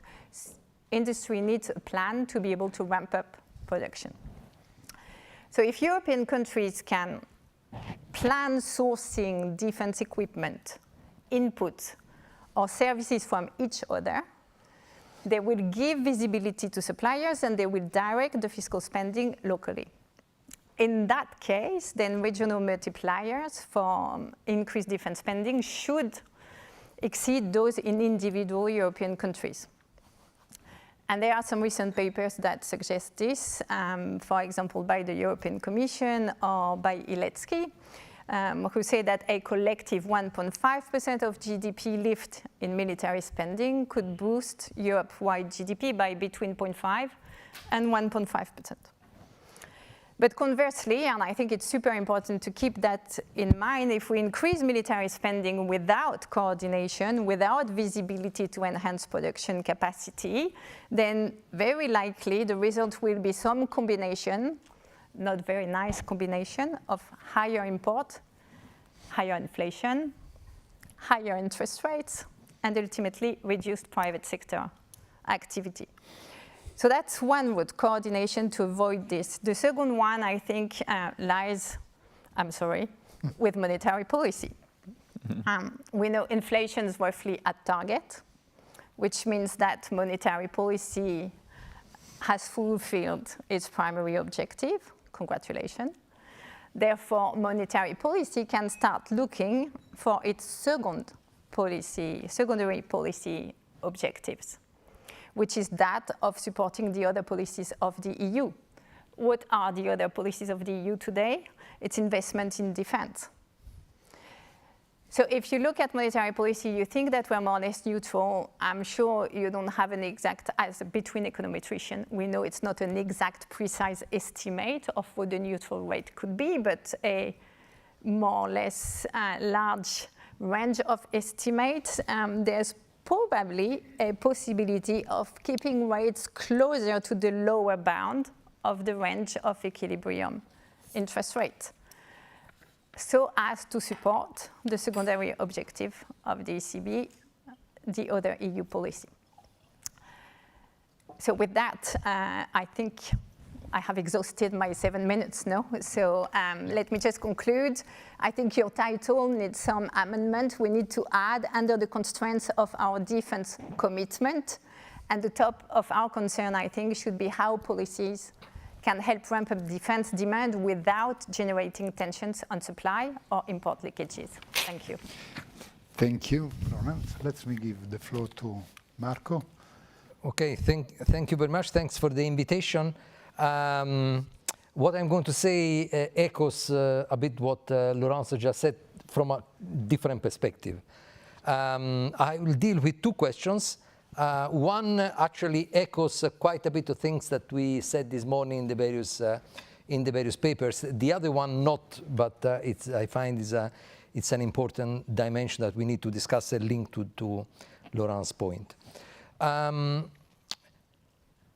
As discussed in the first and also I think in the third paper this morning, I mean, public debt sustainability has not gone away. And actually, if you look at what has happened lately and what is going to happen in the next years, I think this risks to come back with a vengeance. So to look at that, they have gone back to the prehistory. So Olivier Blanchard, a paper 1985, where he introduced the concept of maximum sustainable level of public debt, which is the expression that you have in red there, so D hat, which is basically the maximum politically feasible primary surplus, so as star minus the long-term interest rate growth rate differential. So this is the concept that Blanchard puts forward. Now think about the next 5 years. I take this as the medium-term objective, the medium-term perspective and dimension. It seems to me that all these variables actually go in a direction of making it tougher to deal with public debt sustainability.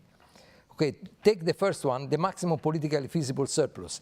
I think Laurence was very clear.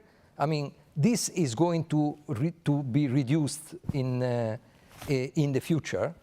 Rise in defense spending, but also more broadly, let's say the Draghi report, so competitiveness and investment. Healthcare, you can add other demographic-related spending. So this is going to go down, and so in the wrong direction. You have the average interest rates on public debt. So here, the equilibrium real interest rate, we don't really know in the long term. But if you think about the average cost of debt in the next 5 years, when we have to roll over the debt that we incurred during the period of ultra low interest rates, is likely that the average cost of debt is going to go up. And on the growth rate, so take potential growth rate, I think here demography is not going to help. I mean, if you think about it, over the past 10 years, not the future, past 10 years, median age has increased by over 2 years. So we are already in the the demographic winter big time. Now, put a question mark beside AI, maybe we are surprised there by the miracles of UI on productivity. I think at least in terms of perspective and prudence from a policy-making perspective, I think I would not bet on an immediate surge in productivity, which would, in a sense, solve all the problems via the denominator. So this implies that you put all together, the maximum sustainable level of debt is actually going down.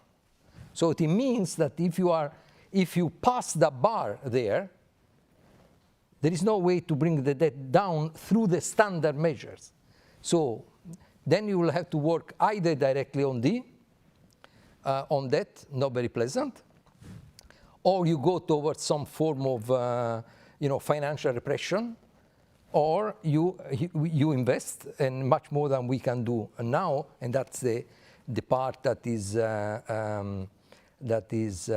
more forthcoming on growth. But there is no way, and here I link also to the discussion we had a bit this morning on the first paper, there is no way to solve everything by the denominator. So it means that in a number of countries, the going to acceptable, more adequate level of primary surplus, I think, is a must. If I take the past 25 years, France had a primary surplus, slight primary surplus, 3 years out of 25. Italy, 21 years, Germany, 14 years. Now, careful about this, because the problems here with the health of public finances are at the two extremes. France is not able to generate a minimum level of primary surplus, and we see all the discussions right now. Italy, in a sense, you had to generate large and persistent primary surplus precisely because the denominator did not help at all. So the problems with the health of public finances and sustainability of public debt are the two ends of the distribution. Now, the second point is this one. Quickly here, because I'm ending my time. We discussed in Europe a lot about application of the rules. Maybe we come back to that in the second round. Horizontal national coordination. I think the key issue in the future, or a key issue in the future, is vertical policy coordination between what you do at the national level and what you do at the European level. And I think, again, here, the reference to defense is a must. What you can see in this table here, I have tried to reconstruct the events through these two dimensions, central fiscal capacity and national fiscal constraints, since the beginning of the global financial crisis. So we had the two combinations. So we had, during the global financial crisis and during the sovereign debt crisis, we didn't have a central fiscal capacity of any sort, and we had national fiscal constraints essentially imposed by the markets on vulnerable countries. We moved down during the sovereign debt crisis and the aftermath essentially till COVID, where we had a combination no.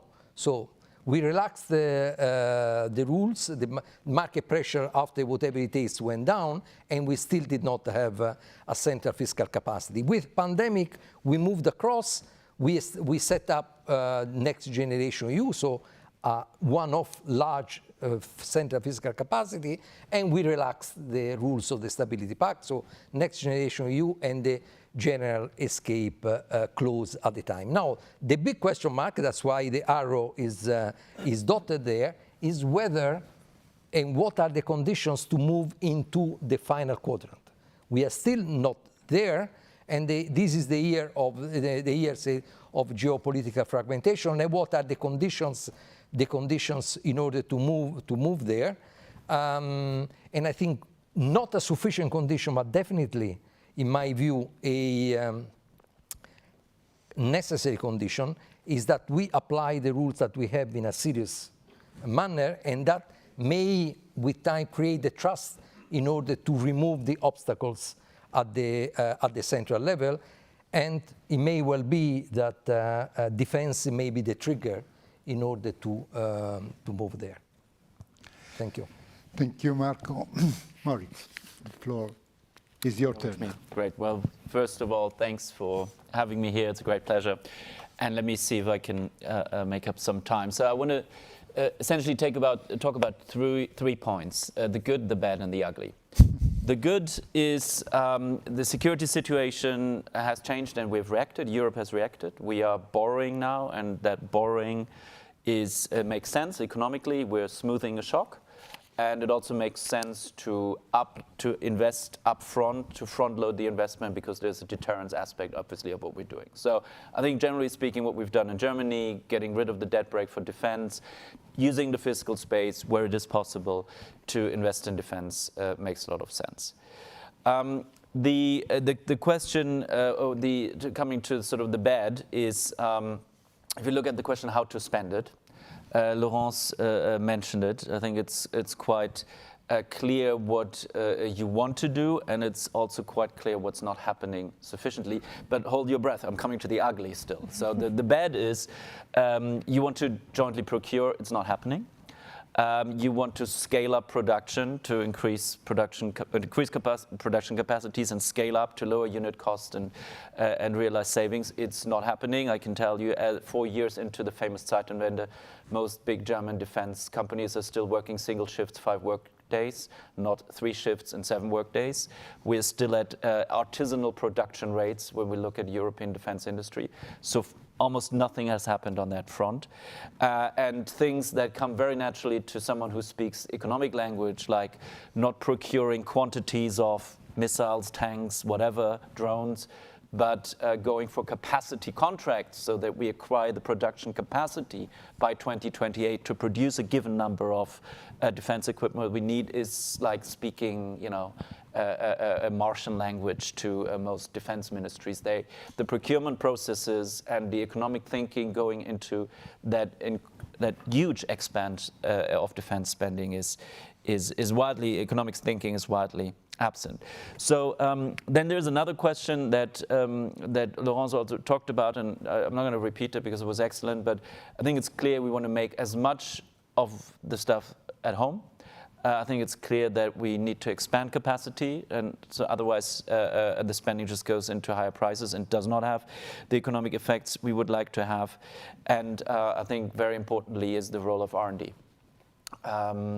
There's a lovely, great paper coming out in the AR right now, Paulo Storico and co-authors, about the long-run productivity effects, and that I think where the defense agenda connects very directly to the Draghi agenda and the European agenda in terms of productivity deficits and technological deficits. If you think about what Europe needs over the next decade to live in security, and let me stress this, we're doing this for security reasons, not to stimulate the economy or upgrade our economy, but if you think about what we need to live in security over the next decade, you talk about autonomous systems, you talk about AI, you talk about space capabilities, you talk about satellite constellations, you talk about advanced software, you talk about hypersonic technologies. And if you be honest, these are all the areas in which Europe has fallen behind the US, behind China, in the civil space. So taking all these investments and using it to upgrade our economic potential, our technological potential is a great opportunity, and I think it's underused. I'm still coming to the ugly, don't worry.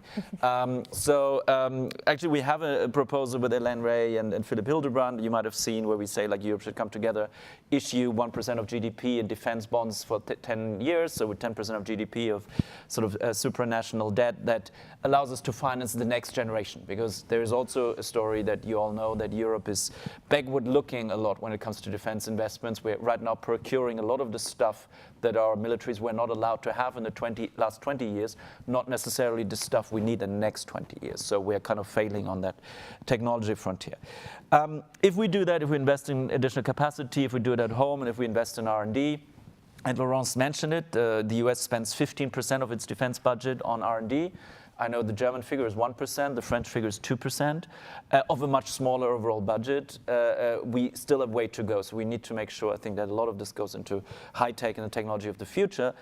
If you do that, and I just give you just a rough idea how big a game changer this could be. The German defense budget is roughly going to be 150 billion for the next 5 to 10 years. If you assume a 10% R&D share, not the 1% we have right now, we're talking about 15 billion R&D spending coming out of the defense budget alone in Germany. That is the entire budget of the German Federal Research Ministry, or approximately 7 times the annual budget of the Max Planck Society, which are the guys with the fusion reactors, the astrophysics, who win Nobel Prizes. So the numbers of what could go towards R&D and next generation technologies are quite are really mind-boggling. So the ugly one, I'll be really short, I promise to not talk too long, is that there isn't really a plan. Right now we are on track, and I really want to say this drastically because it upsets me to some extent. Right now we're on track in Europe to spend roughly €1 trillion on defense over the next 5 years, and at the end of this we will be as dependent on the Americans as before. And that's largely because there isn't a plan. There isn't a willingness to go for a European autonomy. There's all kinds of problems in bringing the European countries together and actually doing these things together. But that's clearly not, from a resilience and geoeconomic point of view, I think the outcome that we as Europeans want to see. Let me maybe leave it here and look forward to the discussion. Please. Thank you. Rodrigo. Okay, thank you first for organizing this. We had Vitor Gaspar before in FAD, and he had a very deep engagement with Europe. He knew about Europe a lot. I don't pretend to become Vitor. What I can say, though, is that FAD will continue trying to have a very good relationship with Europe. I want to talk about 3 specific things. One is how we see challenges in Europe in comparison to other groups of countries in the world. Then I want to discuss a bit about fiscal space. I see a lot in now it's the fiscal room, headroom. There are different ways to discuss this, but a lot in the press. And a final word on the fiscal rule of Europe. My general point will be basically that, unfortunately, Europe, if you compare to other regions, although it has in the very short run dynamics that are not super complicated, many countries with low debt ratios, a few with higher, perhaps only France with that dynamics because they haven't sorted out the short run. Despite that, despite being in an initial photograph not too bad, if you go more medium run, you see several shocks that are affecting other countries that are worse for Europe. There are shocks that are, I would say, the same for everybody. Before, Marco mentioned high interest rates, for example. Everywhere we have this problem that interest rate this decade will be very different from interest rate the decade previous COVID, and we are marking up the debt right now. But Europe is not that different there.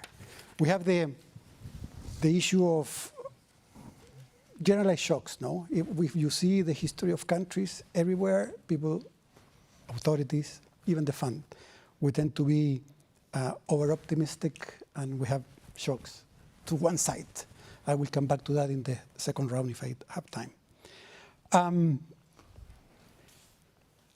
But there are other shocks that really are more complicated for Europe. Let me start from defense. I think this has been very clear in the previous presentations. I just want to mention that the peace dividend of the last few decades was not even distributed at the end. And the reversion of that will not, and is more costly here. The second is demographics. Everywhere, demographics is an issue. But first, the demographic shock in itself is worse here. Only Japan is worse. Mm-hmm. But probably in the region, we have the worst combination of demographics and a social contract or entitlements that makes this much more complicated. Our colleagues from the European Department put together their regional economic outlook a few months back. And they calculate that about 15 years from now, Europe will spend about 3 percentage points additionally just for this. And later, numbers that really dwarf the defense discussion. And third is productivity developments. From afar, we see a lot of things happening in the US, in China, around AI, about technology more generally. And it's not happening in Europe. So really, really, that could be even more problematic, because if the world lifts potential growth, interest rates around the world may be higher. And that will percolate here too. So going back now to the regional outlook that I mentioned, there is a cry there saying, look, you need to do things for growth beyond defense. That's urgent for the region. For itself and because of the fiscal. In our fiscal monitor, in the last one, we had a very good chapter, I think, in charge, so I can say that it was good, about how to spend better, and the fiscal multipliers, for example, of reallocation between current spending to more infrastructure of different sorts, have a very, even negative multiplier for the first year, second year. But 10, 15 years down, multipliers are very large. So, and there's also the story of spending more efficiency, with more intelligence at the end. Okay, that's the challenge. So the challenge is pretty large. A few words on fiscal space now. I think this discussion of fiscal space, I think goes back and forth and is not very organized. Let me try to give a bit of organization. I think we need to think of for what is the fiscal space. And this one that is basically to use it to spend more in investment, a bit like Germany today. Now, in that metric, not many other countries, large countries in the region have that space. That's very clear. But that's not that complicated if we recognize, and let me go back to our colleagues from the European Department, there are very powerful lifts to move growth in the region. Completing the capital markets union, labor mobility, the electricity grid and the market, and many other ideas that came here. So maybe you don't need the fiscal space for that. There's another discussion completely different. There is fiscal space for embarking in counter-cyclical policies in case of things go wrong for some crisis. I think that may happen eventually, and I'm not that worried about that fiscal space. That fiscal space sort of exists. And perhaps more importantly, if anything, the crisis, the last two crises, first made that central banks now pretty much know how to operate at the zero lower bound. So the rationale for fiscal activism is lower than in the past. And the second point here is that I think the exposed, at least with inflation that we saw after COVID, probably want to calibrate better the macro reaction to future shocks too. No, perhaps a bit less activist. Final point about this question about fiscal space. Let me put it in a completely different metric now. That is, how much debt should Europe have? And here there are good stories. In the morning we listened to this paper that the problem with distortionary taxes makes a case for lower debt. There is also the story of private sector crowding out. There are, other reasons not to press too much. But let me give you one more. If it's true that we will have this issue of declining population in 30, 40, 50 years, and we have to start thinking about that, that changes completely the paradigm that we have, that leaving some debt for the future was sort of just and was part of the intergenerational contract. If this is the reality, the new reality, we have to rethink on that. So bottom line, if anything, less debt seems to be appropriate. Final point of the three, one word about rules. I think and this was said already, it's time to apply the rules. When I met with my team before coming here, I didn't know much about the fiscal rule. So I said, oh, that's a bit complicated, the rule. No, we support the rule. We say, we are with the rule. So really, from our perspective, what is critical is that the rules are respected. If one thing are complex with the rule is that you have rules and you redo the rules and you don't apply the rules for too long. So it's critical to do it. Thank you. This first round of intervention were kind of lack of discipline. Well, no, I mean beyond that, you said very important things. That's why I allow you to go on. So I hope a little bit more discipline, talking about constraining the spending and the debt. So in the second round. So, Laurence, you mentioned before you were already hinting to this issue of the policy, the right policy mix. You said that, you already said something, it will depend on the coordination and the policy environment. Can you articulate a little bit on that? Okay, I was planning to skip the first question. Oh, okay. And no, because I mean, truly, I think we've been talking a lot about the level of debt, the growth of debt, and defense and coordination. So one thing I think which is important now is growth, right? Because we focus a lot on the numerator, but we need to think of the denominator. One word on the policy mix stance. I think we all agree growth has potential. Potential is low. If we think monetary policy is roughly neutral, but has some room on the bottom of the range that I'll keep aside, it will help growth. Now the true thing is what can be the game changer in growth. And here I make 3 points, but unlike what Moritz was saying, they won't be the good, the bad, and the ugly. Also, I start with a good one, but not the others. The first one is, I mean, this was very depressing, right? Because what we're saying is we don't have growth, we have high debt, we have to spend on defense, and we don't have a plan, and we'll do it in an uncoordinated way as usual, and this will create inflation, okay? So let me get back to something a bit more uplifting.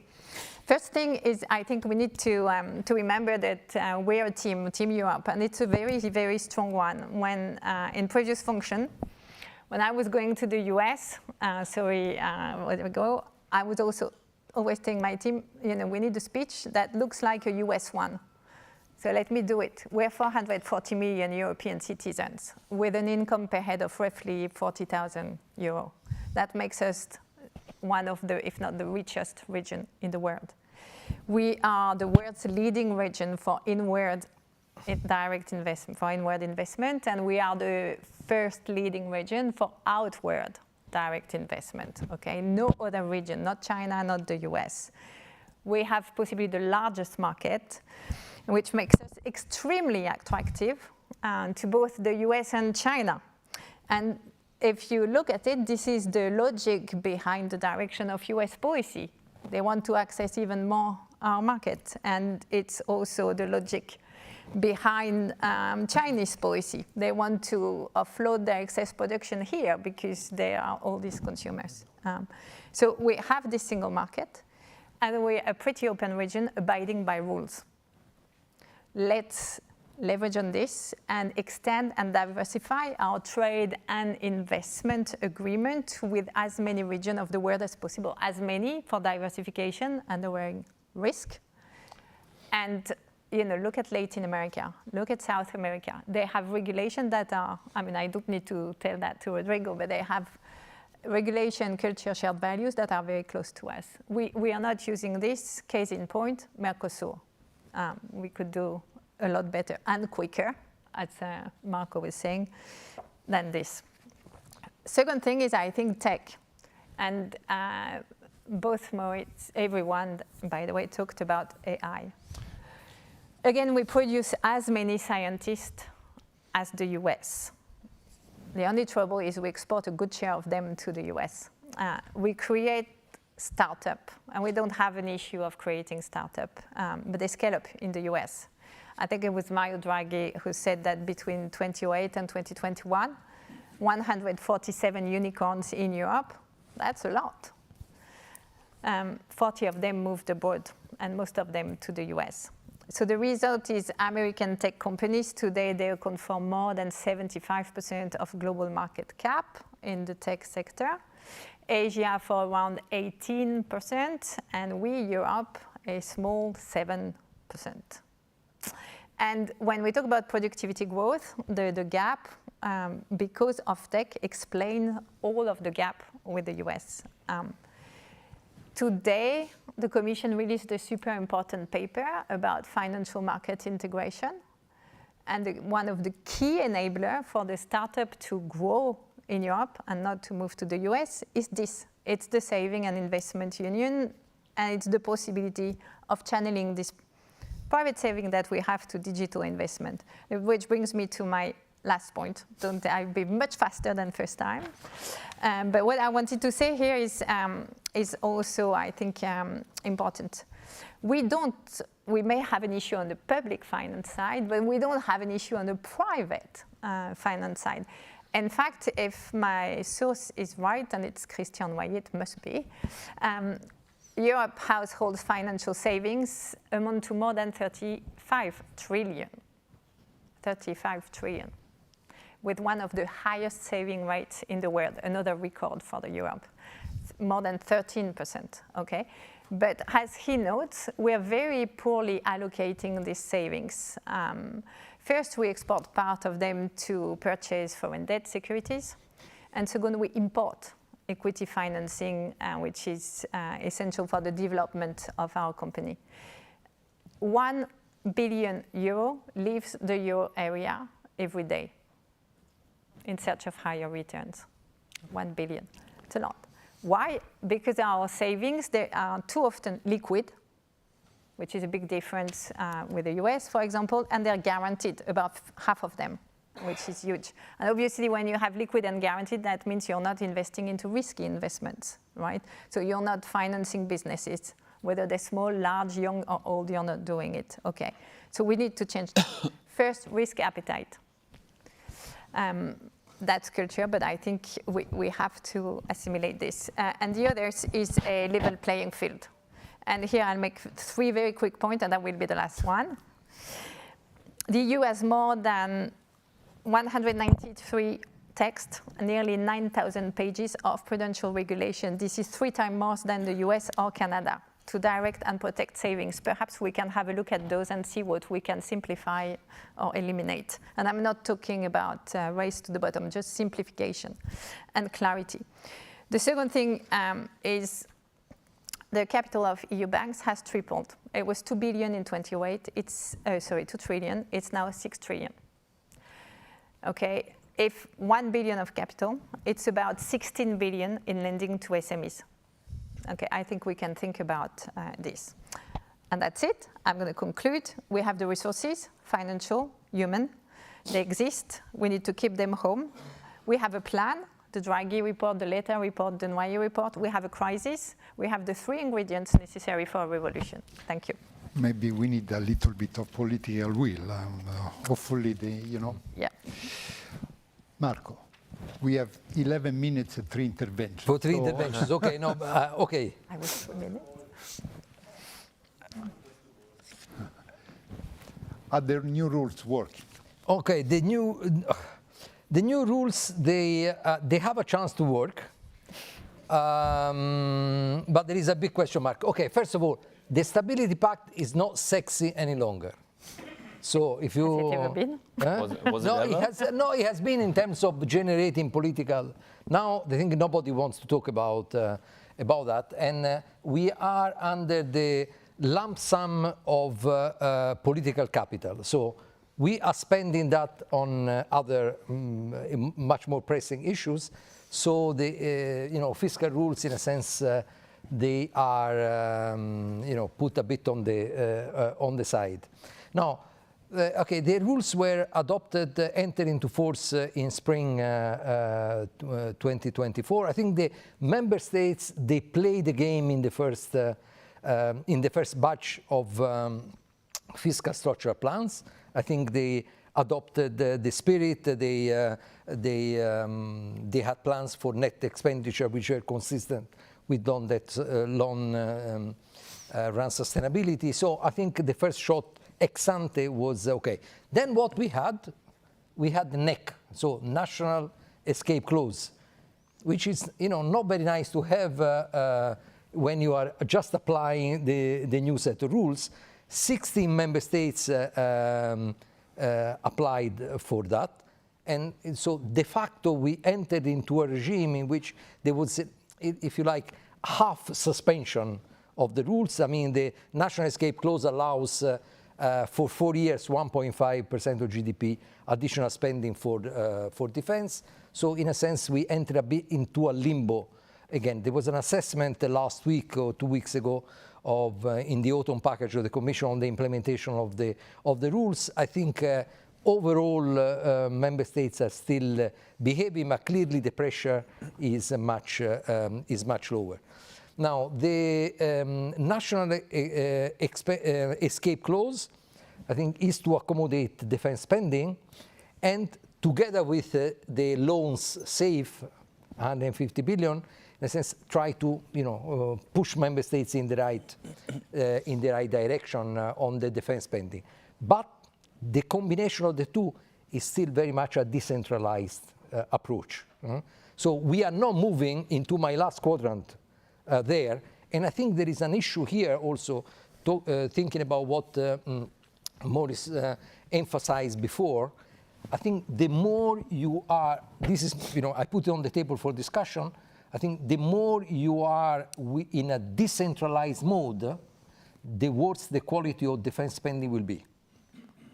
So I think the reallocation towards the good spending, which has also an impact on total factor productivity, etc., I think is much more likely if you have a more centralized approach. So I think this is, seems to me yet another reason to have some, not only coordinated, but some element of centralization.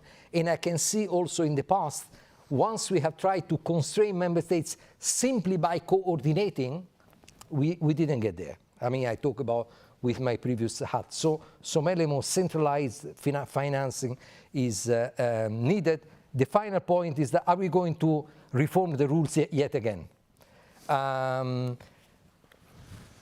Okay, difficult to tell.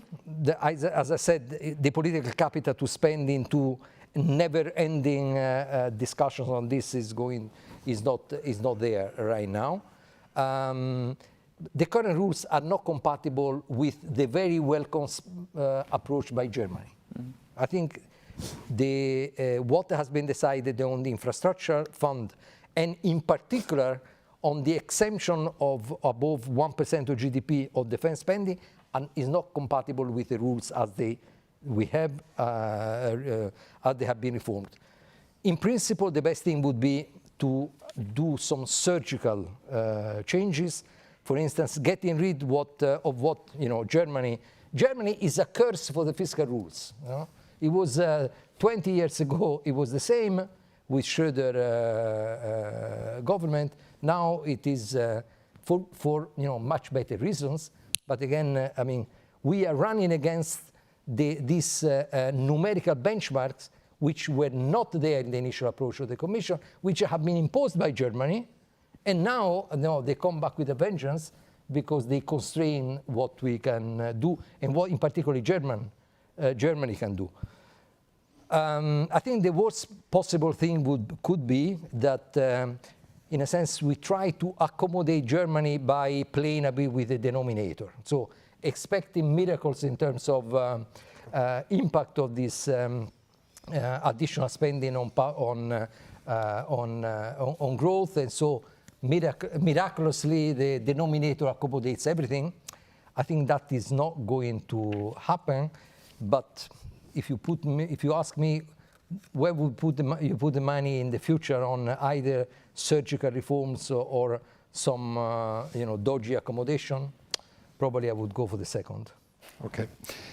So again, the task becomes even more difficult because we have 5 minutes to intervention, so let me go straight.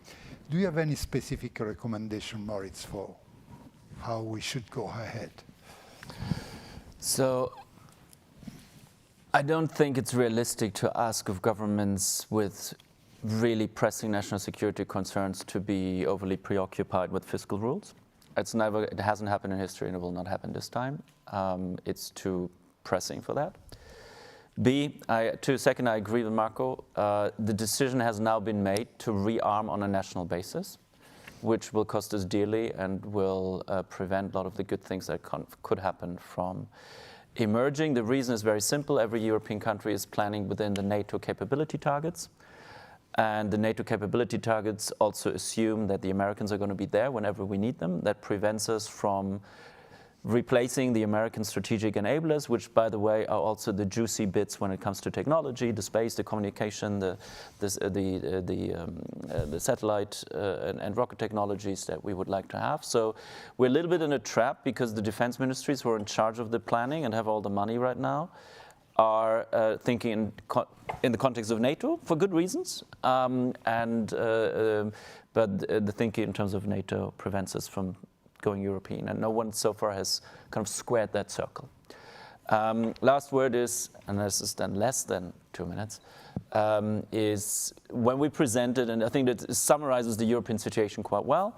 It's a coordination problem. When we presented that idea of financing the next generation tech defense enablers, and keep in mind there's one area where Europe right now is the global hotspot of technology, the only area probably where we're leading, and it's drone technology.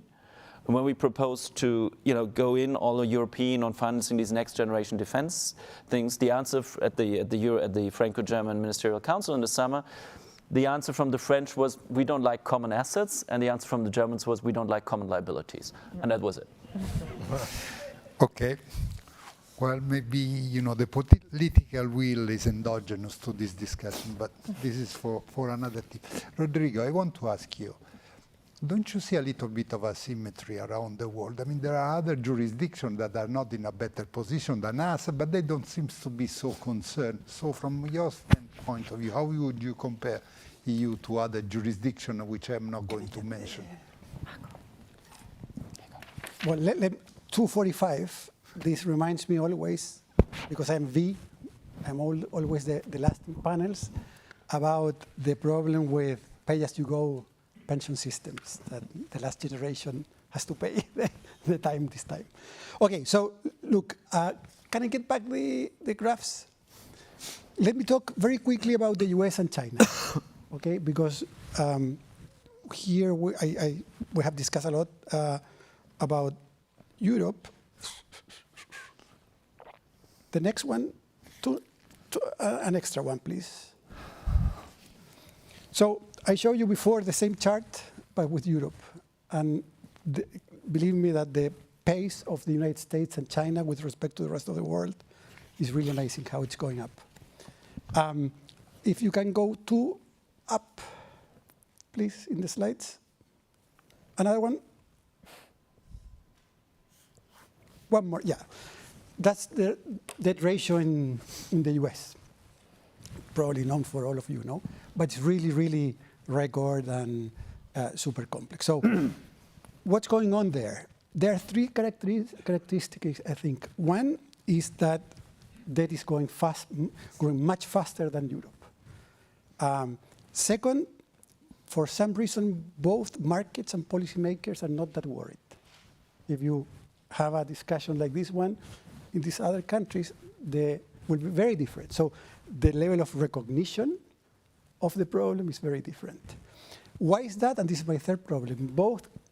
Third point. In both cases, there is some narrative that they will get out of this without fiscal efforts. In the US, basically, it's growth. Of course, it's a big bet. But if you look at actual productivity growth in the last 2.5 years, stripping out all the COVID recovery, it's amazing. It's going very, very fast. So you cannot say, no, this will not happen. It's not obvious the case. Of course, this is too steep for to be solved only by that. But that's, I think there's a narrative there. In China, I was in China a couple of weeks ago discussing with officials, but more other people, no? NGOs type of. And they have a narrative of assets behind the debt that is pretty impressive. They have from international reserves to complexes of industries, no? So in both cases, I think there is a narrative that is pretty different. Let me just finish one thing. At the fund, we say that this trajectory, debt, to be very specific, is sustainable. And you will see that in the past Article 4, in the future Article 4. So the question is how you say that this is sustainable. Yeah, actually sustainable in our own definitions. What is not sustainable really is current fiscal policy. But the US has several things that they can do to bend this curve. And that's why we say it's sustainable, and we give a list of things. That list exists in previous Article 4s. In the new one that is forthcoming soon, there will be another list of things that could produce this stabilization. One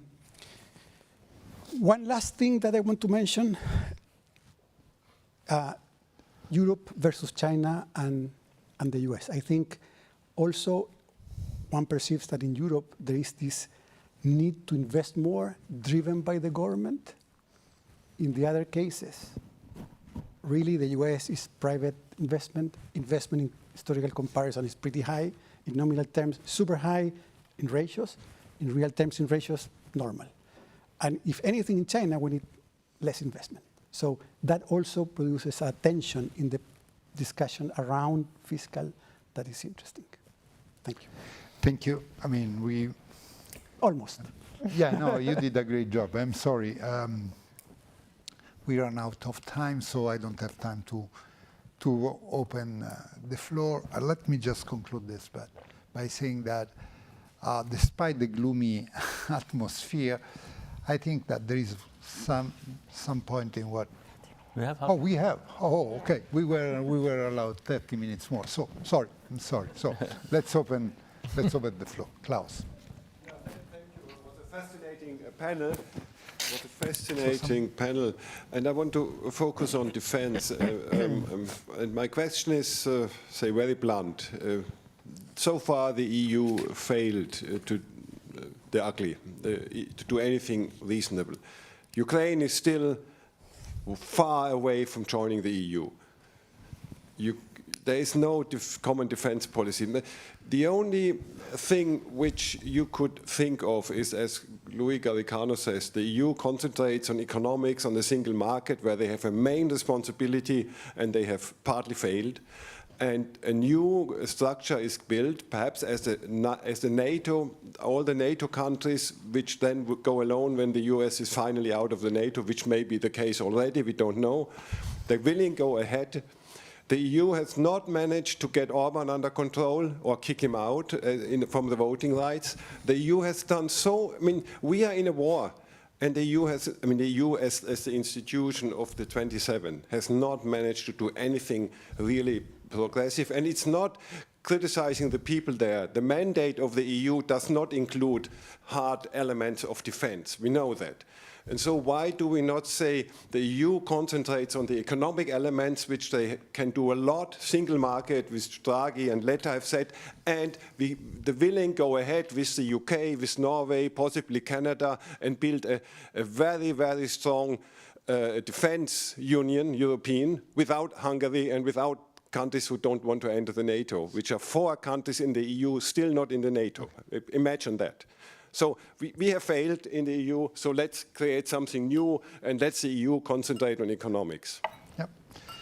So let me get Jean-Francois and then we try to... Yeah, thank you very much for the discussion. The end result, though, was a bit depressing. So essentially, you all seem to agree that we need a fiscal union, actually not to spend more, but to spend better, in particular on defense.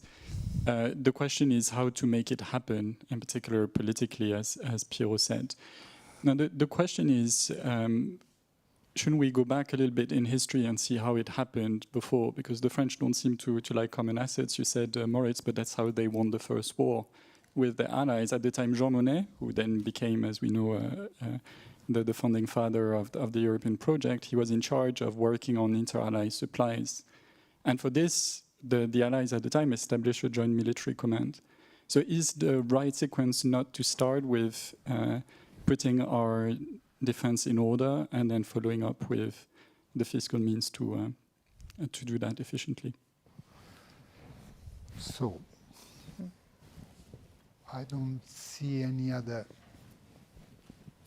requests. So who wants to try to answer to this question? I know that, we are, a few years ago we had all to turn ourselves into scientists dealing with the pandemic. Now we are all becoming experts on military stuff, but, that's the life of the economy. So do you guys want to try? Florence, please. I will answer some of your questions. It's actually super interesting. I agree with you. Defense is not in the EU treaty, which is why they address it through the industrial bias, as you know, angle. One thing, if you look at what's happening, and you mentioned Germany, UK, and eventually Norway, that is actually happening. Germany is helping the UK in the North Sea to protect the cable which are being watched over, threatened by some boats. That is in the public domain. They are doing this in Scotland as well. France and the UK have re-signed or strengthened the Lancaster Treaty to be able to work together. So I think I agree with you that if we want to avoid the ugly that Moritz mentioned, we have to look smaller and start with a group of countries, which, by the way, is what happened at the beginning after the Second World War. It was France and Germany, a steel and coal community. You can perfectly imagine something called the E3. There's a very good article in The Economist of last week by this. Take UK, France, Germany. The advantage is 3 countries with a strong defense industry. One is not in the EU, so it's opening the door to others like Norway, and they have common interest and have been discussing about defense. That's the first one. For protection within NATO, then 2 things. For the traditional industry, national interest will prevail because it's jobs. That's as basic as that. And also because France, as we all know, because they're not shy of promoting it, has the nuclear bomb the same as the UK, but to a different extent. So for the traditional industry, it will be very difficult, which is why I think that Moritz and his co-author paper is super interesting. Because if you look at new industry, we have no national interest to defend. We have to build together to go faster. And since there's no industry, there's no job at risk, so it's easier to progress, I think, that way. And just one last thing, if we were to proceed with an E3 group, then I think you can mix the director of armament in each defense industry with the head of the army, so in each country, the head of the army in the 3 countries, and put some experts with it, because we're talking about new technology, and you recreate something like DARPA, which will be super helpful. Last but not least, we still have some job to do for NATO countries to agree on this, because NATO is by nature, and sorry, I'm getting out of my pay grade here, but very US focused. Look at the number of EU countries who are still buying US weapons no matter what at this stage. But E3, I think, good focus to start with. Anyone else want to jump in? Moritz. I mean, I happily offered 2 thoughts on this. I basically agree with Laurence, and both questions kind of went in the same direction. I think the European coordination will be a Team Europe approach. It will be outside of the EU. It will be somehow intergovernmental, because everything else is I don't think, not realistic given the composition of the current EU members. So that's number one, and that, I think we need to get done. Second problem is that the fiscal space is very heterogeneously distributed. Germany has a lot, and other countries not so much. And what's prevailing now is that logic, who pays calls the shots. Like, you know, if Germany spends most of that European incremental defense spend, a lot of that, the idea is a lot of that will go to Germany and not be used to build a common European defense base with joint procurement or dual sourcing, etc. I think that's something to do. The key. And you know, I mean, it's really the key roadblock is that that there's a big fear that by pursuing a European agenda, you will push the Americans out, which is what no one wants to do, at least not in the short run. Of course, it's a catch-22 because that prevents you from ever starting, and you just prolong the addiction to your less reliable American friends on the other side. So that's an issue, sort of a Gordian knot or whatever you want to call it, that can only be solved on the level. That's not for the defense ministers to do. You know, that is the job of President Macron and Chancellor Merz and others to decide. And unfortunately, so far, that hasn't happened. Marco, please. The problem is not Orban, not Fico, and not the fringe countries. The problem is at the heart of the traditional pro-European countries, lack of leadership there. I mean, that's why coalition of the willing, I think, is going to be the way forward, but we have to be also a bit realistic of what we can achieve through that, because traditionally the coalition of the willing, the quintessential example is the euro. Was that the key countries, at least the 6 who were the founding members, would get together. You create a vanguard, and then the others would come forward. But here there is a problem of the heterogeneity of preferences within the core of the countries. So I'm not sure at all that Merz, Meloni, Macron, would actually agree on speedy progress towards defense union in a way that is effective. I mean, when we had, and the question here at the end of the day is a lot about leadership. When we had the examples in the past, take the single market of the euro, but also more recently, what we did in the front of, to address the COVID with Next Generation EU, a bit by chance, we had at the time leaders with, let's put it like that, low discount rate. So in a sense, they had the long horizon in front of them. Take the examples of COVID. We had Chancellor Merkel, who had decided not to contest the next election, so she could think about history, not Baden-Württemberg. Macron had 1.5 mandate in front of him, and Ursula von der Leyen had 5 years, potentially 10, as president of the Commission. So in a sense, that was a long horizon, which helped to cross red lines. Now, there is no willingness to cross red lines. So I think the problem is a bit deeper than, so coalition of the willing, yes, but the hurdles for that are going to be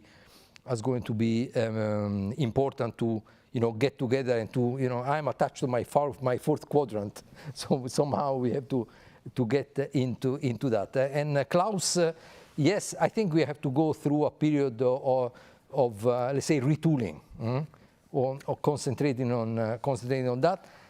Why it's considering at the same time that if the complement of that is loosening state aid, the crown jewel, so the single market on economic, is going to be jeopardized.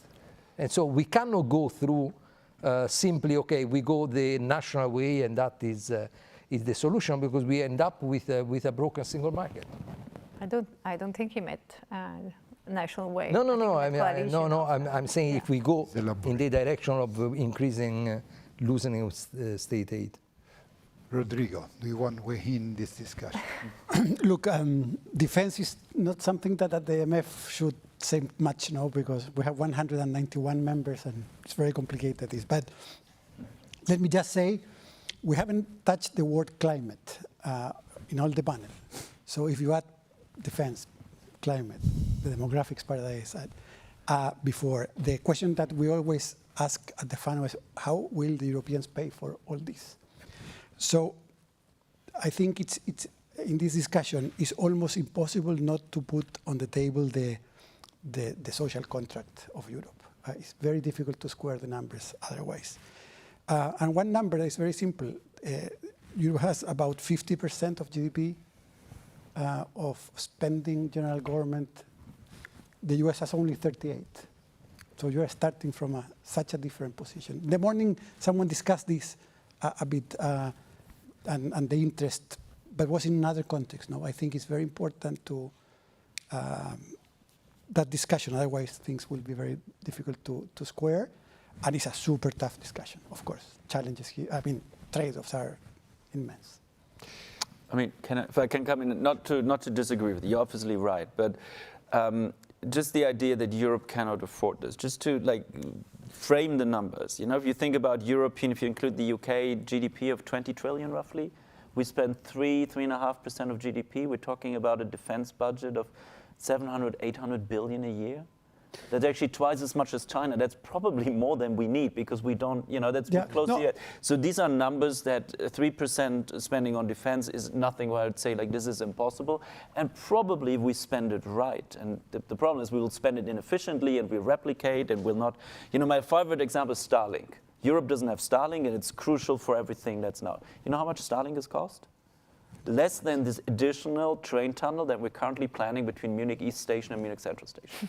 Slightly above 10 billion. It's not, it's not so much about the money. And I think we have the money, and I wouldn't go onto all this doom because that's 700 or 800 billion is a defense budget. That's 6 times Russia. You have to do PPP, etc. But this is more than Europe needs, and I think it's something we can afford. Let me I don't want to enter into defense, as I mentioned before, not our role, but I want to put the sort of the idea of it's not only defense, it's many other things. So you should not take your eye from the other fiscal dynamics that are happening. Yeah. And perhaps defense is not first order on this, but the rest is first order. Well, the political discussion in Europe seems to me that is reminding us that there are many other dimensions, and that's why possibly this discussion about defense is so hot. But let me ask you one question. I don't know. Let's see if there are other questions from the audience. Otherwise, I will ask one question. But maybe one last word on this. I think, because it clarified in my mind as well. I think Europe cannot afford to spend an additional 2% of GDP, what we're planning now, basically go from 1 and a little bit to 3.5, without generating growth from that. And I think that's our task as economists, is to make sure, at least as European economists who can be blunt about where they want to go, is to make sure that if we spend an additional 2% of GDP on this, it cannot be. It has to generate. We have to do the things that Laurence proposed to get the economic positive effects of that. So my question to all of you is the following. I'm going back to the previous slides by Marco, where he showed that the R minus G, right? Y. R minus Y at the denominator. So my question to you is, the productivity growth was so low in Europe in the last 25 years because we spent so little in defense. What do you think? If we had to spend more in defense, what would have been the rate growth of productivity? Because this sounds very much like the American story. That's my provocative. It's not only defense. There's energy to start with. We pay 2 to 3 times the price of energy that the US is paying. That's a huge difference for any industry. And by the way, on data center and AI, we rely on data center. That is a huge impediment to the development, right? When you look at the rate of growth of data center in the US and artificial intelligence and what we're doing here, we have a lot to catch up. So I think, and this goes back, you can call it climate, we can call it energy, because at the end of the day in Europe, there's no fossil fuel. So it's about the same challenges. The second thing is, I think on the slide, you didn't want slide, but every one of us ended up having slides. So on the one I put, you can see the spending in R&D in the US versus the rest of the world. That's what I see.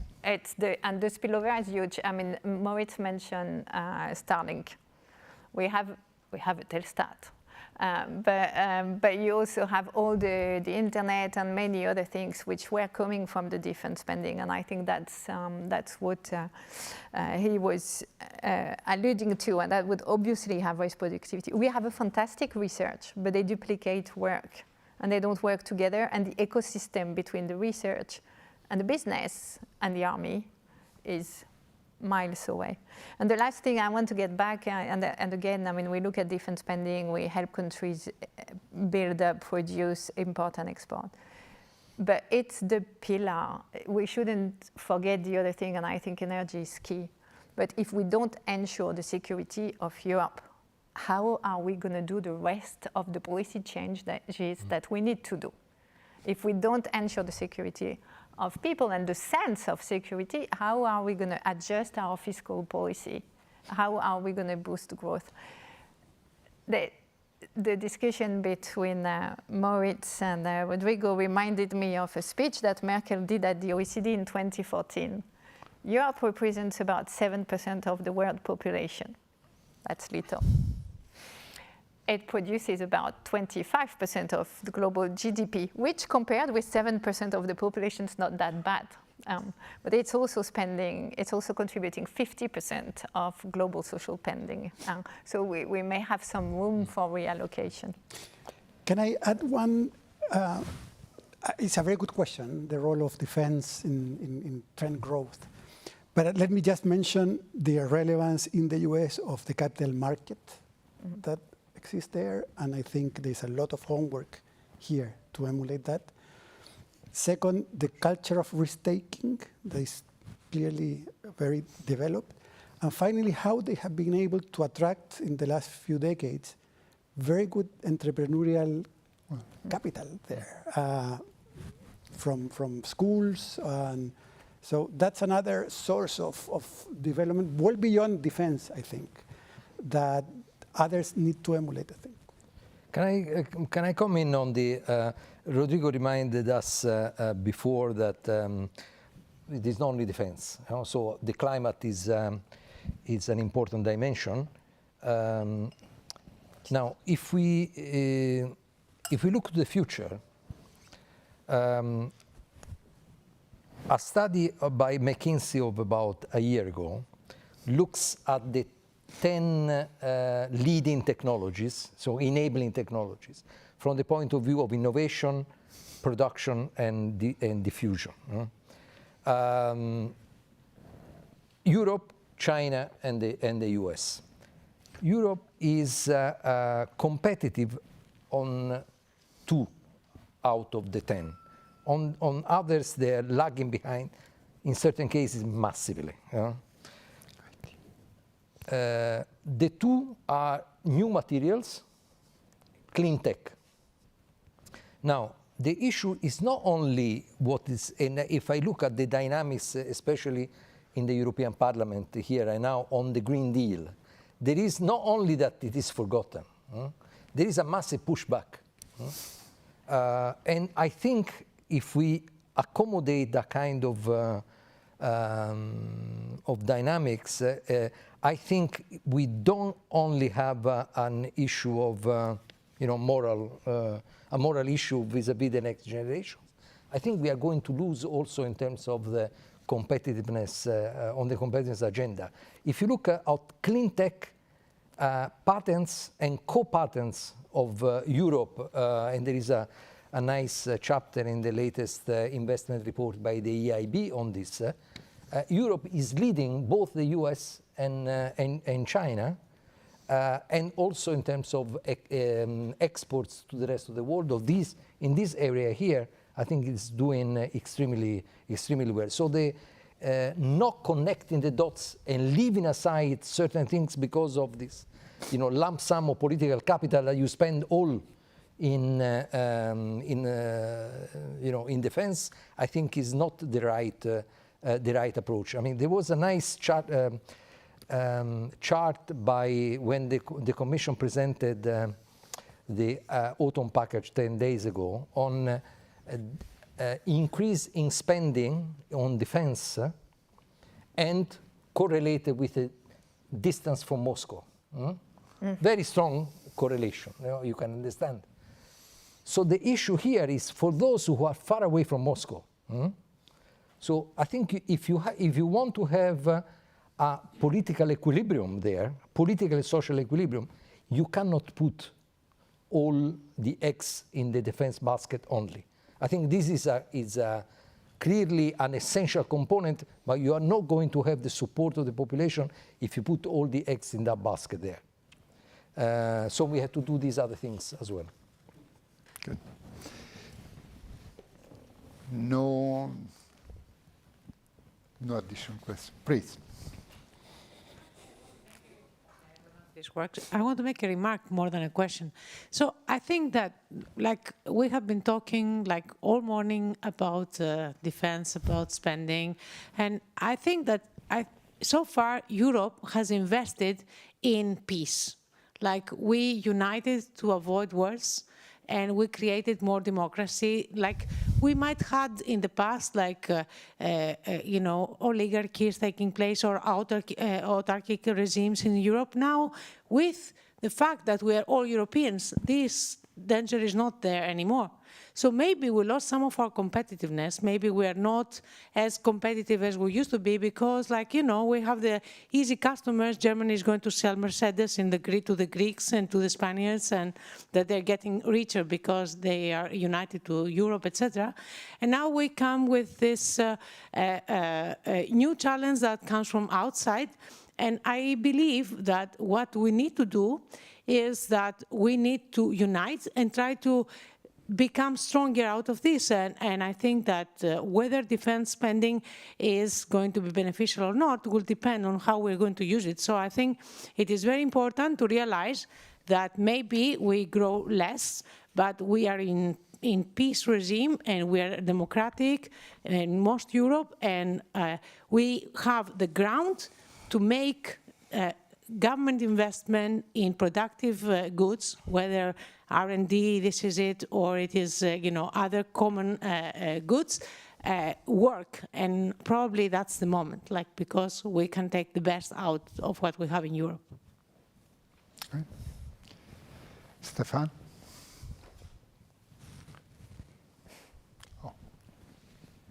Thank you very much. Just to bring one little piece of good news. The contrary, I think, Madam Boone, to what you have said, I think, I'm from the ECB Legal Services, sorry. I think that the treaties, as they are, offer sufficient legal basis for all the developments that you have covered in the panel, including as well for agreements with the UK and Norway, etc. Like, I think that we have much more European defense policy than we usually think. And certainly we have the legal basis. We just need to activate them. But we even have instruments on European defense policy which are based on the Treaty on the Functioning of the European Union, not on the TU, but on the TFU. We have it there. It's just a question of making it grow if that's the will of the Europeans. So that's my little piece of good news, that the legal instruments only need to be developed because the treaty offers this possibility. Thank you. Stefan, and then we go back to the panel, please. Wanted to make a short remark whether the focus on defense spending is perhaps not a bit too narrow in this context. I'm referring here to this recent article in the Financial Times that you may have read, that it would take like 45 days to move troops from France to the Russian border, and that is of course worrying. Yeah, it can also be seen as reassuring because conversely it would mean it takes 45 days for Russian troops to arrive in France. But the point is here that this has to do basically with infrastructure. It's crumbling roads, crumbling bridges, not only here in Germany, but more broader. It has to do with different railway tracks. It has to do with tunnels that are not large enough. So my point is we would already go some way if we if there would be a premium in the financing of infrastructure investment to make infrastructure more European compatible. If there were in the next MFF or whatever there is in terms of NGU follow-up, let's say a premium for compatibility of infrastructure and improvement of basic infrastructure in Europe. Thank you, Stefan. So, Maurice. I have a very quick answer to that, which is there's nothing wrong with infrastructure, but it's a much simpler solution. Put the troops to Poland, to the eastern border of Europe. What are Netherlands troops protecting in Amsterdam? What are Portuguese troops protecting in Lisbon? So we were a country, we would obviously have our resources where the threat is. Instead, we actually, I mean, this is you have to think this through. It's kind of absurd. We're actually relying on the Americans, and since the Americans, because only the Americans have that capacity to bring European troops from Portugal to Poland in the case of aggression. So there's a very simple solution to that. It's like Europe comes together and puts its troops where the threat comes from. It's already happening. But it's very small with the German brigade in Lithuania. And on all the eastern flank. It's very, but I mean, the absurdity of the situation is where we now thinking we need the Americans to bring European troops from one part of Europe to the other is quite mind-boggling. No problem. Okay. No anyone else wants to contribute to this? I guess. So we are 1 minute left, so let me take this minute to thank our panelists for the rich discussion. It was very interesting. I learned a lot. I hope you enjoyed the panel as much as I did. And join me to give a round of applause to our panelists.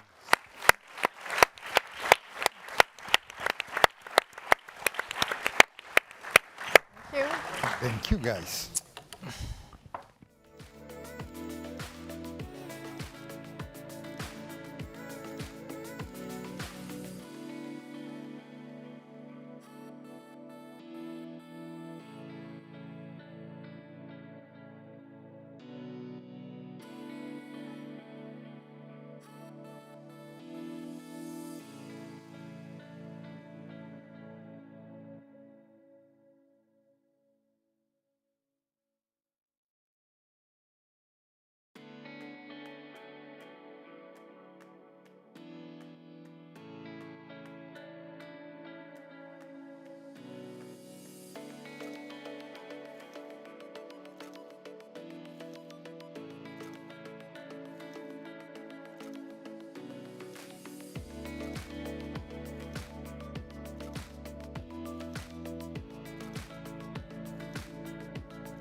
Okay, good afternoon.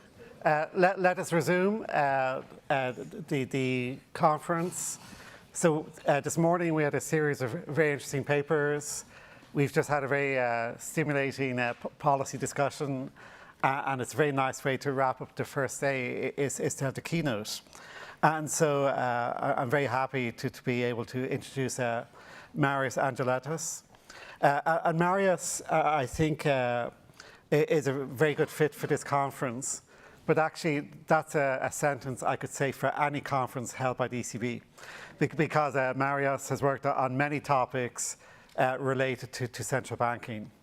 So sometimes these types of introductions are by, it's a list of affiliations. This person worked here, worked there, was educated here, was educated there.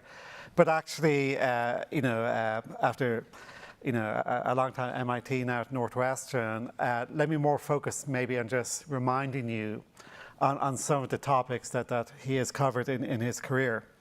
And again, when I looked at his list of research, I did it with a perspective from a central bank. And let me say, and also, not just from a monetary theory point of view, but also from a macroeconomic point of view. Because here at the ECB, we tend to have a granular to macro way to think about the economy, and also top-down as well. So, and then of course we have to think about monetary policy. So some of his work has been directly on monetary policy, the Taylor principle, forward guidance, optimal monetary policy with information frictions. So all of these are very straight to the point. But even before that, before we get to monetary policy, we try and understand what is driving fluctuations in the economy. So whether, and of course, a lot of what his work has done is integrate behavioral perspectives into how both households and firms make decisions. And this, of course, leads to a lot of interest in some of the big issues we face. For example, what exactly determines consumer confidence? What determines investor confidence? What determines how people form beliefs, especially when, of course, in the classic Keynesian beauty contest sense, everyone's is not just working at their own views, but what do I think about what other people think? And that kind of coordination issue, that learning issue, is so important in how we think about the economy. Super interesting in recent times has also been, of course, now we had this episode of high inflation, topics that he had been working on before then, about how to think about nominal rigidities, real rigidities, how people, how a lot of these are indeed rooted in information frictions is super important. One big thing we also think about at a central bank is what is money? So on top of setting the interest rate, we have to think, okay, what exactly is money in all its forms? What determines liquidity? And one of the topics he's worked on recently is essentially the trade-offs in determining the interplay between the volume of public debt and its role in private liquidity. And again, that's really so important for us. Many topics which are very relevant for the ECB. But I think in today's keynote, he's going to revisit some of the topics that we heard about this morning about monetary fiscal interactions. So I'm going to hand over to Marios, and then at the end, there should be some time for Q&A. But over to you.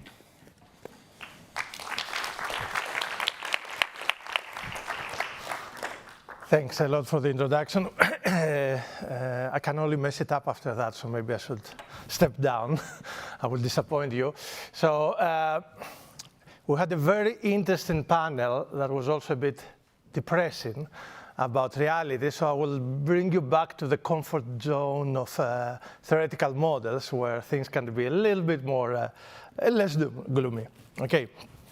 So what I'm going to be talking is about fiscal monetary interaction, which was the topic of many of the papers we saw today. I will be based in this on joint work with Chen Liang from Berkeley and Christian Wolf from MIT. And sort of two disclaimers before I jump into it. One is, I'll try to give you both a bit of a methodological message and an applied message. And maybe it's bad to try to do two messages, but I will ask you to do that, so I'll try to deliver. The methodological method is going to be to clarify what we mean by fiscal dominance in models. And maybe that helps us understand reality.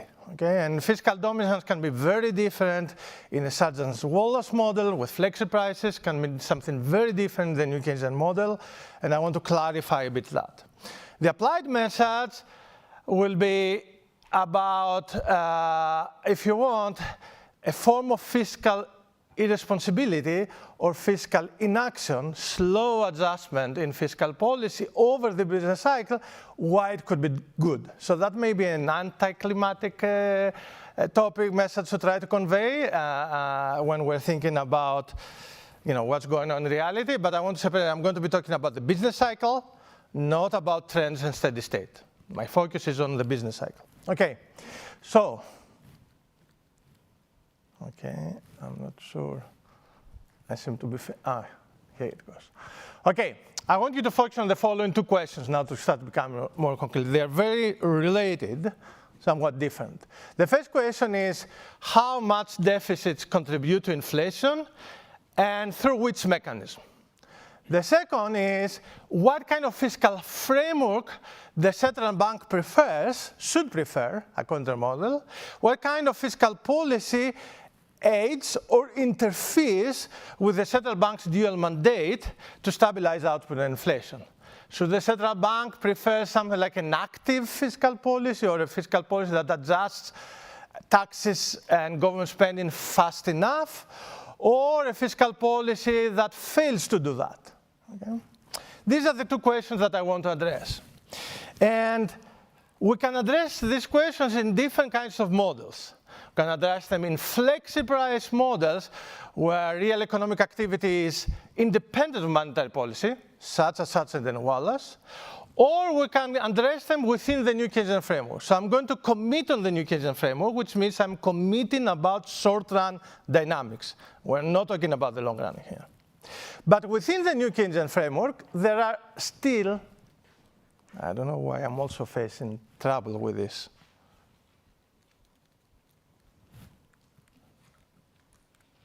Okay, there are still two approaches within the New Keynesian framework to address these questions. One is to study fiscal monetary interactions within the representative agent New Keynesian model. And to argue that within that model, there is a regime of fiscal dominance, and in that regime of fiscal dominance, that's how fiscal policy matters. So what I'm going to argue is that in this, and that way of thinking about fiscal monetary interactions is delicate, fragile, and in a way that I will make clear, nonsensible. So I will try to move you away from this traditional approach of thinking about fiscal monetary interactions. And I will try to push you, still within the New Keynesian framework, but in the direction of heterogeneous changes in New Keynesian models. And by heterogeneous changes in New Keynesian models, my emphasis is going to be not so much on the heterogeneity, which is important, but primarily on the fact that because of incomplete markets, liquidity constraints, and other frictions, households are non-Ricardian. We're going to have non-Ricardian effects on consumption behavior. That's a mechanism, non-Ricardian effects on consumption behavior, evidence on stimulus checks, and so on. We have ample empirical evidence on non-Ricardian effects on consumption behavior. So I want to understand how fiscal policy affects aggregate demand, output, and inflation through that mechanism, and how that gives you a different way to think about fiscal and monetary interactions, and how it gives you different answers to those two questions. So first, I think the technology is not helping me. First, as I said, I'm going to revisit rank with fiscal dominance. And I want to remind you a little bit, the focus on the question, what kind of fiscal framework aids the central bank? The textbook answer you'll find in Woodford and Galli and others is the following, that the central bank prefers a fiscal policy that adjusts taxes fast enough, so that fiscal policy can make sure of debt sustainability, and then the monetary authority is free to regulate output and inflation. Conversely, slow fiscal adjustment is bad. Why? Because it opens the door to fiscal dominance, in which case the monetary authority loses control of output and inflation. The latter are instead driven by fiscal deficits. So that's the conventional way to think about fiscal monetary interaction. Slow fiscal adjustment is bad. The central bank loses control of output and inflation. I will argue that this way of thinking about the problem is subject to an obvious and discomforting paradox. What is the paradox? Within the new Keynesian model, inflation is pinned down by real output and real spending. So for fiscal deficits to drive inflation, it has to be that fiscal deficits drive real spending, which means Ricardian equivalence has to fail. But you are starting in a model where households are Ricardian, and you are requiring Ricardian equivalence to fail. There's something paradoxical about it. And I will explain that paradox by saying that within that conventional approach, fiscal dominance amounts to a purely self-fulfilling belief, a self-fulfilling prophecy that's exceedingly fragile in a way that I will explain.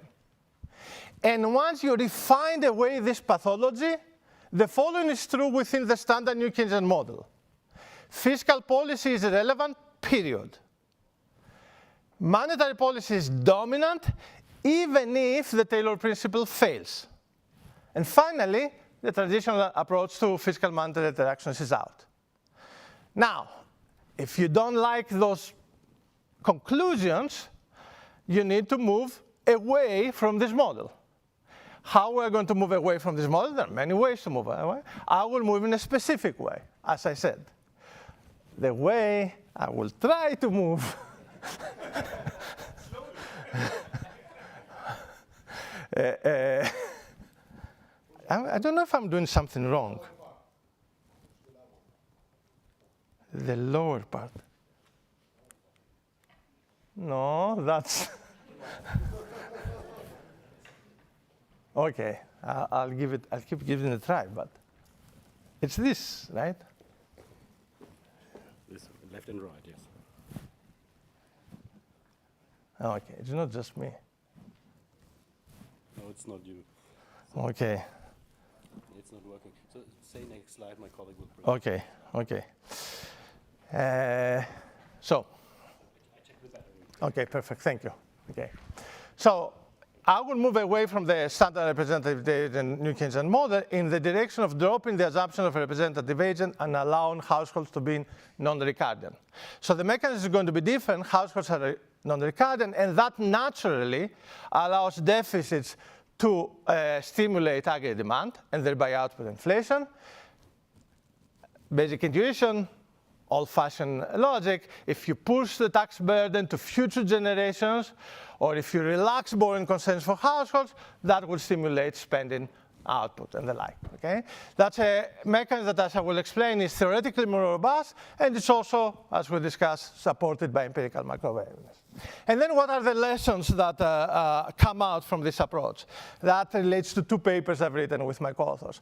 The first lesson is that through this different mechanism, fiscal deficits can be quite inflationary, and in a sense that we make precise in our first paper, is that despite the mechanism being very different than in the fiscal theory of price level or than in fiscal dividends, you may end up getting predictions that remind you of fiscal dominance, that remind you of the fiscal theory of price level, so highly inflationary deficits, even in situations that monetary policy is dominant.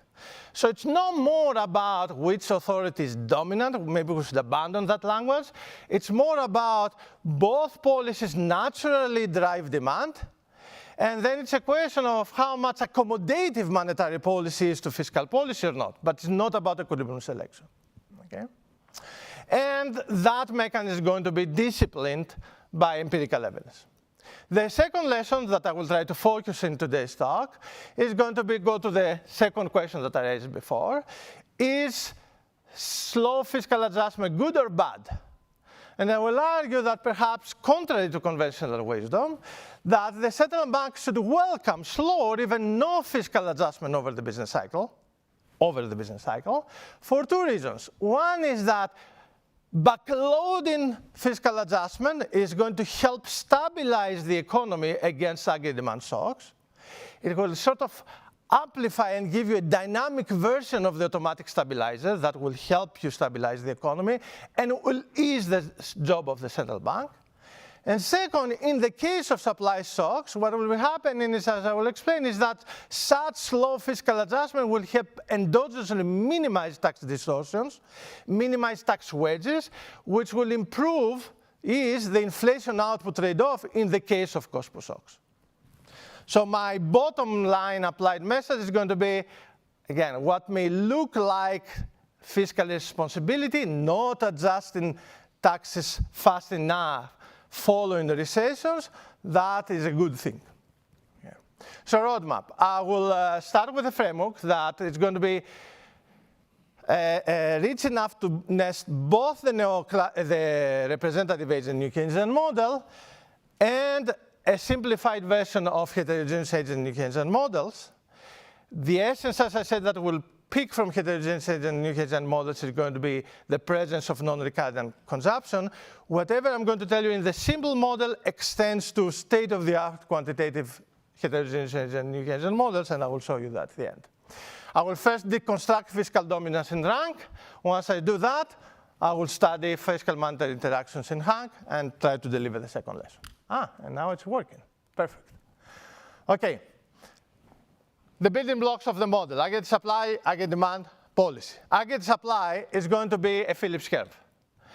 The Phillips curve I'm going to use, I want you to be thinking in general, is some mapping from the path of output to the path of inflation, plus some disturbance, some cost push shocks. Okay? For some of the theory, we're going to be using a simple static Phillips curve just to give you clean answers. In the quantitative explorations, we'll be using either the standard or the hybrid Phillips curve, whatever the data want. Okay? And as I said before, elementary observation that I want you to keep for this class of models, not necessarily for reality or other models, is that I'm going to be looking, like many of us do, in models where inflation is pinned down by a Phillips curve. So it's pinned down by real spending. Aggregate demand. Aggregate demand is going to be a very simple extension of the representative New Keynesian model. It's going to be textbook New Keynesian model meets Blanchard. Overlapping generations of households with survival probability omega. When omega equal 1, households live forever. We're going to nest the representative age and New Keynesian model. When omega is less than 1, households die. Because they die, they become non-recurrent. Somebody else may pay the tax burden in the future. Okay? That version of finite horizons, finite lives, is just a proxy, in our view, for the effect of borrowing constraints in complete markets. Incomplete markets break recurrent equivalence, similar to OLG. Okay? And I'm showing here the aggregate consumption function because that's where a lot of the economics are going to be. So what this aggregate consumption function tells you, how we obtain this, individual optimal consumption, log linearized around the steady state aggregate across all households of different generations and the like. It has a component, that is like Friedman's permanent income hypothesis. If you look at the black, not the gray stuff, it's simply the consumption is a multiple, the marginal propensity to consume, out of what? Your financial assets and the discounted present value of your income net of your taxes. Okay? That's what you would get from Friedman Econ 101. Okay? The gray terms on the right are the effects of interest rates and the demand shock, a discount rate shock. Ignore the last part, focus on the first. When omega equal 1, we have literally permanent income, infinite horizon permanent income hypothesis. In that case, the MPC is 1 minus beta. It's 2%. Okay? And future disposable income is discounted at the rate beta, which is the interest rate faced by the government. So households have very little MPC, and discount the future with extremely low discount rate if you are in rank. Now, as you move from rank to OLG, what happens is households, because omega is less than 1, they have higher MPC, and they discount the future more heavily than the discount rate. Literally, this is because here households have finite horizons, but within complete markets, again, liquidity constraints give you high MPC. Liquidity constraints make people more less forward-looking. So in that sense, we're mimicking key properties from a general class of Hank models. Okay? Now, you can think about consumption in terms of the consumption function. But if you use market clearing to replace C with Y and private assets with government debt, and rewrite this equation in recursive form, with a little bit of algebra, you can show that you can write this in the bottom equation, which is like the Euler equation or the dynamic IS equation you have in the standard New Keynesian model, except you get an extra term that depends on the quantity of the public debt, if and only if omega is less than 1, if and only if you have finite horizons, and that captures the worth or liquidity effect of government of fiscal policy on demand. Okay? So I will be talking about the effects of fiscal policy that come through this red term. Fiscal policy, baseline, I want you to think, to simplify your life, risk-free, one period, real bonds as in Barrow, later or in the papers, nominal debt or long-term debt, government budget. Debt accumulates depends on what is the interest rate, which is better invest, how much debt you have, what surplus you run. I'm writing here the surplus inclusive of interest rate payments. Okay, so surplus is taxes minus government spending and an adjustment for interest rate payments. And I'm going to be assuming the following fiscal rule, a fiscal rule that equates surpluses to a proportion of income, tau y times income, and I want you to think of this as the automatic stabilizer. If we have more real economic activity, if the economy is booming, automatically you are getting higher tax revenue and more surpluses. On top of that, you may intentionally adjust the tax schedule to raise taxes if you have a lot of debt. The second term captures precisely that kind of fiscal adjustment. If tau d is large, that means you are hiking taxes a lot when you have a lot of debt, or you are hiking them fast. So a high value of tau d means fast fiscal adjustment. A low value of tau d means slow fiscal adjustment. Tau d equals 0 means no fiscal adjustment. So what I'm going to be doing is understanding how the economy, the equilibrium behaves for different monetary policies as we vary tau d. Okay, that's going to be the key comparative static of interest. If I have slow or fast fiscal adjustment, what happens to the business cycle, what happens to monetary policy, and so on. Okay? Equilibrium, the usual thing, monetary policy. Sometimes we describe monetary policy as a Taylor rule for interest rates. In the New Keynesian framework, effectively by controlling the nominal interest rate, the central bank can control the real rate. I want to be thinking of the central bank here directly regulating the real rate of interest, at least in the short run. Okay? Details how you can implement this with a certain rule for the nominal interest rate. But as I said, I'm going to be thinking the central bank controlling the real interest rate.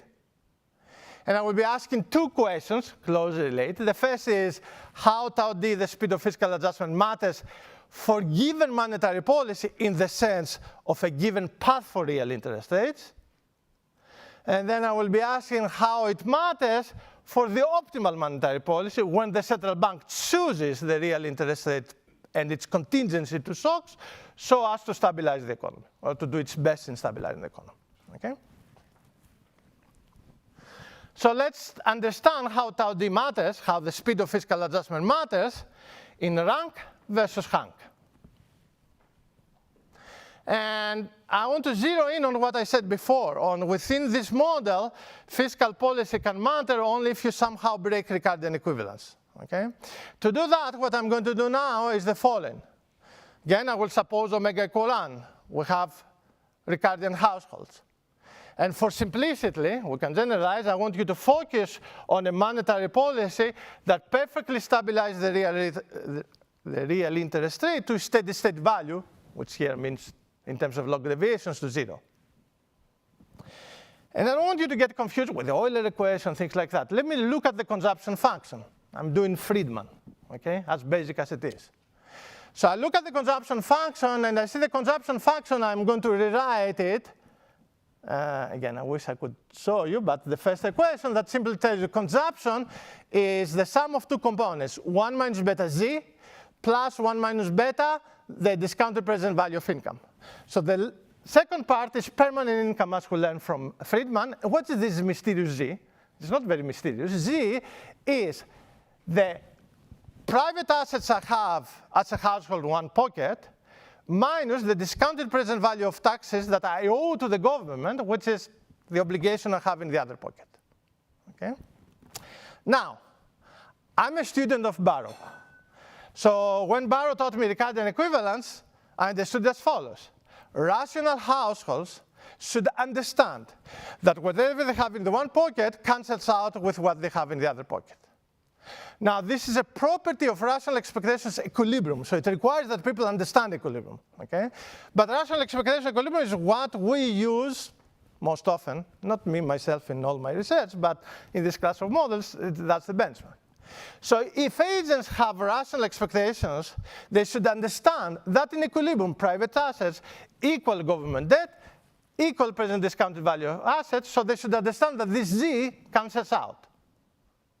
So in equilibrium, consumption has to equal permanent income. And in equilibrium, fiscal policy is nowhere to be seen in this equation. So now let me ask you, if the government decides to run more fiscal deficits today, what should happen to spending? When Robert Barrow taught me, he told me nothing, because Ricardian households understand this is a 0, so they shouldn't change their spending. Okay, I see it in this equation. But then I look at all the new Keynesian literature that assumes fiscal dominance in representative agent model, and I see equilibria where in response to fiscal deficits, there's more output and more inflation. How is this happening? The resolution is still in this equation, and the resolution is as follows, that in the new Keynesian model, income is demand determined. So this opens the door to a purely self-fulfilling loop. If we all spend more forever after, then our permanent income is higher, and then we can all spend more forever after. Okay? Now, we're emphasizing this self-fulfilling loop. That's what it takes within the model to sustain fiscal dominance. Okay? Now, I love multiple equilibria in general, but that particular multiplicity I'm very allergic to. Okay? Because it requires, through this lens, not everybody will agree with this prism, but through this prism, it requires consumers to coordinate on spending more when there are high fiscal deficits, simply because that's what it takes for the government budget to be satisfied. Okay? That's my interpretation of what fiscal dominance means in the representative agent Keynesian model. That's no claim about what fiscal dominance may mean in the real world. Okay? I'm not talking about how fiscal policy matters in the real world, but within these models, that's how it matters. As I said, this sounds suspicious in my view, and it turns out that it's very fragile in a sense that I have formulated, made clear in other work, but I will tell you one simple way to see this fragility. If consumers expect the economy to return to steady state, not asymptotically as we usually route our models, but in finite horizon, but in any finite horizon. Under this refinement, you cannot have fiscal dominance. The reason is simple. You can see it from the Euler equation. If y at some final period is back to steady state, you can iterate the Euler equation and get that y has to be in steady state forever and can only be affected by changes in real interest rates and not by fiscal policy. Okay? So if you use this refinement, that beliefs of real economic activity at long enough horizons are anchored to the steady state, then you get a unique equilibrium regardless of whether the Taylor principle is satisfied or not, a unique equilibrium where fiscal policy doesn't matter, and a unique equilibrium where monetary policy is dominant, even if the Taylor principle holds. Okay? So my takeaway from that is that, I don't want to talk about fiscal dominance in the representative engineering Keynesian model. I want to go away from it to understand how fiscal policy affects inflation, demand, and the like. Okay? How does Tao Di Ming Sing Hank? I can go back to the consumption function, and again, it's very simple to see what's going on. Consumption depends again on something like this Z and the discounted present value of income, but there's a big difference. When people look at what they have in their own pocket, they have private assets, that's public debt. What is on the other pocket is the discounted present value of their taxes, now discounting these taxes at a higher rate than the interest rate of the government. Why? Because either, again, I'm going to die and somebody else will pay the taxes, or because borrowing constraints effectively introduce extra discounting of the future. Okay? So now if you look at the CT, as you see clear, is the discounted present value of taxes under the interest rate minus the discounted present value of taxes with the extra discounted by the households. As long as omega is less than 1, as long as households are non-Ricardian, this term is non-zero and has the following very natural property, which is important for what I'm going to talk now. If you push tax hikes further in the future, because households discount them more and more, you are going to stimulate demand more and more today. So the same size of deficit or stimulus check today will have a more stimulating effect in the economy if you backload the fiscal adjustment. That's the key mechanism. Okay? Once you focus on this mechanism, there are two lessons that come out relatively quickly. Okay, I want to say relatively quickly because we work hard to get the lessons, but I think they're intuitive. Okay? The first one is, of course, now, because households are Ricardian, deficits contribute to demand. Higher demand will mean both more output and more inflation. So deficits can be inflation. Everybody understands that. That's not our contribution. Okay? But what we have shown in this, in a paper is that to the extent that these deficits come with very backloading of taxes, which sounds like they may start looking at such unfunded deficits, in the sense, you run a deficit and you don't plan to raise taxes in the short run. Who knows what happens in the long run, but you don't raise taxes in the short run. Then you may start getting through this classical non-Ricardian mechanism sufficiently high inflationary pressure that can be quantitatively close to what you would have gotten in rank with fiscal dominance. So what I just told you is like, I may have almost negated my previous message, but I think this is still a lesson. I told you that the mechanism that was there before in the literature is flawed, but I also told you that some of the applied lessons of this literature in terms of inflationary pressures of fiscal deficit or fiscal origins of inflation could be safe. Okay, so I think that's part of our lesson. The applied lessons, okay, lessons about lessons. Some of the applied literature that has focused, for example, Francesco Bianchi here, other people in this room, they have thought more about in the data how much inflation, how much fiscal deficit may have contributed to inflation. We may have used those models that have this problem, but perhaps if those models were proxy models with non-Ricardian consumers, maybe the answers they got in terms of the structural interpretation of the data was not that wrong. Okay? However, this new approach of looking into this comes with both more empirical discipline, because now how big are those inflationary pressures are within the model is not a question of untestable equilibrium selection. It's a question about measurable things, such as how fast fiscal adjustment is and how accommodative monetary policy is, in the sense of whether we raise real interest rates or not in response to government deficits. The second lesson that I want to use my remaining half hour to look at is, okay, once we think about this non-Ricardian mechanism, Should the central bank prefer fast fiscal adjustment or slow fiscal adjustment over the business cycle? And as anticipated, my argument, I'm going to try to make the argument that perhaps, ex ante may be counterintuitive, but ex post I think it will be very intuitive, that fiscal inaction in the sense of very slow adjustment or even no adjustment is good for the dual mandate of the central bank. For two reasons: it will help stabilize both output and inflation against demand shocks, and will ease tax distortions and the inflation output trade-off in the presence of cost push shocks. So what I'm going to do, and I'll let you take a break, and let myself take a break for a moment. I want to finish this digression that I had in terms of the representative age in New Keynesian model and the question of monetary versus fiscal dominance. I'm going to focus now on non-Ricardian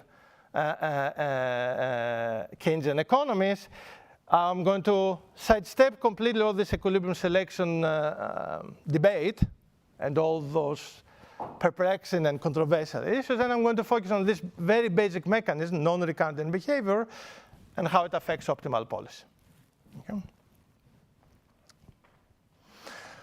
That's the paper we're writing right now on fiscal inaction as monetary support, as support for the job of the central bank. Okay. So the description of the private sector, demand and supply, and of fiscal policy exactly as I did before. What I'm going to add here is a description of optimal monetary policy. And to talk about optimal monetary policy, I need to tell you what is the objective of the central bank. So the objective of the central bank is going to be the one you see here. It has two very traditional components, the output gap square and inflation square. So the central bank is trying to minimize both output gap fluctuations and inflation fluctuations. That's the standard dual mandate. And a little bit non-standard, somewhat non-standard is the last term that I'm also adding the square of R, of the interest rate. Okay? What I want to capture that? What I want to capture from this is something that is absolutely true in reality, but absent in the textbook macro foundation of the central bank objective. And to capture the idea that the central bank does like quick and large movements in interest rates because they want to be more gradual and more slow and more reserved on how they move interest rates for a number of reasons that you know better than me. Financial stability, uncertainty about what are the shocks hitting the economy, uncertainty about the transmission of monetary policy, the model we use about the world. I also want to think of this as other constraints to monetary policy, such as the GLB in some situations, okay? So all I'm doing there is to capture the idea that the central bank, in the real world, unlike our textbook models, does not have free control of real interest rates and through that target demand. So the central bank cannot easily get the complete first best of zero output gap and zero inflation even if you have demand shock. It can lead the economy in this direction, but cannot get the first best. Okay? That's all I'm doing. The normative question is how the optimal policy, the path of R star, the associated output and inflation, and the resulting loss, basically the total volatility in output, inflation, and interest rates, vary with tau d. And the intermediate step to this normative question is the positive question: if I were to fix monetary policy, what would be the effect of slower fiscal adjustment? So first I will explain you, for given monetary policy, what slower fiscal adjustment does. And that will help you understand whether this helps or interferes with the job of the central bank. So starting with the positive question, with the question, for given interest rates, first a lemma that tells you how you can understand equilibrium or represent equilibrium output in this economy. what the lemma tells you, and from here on, I'm going to be represent the economy under perfect foresight. So I want to be thinking that today there are some shocks that hit the economy today, but maybe we're also getting perfect foresight news about demand shocks or about monetary policy in the future. And I'm going to represent output as an IRF with respect to this kind of shocks. That's what equation 1 tells you. It tells you output in period T as a linear combination of the expected interest rate and demand shock. E is the discount rate shock. R is the interest rate in all future periods. Okay? These calligraphic Y are the IRF coefficients that, of course, you need to solve through the model. Okay? Now, any Hank model will give you some coefficient like this. You can solve the IAKC, the interpolated Keynesian cross, find the solution, you'll get something like this. Our G model gives you a closed form or a tractable characterization of these coefficients. Okay? So now I'm going to tell you what happens to these coefficients as I change the fiscal frameworks, as I make fiscal adjustment slower. And that's going to be our key positive result. Holding the path of interest rate fixed, slower fiscal adjustment, lower tau D, stabilizes dynamically the economy in the following dual sense. All these IRF coefficients increase as you lower tau D. So to interpret the sign of this increase, I want to think, if I raise interest rates or I raise discount rates, then you should be expecting output to go down. So you should be expecting these calligraphic Y coefficients to be negative numbers. Okay? It tells you basically higher interest rates, lower output. So these are negative numbers. So when I tell you that lower tau D, slower fiscal adjustment increases these numbers, it tells you that you're getting less of a recession. As I will argue, actually, they may even cross some of them and you get something positive. And I'll explain that. Okay? But in that sense, you are stabilizing the entire IRF of the economy vis-a-vis to both current and news about the future. The second part tells you that if you look at the cumulative IRF, again, because we're thinking it's like a recessionary shock, that's negative, the cumulative IRF. But as you lower tau D, you make this number closer to 0. It increases. And in the limit of no fiscal adjustment, you're going to make this number 0. So by backloading fiscal adjustment enough, you can perfectly stabilize the NPV of output. You can make sure that whatever recession you get today is perfectly offset by a boom in the future. Okay? So in that sense, slow fiscal adjustment can be a very powerful way to stabilize the economy, at least in an NPV sense. Okay? That's the statement. I will explain a little bit more the intuition in a second, but first I want to tell you the following. I want to keep that in mind. These are the IRF coefficients to the demand shock. So I told you the good news that slow fiscal adjustment stabilizes the economy against demand shocks. But demand shock and interest rate shock is the same thing. So the flip side of this result is that slow fiscal adjustment also stabilizes the economy against monetary policy actions. So slow fiscal adjustment reduces the effectiveness of monetary policy.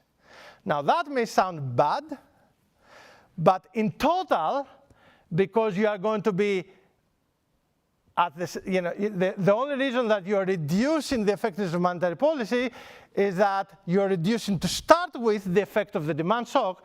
So in total, it will turn out that the central bank is better off by this, despite the apparent reduction in the effectiveness of monetary policy. So let me explain this, what's going on, how this stabilization works. Okay? So I'm going to use not math because it's a bit more complicated, but some illustrations. So I want you to fix ideas, think about an AR1 demand shock that will create a recession in the economy. Okay? And I want to start with a situation where the adjustment, the fiscal adjustment is fast. So tau d equal 1. You get a recession, and the recession translates automatically to a deficit because your tax revenue is going down. So of course, debt will spike, which is what you see on the right-hand side. Now, what is happening, the fiscal authority is raising taxes a lot to try to bring debt down. If the shock had been IID, what you would have seen is debt spike for one period, and then it went down immediately because you raised taxes like crazy in the next period. Because the recession is persistent, you get a recession, you hike taxes, but then you're hit again by a recession, so debt will still remain above steady state, but will go back to steady state quite fast with the same speed as the economy recovers. Okay, that's the benchmark with tau d equal 1. So starting from this situation with fast fiscal adjustment, let me understand what happens to the economy if I lower tau d to less than immediate fiscal adjustment. And we're going to get the slightly less dark line, which is, maybe it's harder to see here, but let me lower tau d even more, and then you start seeing it more clearly. The impulse response of the economy is going up. That's the first part of my proposition. You are getting a smaller recession. What's happening at the same time? Well, you're not adjusting taxes that quick. Not surprisingly, debt initially is going up. Okay? But debt is going back eventually. It's going back for two reasons. One is that eventually you're raising taxes.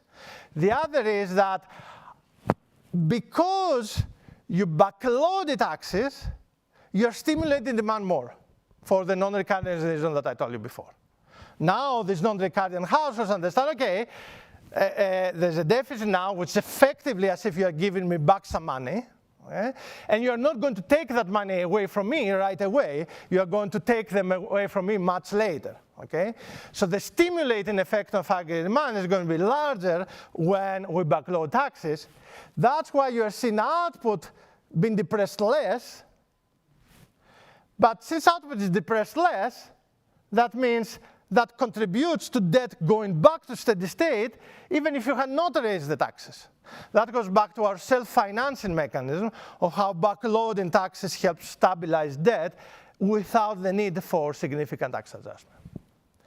Now, what is happening if you're reducing tau d even more and more, you go to 0, then as you can see in terms of the impulse response of output, you are getting a recessionary loan that is much more modest than we would have gotten otherwise, and you're actually getting a boom later on. What is this boom? How is that happening? Well, if you are not raising taxes fast enough, you allow some public debt to be out there in the market after the recessionary shocks has gone away. That means you have increased liquidity in the private sector even after the exogenous shock has gone away. So in this persistent increase in private liquidity, that will explain why you end up getting, you have relaxed borrowing concession for the households even after the liquidity shock is gone. That explains why you are getting a boom after the initial recession. Okay? And as I told you, if you were to integrate that line, you are going to get exactly 0. I'm not going to explain why exactly you get 0, but I want you to understand that slow fiscal adjustment will give you a boom later on that will help moderate the recession today. Something also to note from that is the following. That has the flavor of forward guidance. What do we do with forward guidance monetary policy? You promise to stimulate the economy in the future, and that helps you stimulate the economy today. At least in the theory. Whether it works in reality, it's a big question, okay? So another way to interpret the result I just told you is the following, that slow fiscal adjustment it implements a sort of forward guidance on the fiscal side instead of the monetary side. And it works because households are non-recurring. Okay? You are creating fiscal stimulus effectively in the future. Okay?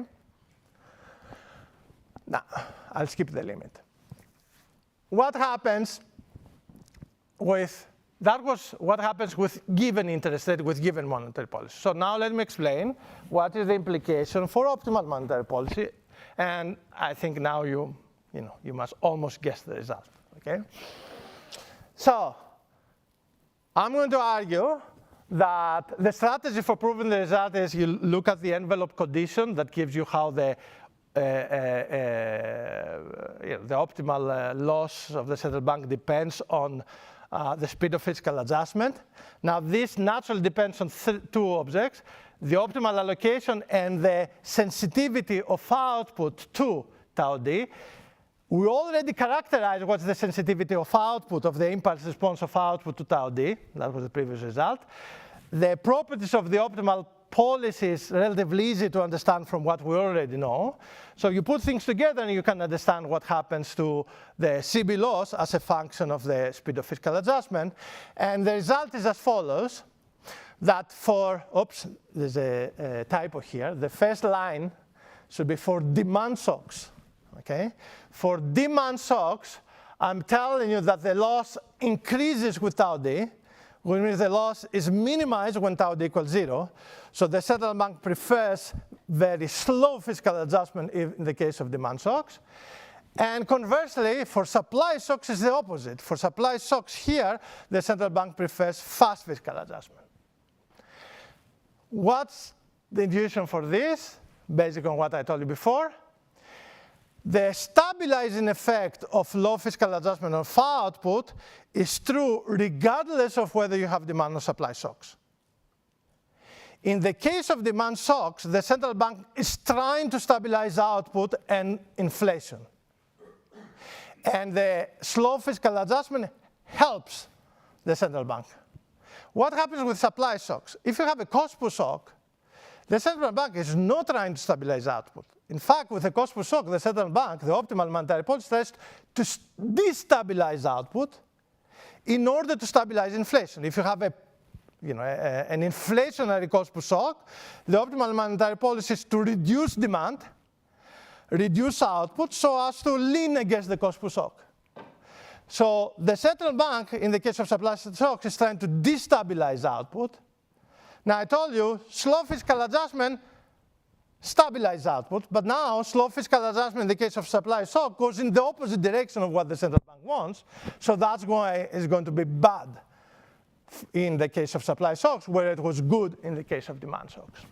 And this is an illustration now of what happens to the impulse response of output and debt, and the total demand wedge in the case of demand shocks. Basically, even though monetary policy adjusts in here, what you see is the following. If tau d is close to 0, that's the light gray lines, the recession in the economy is weaker, comes together with some boom later on. That's the fiscal forward-eyes that I told you. Now, if you also look at the demand wedge, the demand, the shock is always the same. So when you look at the IRF of the demand wedge, which is the sum of the shock and the interest rate, you're really seeing what happens to monetary policy. And the lesson there is the following. You have a negative demand, this is yes, you have a negative, contractionary demand shock. Optimal monetary policy fights this by lowering interest rates, both now and in the future. But those movements are costly or difficult for the central bank. What the slow fiscal adjustment does is, yes, it reduces the effectiveness of monetary policy, as I told you before, but it gives you for free more stabilization. So now the central bank can achieve more output stability and more inflation stability, even with less action inside. So there's less need to move interest rates as aggressively as before, okay? Conversely, in the case of supply shocks, slow fiscal adjustment reduces the recession that the central bank is trying to create in the case of inflationary cost push shock. That not only increases inflation, okay, so you're getting worse outcomes in terms of inflation, which we were trying to fight. So slow fiscal adjustment, maybe for the post-COVID shock, maybe that's bad, I don't know. But for cost push shocks, that's where it's bad, okay? Not only that, if you now look what happens to interest rate policy, you will see that the following interesting pattern. So if I start from very fast fiscal adjustment and I make it a little bit slower, the fiscal policy works against the central bank. Initially, the central bank tries to offset the bad fiscal behavior by moving interest rates more. But if fiscal adjustment is so slow, then output is so well stabilized by the fiscal authority that the central bank gives up. It's demoralized and say, okay, it's pointless for me to try to stabilize output because the effectiveness of monetary policy now is low. So you are getting that even the optimal monetary policy response is now smaller when fiscal adjustment is low. So bottom line, I've already said this 2 times, so I'm going to repeat 3 to make sure it registers. Okay, if I think about whether lower tau d helps or not, the description, the lesson so far is the following. This is describing, think of the solid lines. The blue line tells you whether the loss looks like as a function of the speed of fiscal adjustment in the case of demand shocks, the red in the case of supply shocks. For supply shocks, you want fast fiscal adjustment, tau d equal 1. For demand shocks, you prefer slow fiscal adjustment. The dashed line tells you how all this objective changes, how this trade-off changes, if you change tau I, which is the size of the automatic stabilizer. So if you have a stronger automatic stabilizer, the usual automatic stabilizer, that's going to be good in the case of demand shocks and bad otherwise. Okay? So far, I promised in the beginning to tell you that slow fiscal adjustment is good always. What I told you now is slow fiscal adjustment is good for demand shocks, bad for supply shocks. That's an important lesson. Okay, and I want you to keep it. That's, okay? But now I'm going to give you an extra lesson that will tilt in the direction of slow fiscal adjustment, even for supply shocks. So far, when I thought about fiscal adjustment, the tax hikes were not showing up in the Phillips curve. They were only affecting demand. That meant that effectively I was assuming that all the tax adjustment is non-distortionary. However, if tax hikes are distortionary, you know, they hurt labor supply, private incentive, and the like, that will manifest as a tax wedge in the Phillips curve, effectively as an endogenous cost per shock proportional to the tax adjustment. So now let me move to this situation and adjust the Phillips curve. Again, maybe you have the forward-looking or the backward-looking components, but the key thing is now I'm going to add this tax wedge in the Phillips curve. And I want now to focus what is the extra mechanism brought from the supply side now. Okay? And given time constraints, I'm not even going to go through the math, but I will just give you the basic intuition, which is the following. I told you before that regardless of whether you have a demand or supply shock, slow fiscal adjustment helps stabilize the net present value of output.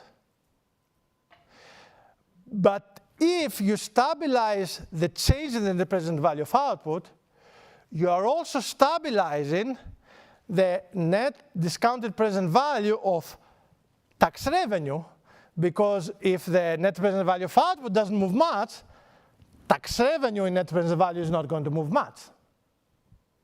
So with fast fiscal adjustment, you are going to have big net present value of tax hikes because you're not getting tax revenue for free and you need to substitute for it with tax hikes.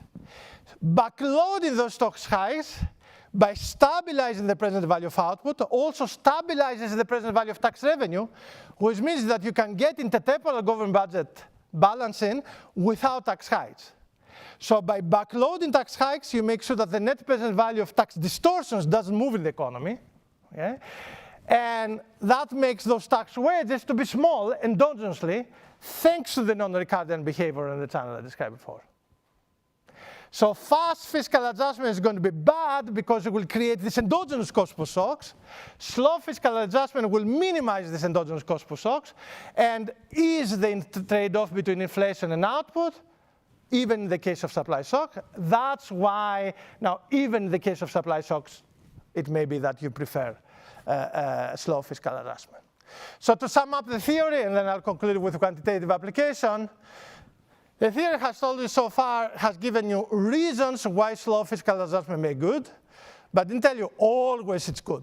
Okay? It gave you some conditions for it to be good.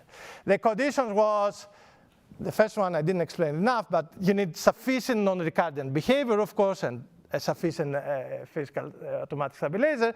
But it's more likely to see slow fiscal adjustment being preferred if demand shocks are the main driver of the business cycle, and if the inflation pressure of tax distortions is sufficiently high.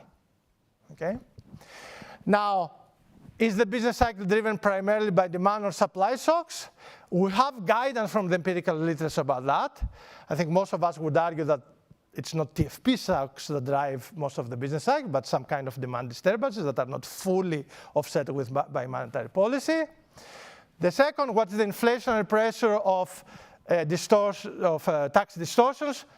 I don't know evidence about that, but we can use standard estimates of the elasticity of risk, labor supply, and so on to calibrate the model. So what we're going to do in our quantitative application is the following.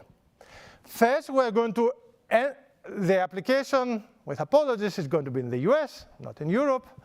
But what we're going to do in our richer model is the following. On the demand side, so far I use a stripped down Hank model, an OLG model that focuses on the non-Ricardian aspect, but assume the way heterogeneity. So we're going to write a richer model which will accommodate heterogeneity both in MPCs and in wealth in wealth holdings, okay? Particularly, we're going to have agents who are relatively poor and have relatively high MPCs, and the agents who are relatively rich and have relatively lower MPCs. And that will approximate very well what you get from quantitative Hank models. On the supply side, we are going to use a realistic hybrid New-Keynesian Phillips curve, what the data like, calibrated the more recent evidence about the Phillips curve. On the fiscal block, tau y, we're going to calibrate on what is the average rate of taxation. Debt to GDP, we're thinking here about debt held by the private sector in the economy, standard things, and the maturity structure because we'll have long-term debt. What about shocks?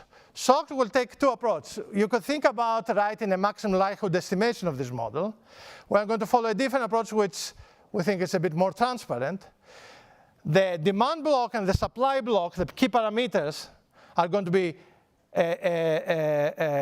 disciplined by evidence outside the US time series. Okay? In particular, the demand block, we're going to calibrate it to evidence about intertemporal marginal propensity to consume and evidence about wealth heterogeneity. The supply block, from what I told you about identified Phillips curves. Okay? That leaves us with only one thing to be identified in the data, the shocks. So for that, we'll follow two approaches. One by my co-author Chris and co-authors, his co-authors, not the rest of my co-authors, where simply takes the following simple idea. If we know the rest of the parameters of the model and we only don't know the shocks, we can identify the shocks basically by the Wald decomposition of the data. So you can use the Wald decomposition of the data together with the primitive parameters that I told you before to create counterfactuals about how slow fiscal adjustment will matter without putting parametric restrictions on whether the demand and supply shock are AR1 or MA or whatever, okay? And another simpler version is, from my work, you can represent the bulk of the business cycle as some sort of a principal component that looks like a demand shock. So if you do this, and you ask what is the CB loss, basically the sum of output volatility and inflation volatility as a function of tau d, you are going to get this figure for the US data. Focus first on the gray line. The gray line is with distortionary taxes and with the Wald decomposition of the data. And you see here that the optimal, the preferred tau d is extremely close to 0. The other two lines give you two variants. The red line is what if you had lump sum tax adjustment instead of fiscal. The blue is if all the business cycle was demand shocks instead of some mixture of demand and supply shocks. The picture is the same, so I'll conclude with here. I gave you some intuition of why with non-Ricardian consumption behavior, slow fiscal adjustment or fiscal inaction may be welcome. over the business cycle. Obvious caveats, whatever I said, uses the new Keynesian model, presumes output is demand determined, so it's about the business cycle, nothing about structural trends, steady state, and the like. And I'll leave it here. Thank you.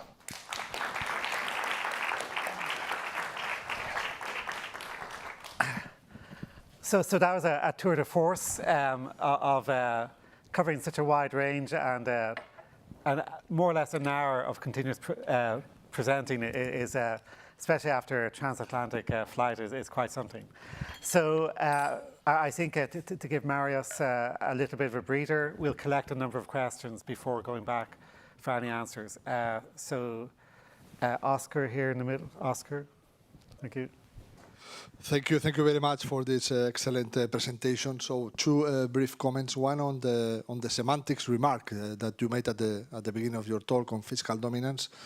I think I would fully agree with you. I mean, the channel you are exploring, I think is fully in line with the normal prescription that any central bank model would probably produce. I mean, if I ask any ECB model about the likely outcome on inflation of more public spending that is at least partially financed with debt, the empirical answer would be more inflation, which is not about fiscal dominance. It's about fiscal relevance for macroeconomic outcomes, including inflation. And probably through the channels, in part, that you are analyzing here, through non-Ricardian channels. So I would agree it's not about fiscal dominance, it's about the relevance of fiscal outcomes for inflation. No?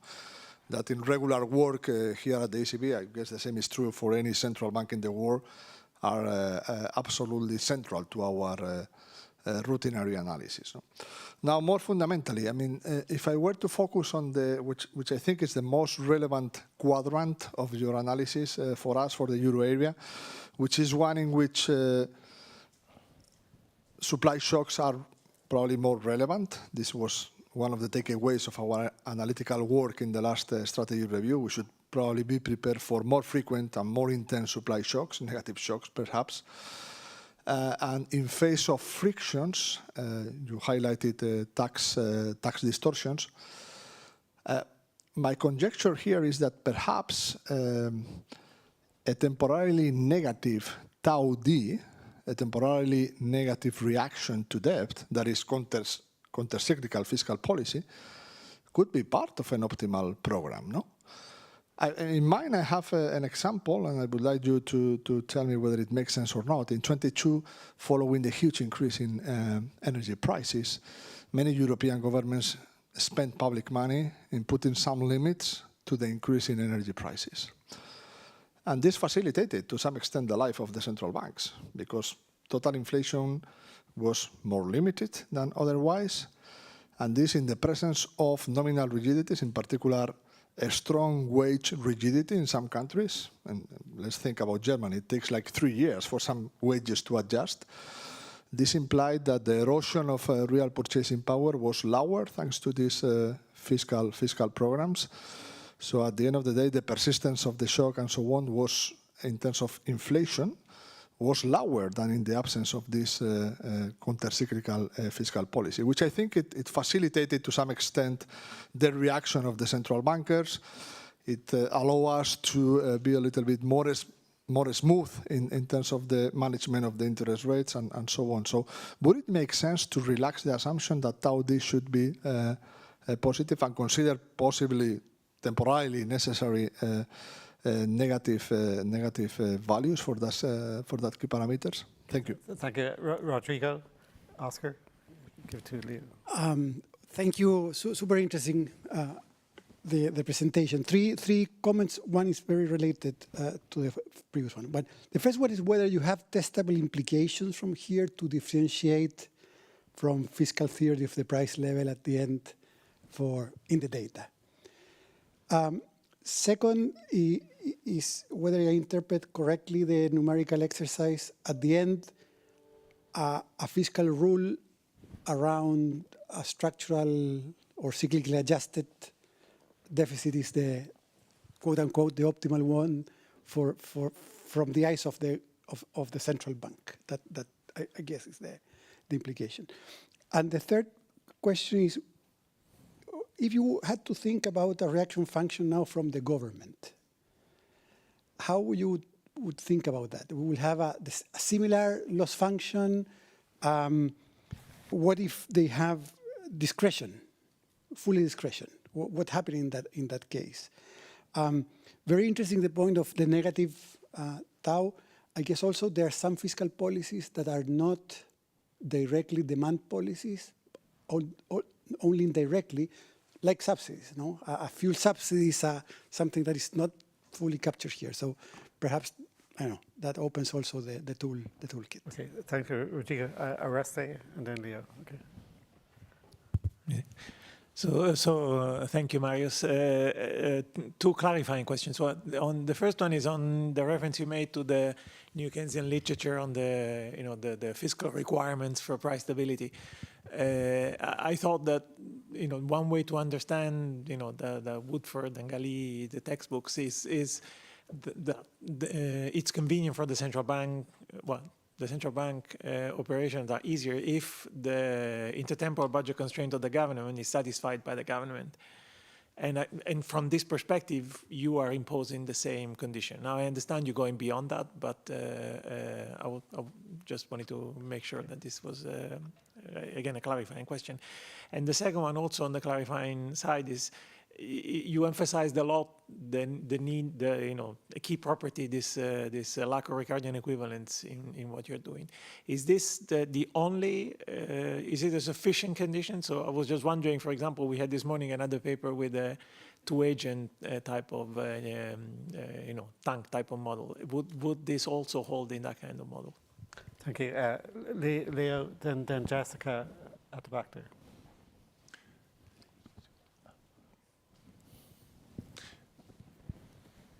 Yeah, I mean, thanks a lot. This was a super rich presentation, of course, very, very well presented. Maybe just also more on the clarifying side. The real interest rate, and you talked about this a lot. I mean, there's a preference for you to keep this over the cycle, rather don't move it much, keep it constant. But and this made some of the expositions very clear. But when you did the optimal monetary policy problem, second part of your presentation, maybe you could make things clearer if you add to this, maybe you do it somewhere in the simulation also, the optimization problem without constraining the real interest rate. And I say so because if you want to link finding maybe two things that you have from New Keynesian setups with the Taylor rule operating there, of course, the strength of the real interest rate channel, Taylor coefficient larger than 1, less than 1, is very important kind of for the properties you see. And this essentially you take out at the beginning. So this could help maybe to compare what you get with other papers in the literature. Okay, thank you. Jessica, then Klaus.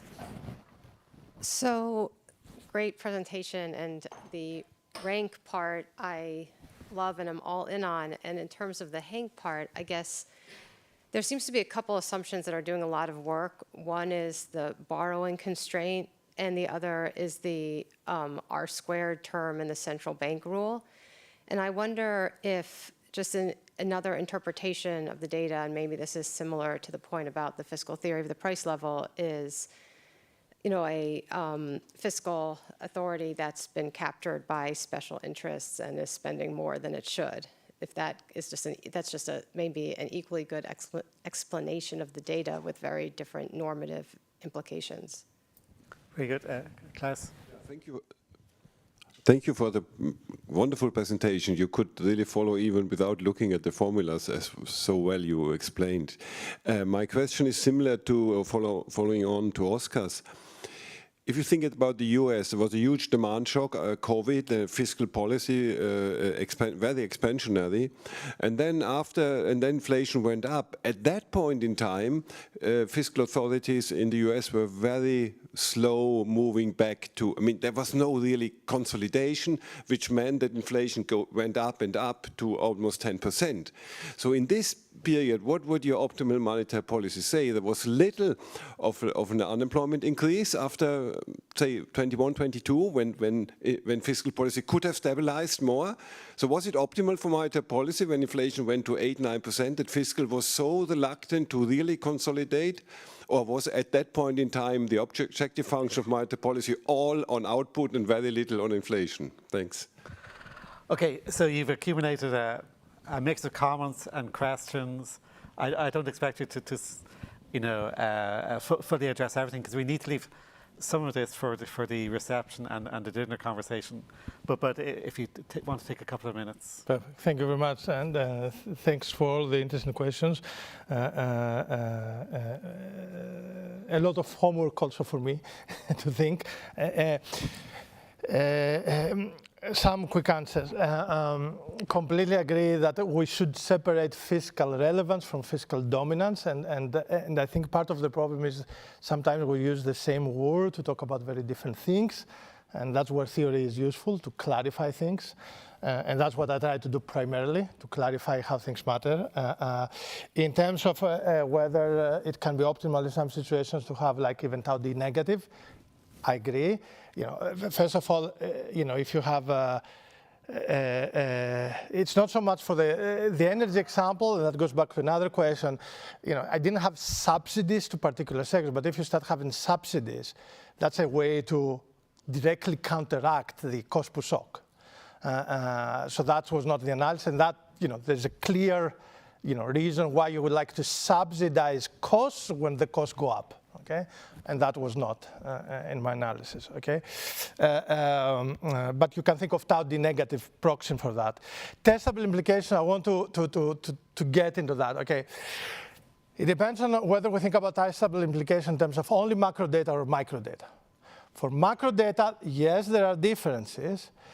With non-recurring households, if you give them a deficit or a transfer, they're hungry. They're going to spend it very fast.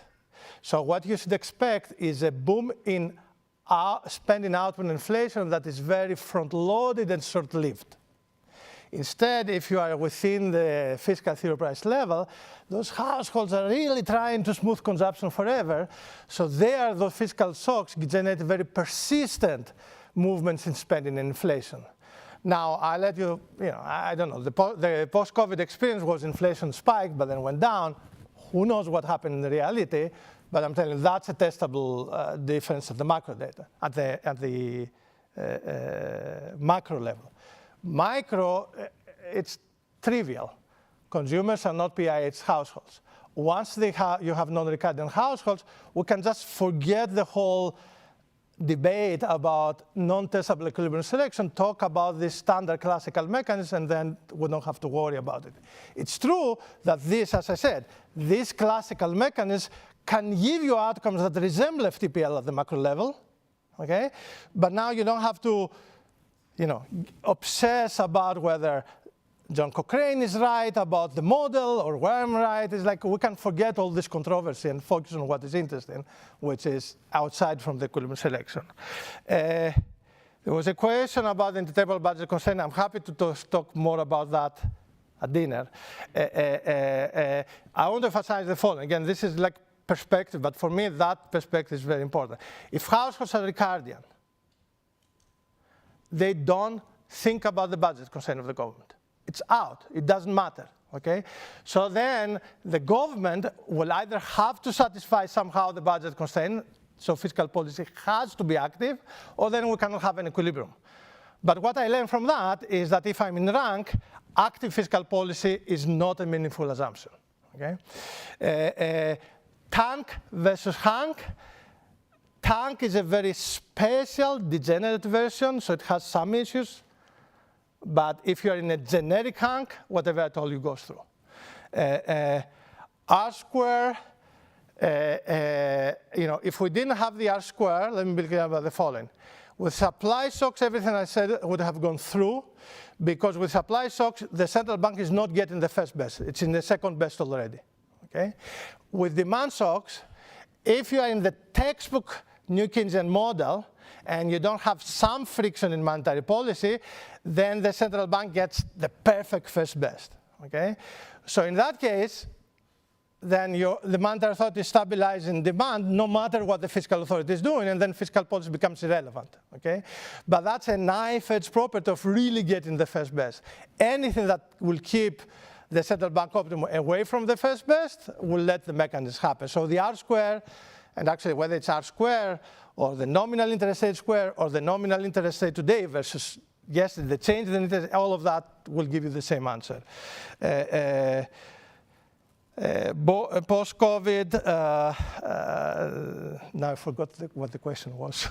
Maybe that's a good moment to stop. Okay. Very good. Thank you. So with that, I think we've had an excellent day. Let me thank all of the speakers, everyone who was energetic in asking questions, all the discussants, and this is of course just one day out of two. So with that, I'm going to close the live stream.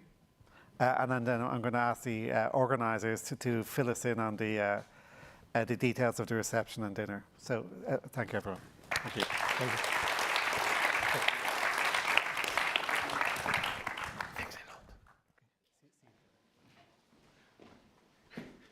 So a couple of pieces of